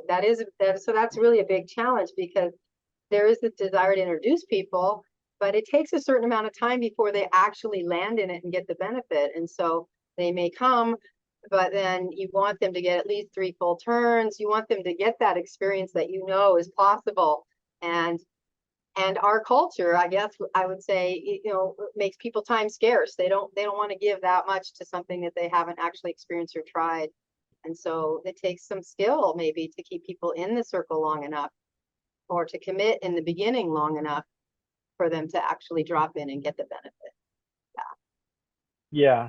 And one of the ways is to do one-on-ones with people for a shorter period of time and listen to them, and they get the benefit of that, or they trust you enough from that they will come. They'll take an invitation to a longer period of time. Those are a couple of techniques or strategies that I've used for getting people to come. I'll stop there. So one of the kind of tricks or things that can help that is to develop the trust and understanding one-on-one with somebody, and really give them that full experience one-on-one, so that they know they're already now more willing to come into a group situation and be with other people and dive in again. Yeah. So that I think what I saw was that even as you said that to me, that occurred to you, like, oh, that's kind of how to solve that, is really take people by the hand one at a time and just give them that private experience first. And then they're going to be more willing, hopefully, to settle into a empathy circle or a group. Yeah, and another aspect of it is if I listen to them well, then they feel heard, and they trust me more. And so then if I ask them to do something longer, that trust is there that helps them say yes, not just the experience, but the trust. Yeah, that's so important. The trust they build for you so that they're willing to risk something that you're suggesting because they already trust you at a certain level, having provided that. Yeah. That's my time. Thank you, Axel. Okay. All right. Let me try Ilana, my German friend. You're up higher on my screen so I can look at your eyes. That's one of the things that I find. It made me think just now how important it is for me to make eye contact with the person, and how that was so hard for me initially to allow myself to be seen enough. It was like there was so much shame around trying to share deeply because I thought of myself as defective that I couldn't look at someone and share that. And now I really appreciate that someone can hold my gaze, and I can kind of rest in that accepting gaze, even though right now I'm seeing a reflection in your glasses. Yeah, that's the problem, I know. I'm sorry about that. So you are really saying it's very important to see the face of the other person, and you're not scared about that. But in the beginning, there was a moment, what you are saying, the story about that you had a feeling that you're not that heard, right? Did I understand you correct? Not shame, so not worth it. Yeah, I think that's what you said. Was that your words? Yeah. Yeah, of course it is. Well, with these glasses, it's a computer glasses, but it's always reflecting. I try so many things out. I think it is for everybody the same problem. Yeah, and thank you I just mentioned the glasses because I was talking about seeing your eyes and I couldn't see them in the moment I was talking about it. However, the eye contact, I offered an event when I was in the Bay Area called, it was a eye contact experiment. And even as I bring this up, it helps me feel a little more hopeful about perhaps bringing empathy circles where I live here, because this was an event managed by a much larger group, but I did all the marketing and arranging, and 200 people of unknown people, complete strangers, came to this event down by Lake Merritt in Oakland, and sat and loved the eye contact. They wanted more, and it's scary to do that for a culture that doesn't allow that. So right now, I know I've said a lot, but I'm happy that I can remember that to give myself a little courage. I got it. So you've been in your event of Oklahoma, but I understand, right? And you had a feeling that's so important to see the eye level of the other person, to see the person from eye to eye. And you notice that is also important when you don't know other people's, how to get heard, to accept it. It is building also the kind of trust and openness. In this community. When you have 200 people around, it's quite a lot. Yeah, and just the fact that I invited, having no idea who would show up, and 200 people were interested and came to an event that was pretty scary and intimidating. It was no talking and just eye contact for a minute with a stranger, and then switch to another stranger. And the quiet and the focus and the feeling I got when I stood up and saw people having this experience was, I felt so rewarded for having done the work and trusted myself to go ahead and maybe have no one show up and see what happens. Yeah. So you've been very amazed to see all these 200 faces in our eyes. that they're watching and listening to you, and you got a bit of very emotional feeling. You had and touched by to listen and to see the eyes. Well, and let me just say that this was not listening to me. Everybody came and sat two across from each other and looked at each other's eyes, not me. Okay. And then other people for 2 hours. Yeah, just to give you guys. So you're watching the other people's in the communication. With a stranger. How they get together. Yeah. And being amazed about building the trust in this community. Yes. Thank you. I feel heard. Thank you. I just also want to add, Harmony, that I think I saw that you were very proud of yourself for having created that, and a little surprised that you were able to do that. Thank you. That brings tears to my eyes. Thank you for seeing me. Yeah, so I just wanted to acknowledge that I saw that. I think I saw that. Did. Thanks, Lou. Okay, Alana, your turn. Is another turn? Yes. Well, I think we have 15 more minutes, so that's probably one more speaking turn for each of us. 15 minutes, that's quite a long time. Well, time, it's running fast, and I don't feel like it's time running. It's really a pleasure to be to hear. Which one I choose now? Yeah. That's up to you. I don't think I haven't reflected you yet. I'd be happy to do that. Yeah, okay. Okay. Well, I just say, when I listen to this story about this event and 200 people speaking each other, it's this moment of recognizing the emotions in your own acceptance, what you see, what your eyes seeing, and what your ears are hearing. It's moving the heart. Yeah, so you're saying you were really inspired to hear Harmony's story about this event she created where 200 people came together and looked at each other and saw each other, accepted each other, and felt with each other. The idea of that's very inspiring to you.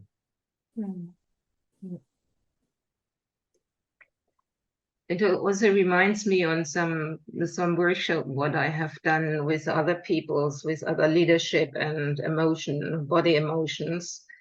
There's also the diverse of people. You never know who is coming in this event or in this workshop. But when the trainer or the group start in a circle, suddenly there's a trust.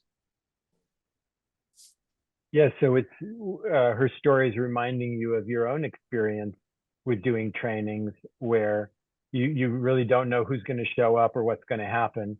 But your experience is that when people do show up and they get in a circle and they start working, the trust starts to build. And also in this process, during the time, peoples are not looking the watch. They forgot the time. They totally relaxed. And this is really amazing.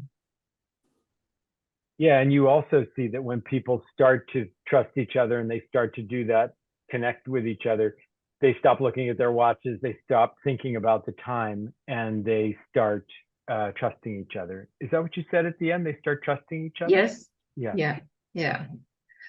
Because there's also in this process something surprising comes up. And I always love to watch the people, how they react and from this moment, or what they share when they listen other ones, what the experience in the process. Yeah, so one of the things that you really love about being in that process or seeing it, witnessing it, is seeing how the emotions people have and what they choose to share when they do start to feel trust and they do start to hear the stories that other people tell. Yes. And in these moments, the kind of storytelling is a shifting moment also for each of one in the group, because they rethink that what you are talking about just before in our talk. Yeah, so you notice how people's perspectives begin to shift because of the stories people tell, and maybe they tell a story that's different than they might have told otherwise, or their way of viewing themselves or others starts to change. Yes, right, absolutely. And what I could add also, there's also a part of emotion in this pause moment when there's a rest of 10 minutes or 30 minutes, how the people getting together, or only two people, or one is single and he likes to sit down and calm down and, you know, to working out all this story, what they listen about it. And then you restart the process. There is a moment which is really, I can't describe this in English, but this is a special moment because suddenly some understanding in the circle comes up, you know, very a deep understanding, and you feel the heart level, and that's amazing. Yeah, so another thing that you notice is that when people are doing work like that in one of these trainings, and then they go on a break, and as they take a rest from it, and there's interaction that happens during the rest, and then when they come back to work, you're saying there's a moment where you notice how people have shifted and they are feeling more and they are talking more deeply than they were before. And also to the end, you know, they are really feel very happy afterwards. Yeah, and that people feel happy. It's very satisfying for people and they feel happy about it. Yeah. Thank you. I feel totally thank heard. you. Thank you. Thank you. Thank you. Okay, I'll go to Jeanette again.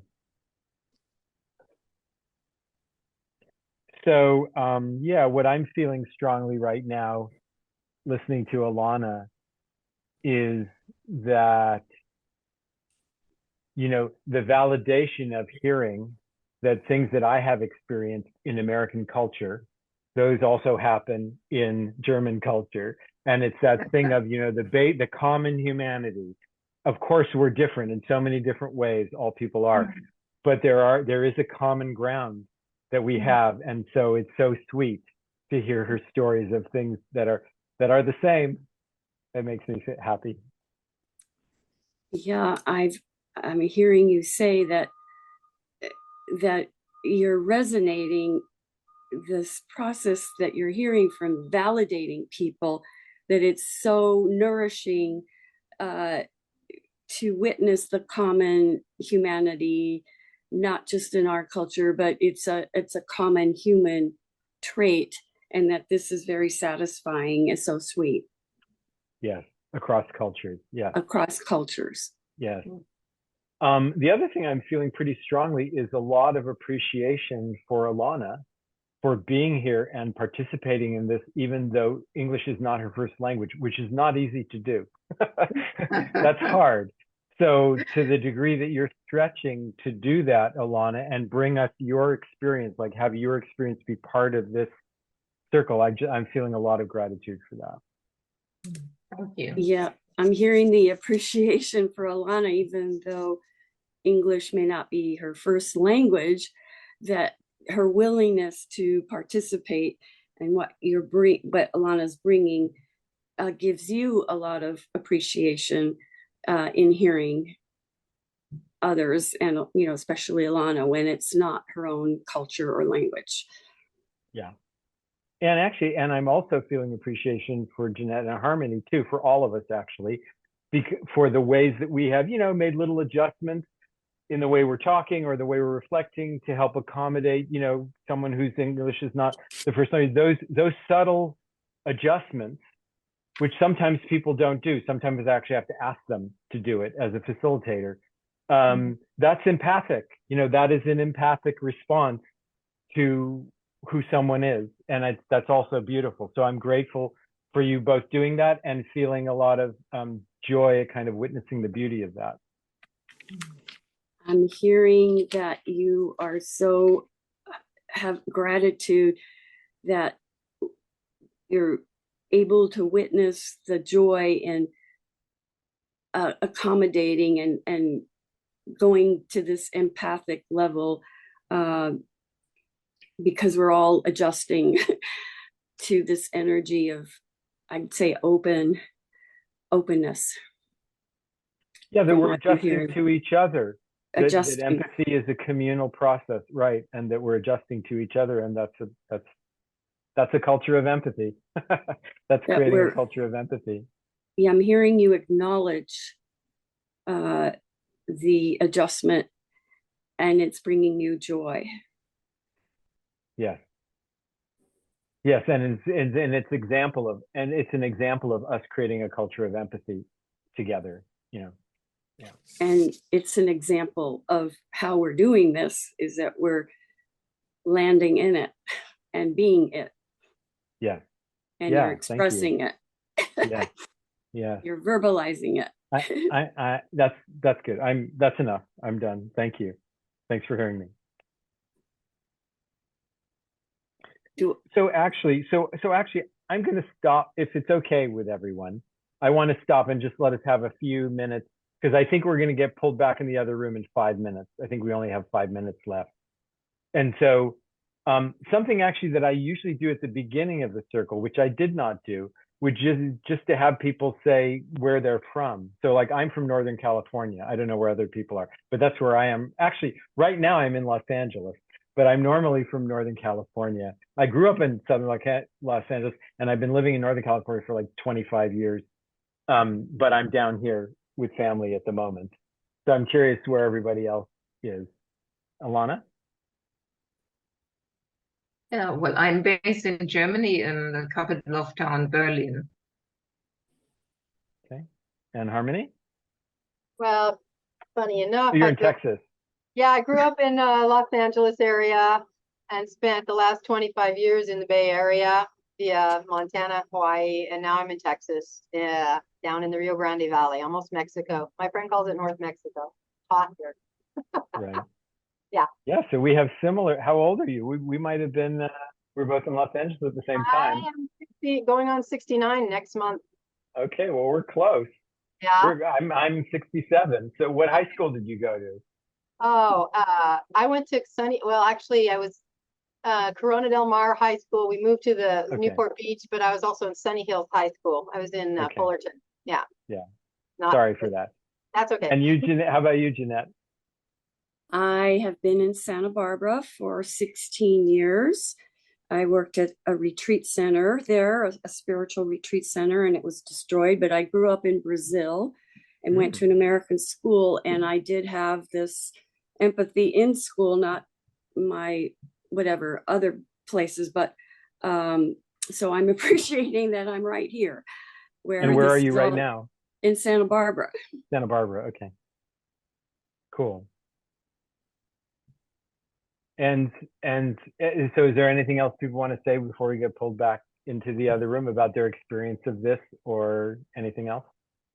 Yeah, I was hoping we could do, I just want to express my appreciation. Part of my fear was that I would sit in this room and not be well listened to, you know, and I have not experienced that at all. It's been really rewarding. And once again, another prejudice of mine to let go of. So I especially appreciate you, Lou, and the way you've held the space. And Ilana, you're showing up with, with your challenges. And also Jeanette, I really, really appreciated your listening skills as well. So I wanted to thank everyone.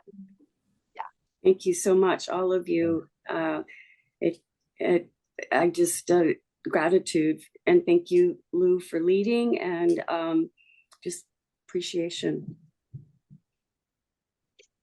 I can agree. It's the same. I really many gratitude to all of you, and it was so nice to talk to you. And thanks, Lou, for leading us in this group. And yes, I feel very pleased, and I also feeling that I'm getting better, and it's a nice feeling. Yeah, and I just appreciate all of you for being here and for participating in this, and something else I was going to say too. Oh, and just how much I enjoyed just meeting 4 new people, That's like really fun. And I'm really curious about Sunil. You know, he's been here too, or at least his picture has been. I also just want to say that, so I think Bill Filler is organizing another online Empathy Circle facilitator training. So if you are interested in doing the training, and it's free, you know, that's just look on the Empathy Center Facebook page. Probably has whatever the dates of those are, but it's usually a 4-week cycle. He and I are doing a face-to-face training in Santa Barbara. So Jeanette, I don't know if you want to come to that. Are you coming? Oh, you are? Okay, fabulous. Well, that's just enough.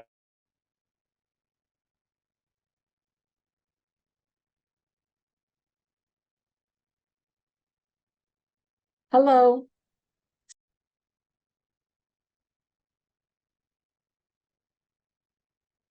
Hello. So we're going to, Edwin, do you mean to start the Yeah, welcome back, everyone. Kathy is going to lead our debrief session. I just put the question and info, 30 seconds to share how your experience was in the summit. Go ahead, Kathy. All righty. So we have 24 people, 29. Okay. So what I'm going to do is not call on everybody, but if you'd like to share your experience today, raise your hand in either a virtual hand or just hand up, and I'll call on you to share. And if you could take 30 seconds or less, we can hear from as many people as possible. Oh, yes, Golda. So I loved today's meeting, and it was really heartwarming to know I've been an empath my whole life and have the opportunity to be of service to the Empathy Center and this community now. Thank you. Thank you, Golda. Alicia. I just want to thank you all so very much. I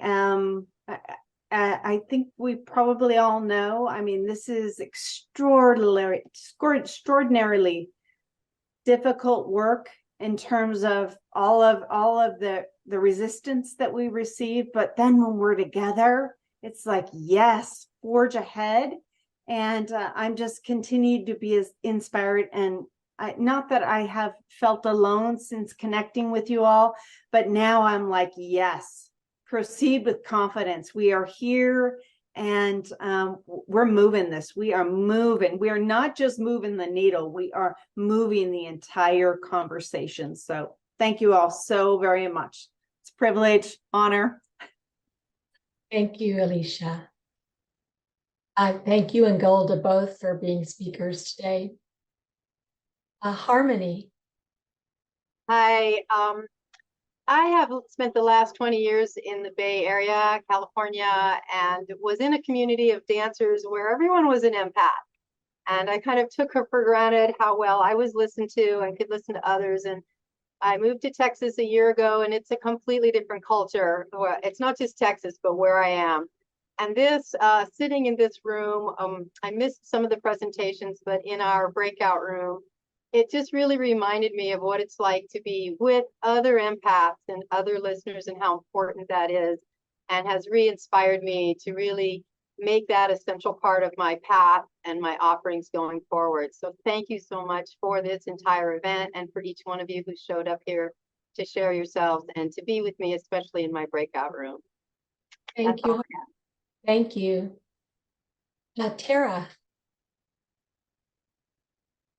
Well, it's just, I just feel delighted and inspired and, you know, like a thrill to be with people who want to spend their time this way, you know, connecting with empathy, and that's important to them, because that's the world I want to live in. So, yeah, thank you. Thank you, Tara. Who else would like to share your experiences today?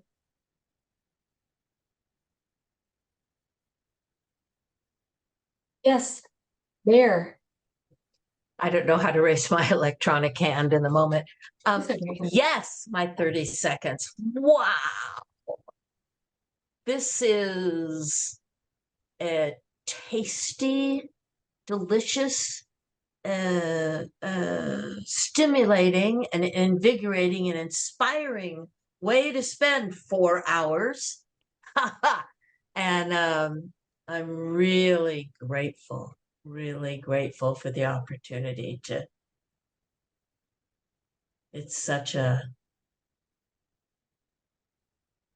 well, the word that comes up is ineffable because it's not describable.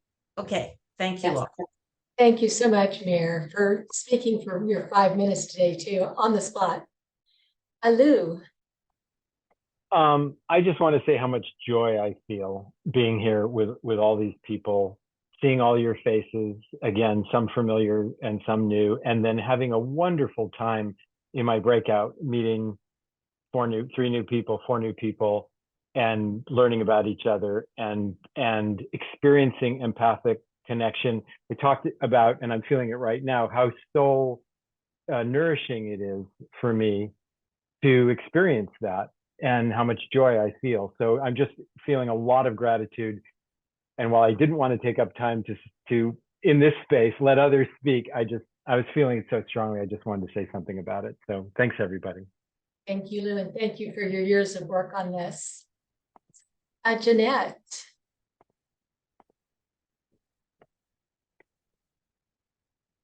You're muted, Jeanette. Sorry.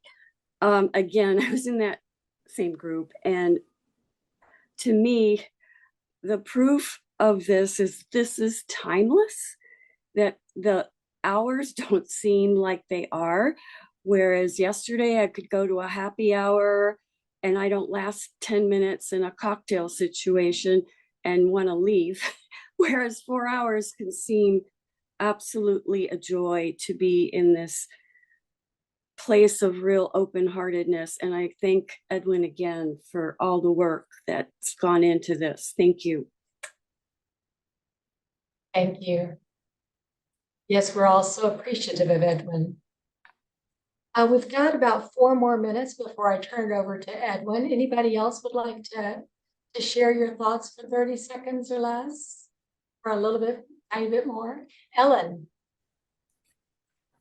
I want to say I'm happy to see widespread interest in empathy and joy in the process. And I always feel joyful being in these breakout rooms with everybody.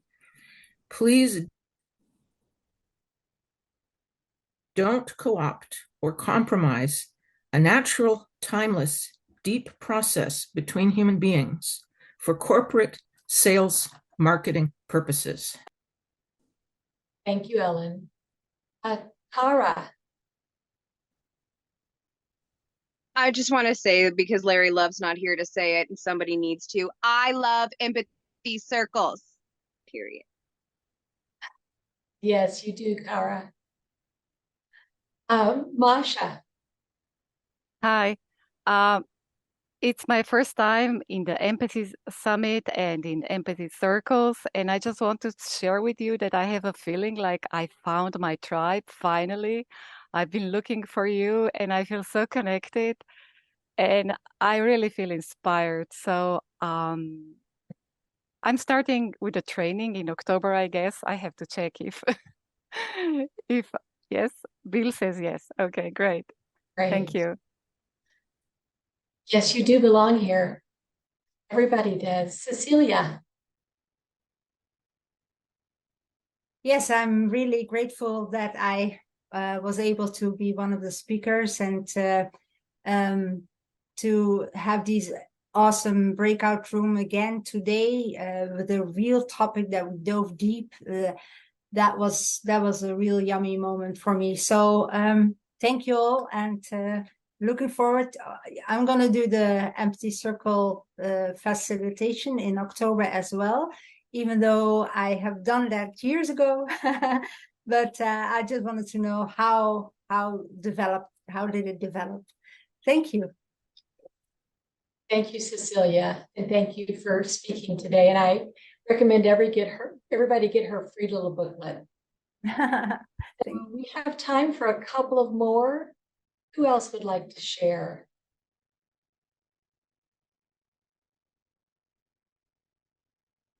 I see some people that normally have a lot to say. I'll go ahead. Yes, Danielle. Thank you. Well, after listening to all of the engaging speakers across this 2-day Empathy Summit and participating in the Empathy Circle process, and I'm deeply encouraged and hopeful by the fact that empathy has been placed so front and center in such a rich and explorative manner. I'm very grateful for this summit, so thank you to Edwin and all of the other speakers that chose to come forward, and how the different layers of empathy were explored and recognized as essential and valuable to deep, meaningful and empathic connection with others. So it's just all very inspiring, and I'll take it with me. Thank you. Thank you all. Thank you so much, Danielle.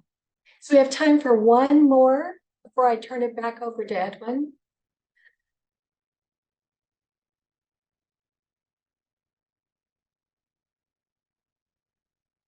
I just wanted to say, express my gratitude and come to the training. You found your home. Now own it. Thanks. Thank you, Bill. All right, so Edwin, right on time, back to you. Okay, great. Thanks everyone for taking part. Let me see if I can spotlight. Yeah, there you go. Thanks for taking part today. Behind me is the Empathy Center. As I mentioned before, my brother purchased this property in Santa Barbara, California. It sits on a hill overlooking the city and the ocean. It's 35 acres and about 55,000 square feet of property. And I'm actually here right now, in this room, kind of here in the back. And he's asked me to manage it and build this, building this empathy-based retreat center. And I want to just talk about some next steps that you can do to get involved. So one of the steps is every Saturday, we have this Empathy Center Visioning Circle. So, and I just put the link in there. It's actually in this room in about an hour. You can join if you haven't had enough empathy circles. You can come and join for another hour and a half, perhaps, for an empathy circle to share your vision for the space, because we really want to make this a central beacon for radiating light out about empathy in the world for education, research.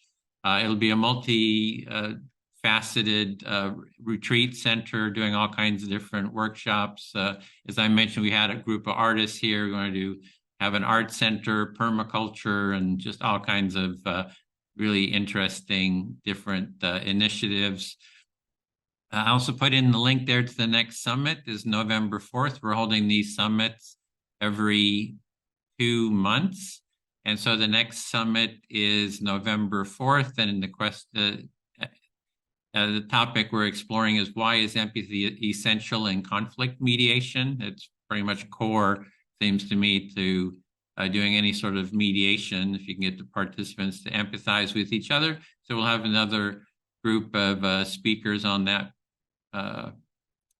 topic. We have the in-person Empathy Circle facilitation training in Santa Barbara here, actually in one of these rooms, on September 16th and 17th. So you can learn to facilitate an Empathy Circle. It's a 2-day, full-day workshop. And then we have the online Empathy Circle facilitation training. If you can't join us in person, you can join us online. It's 4 Saturdays starting October 17th. And the link, let me just check. The link is there to thebestempathytraining.com. And you can read the info there and email Bill, who just spoke about about how to take part in that.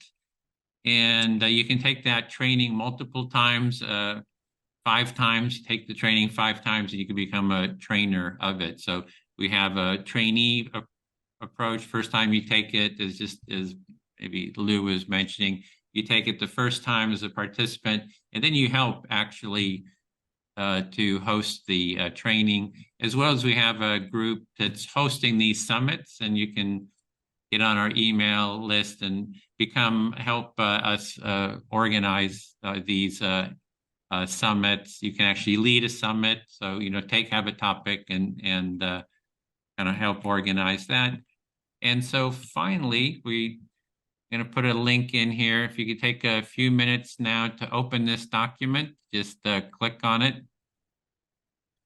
And it should open Google form, feedback form. So we want to leave you with this form. If you can just add your email to it right now, take a few seconds, just type in your email. So I just want to get you started on this so that when we close that you'll just finish and continue with it. So with that, let me get the gallery back on gallery view. We like to end these calls with jazz hands, just mutual jazz hands to reflect each other. And we'll see you in an hour if you're up for another circle, or otherwise we'll see you in some of the other events. And there's Empathy Banana. Let's peel the banana. Let the banana peel itself. There we go. So bye, everybody. Thanks. Bye. See you next Thank time. you. See you in the Empathy Circle. Thank you so much, Edwin.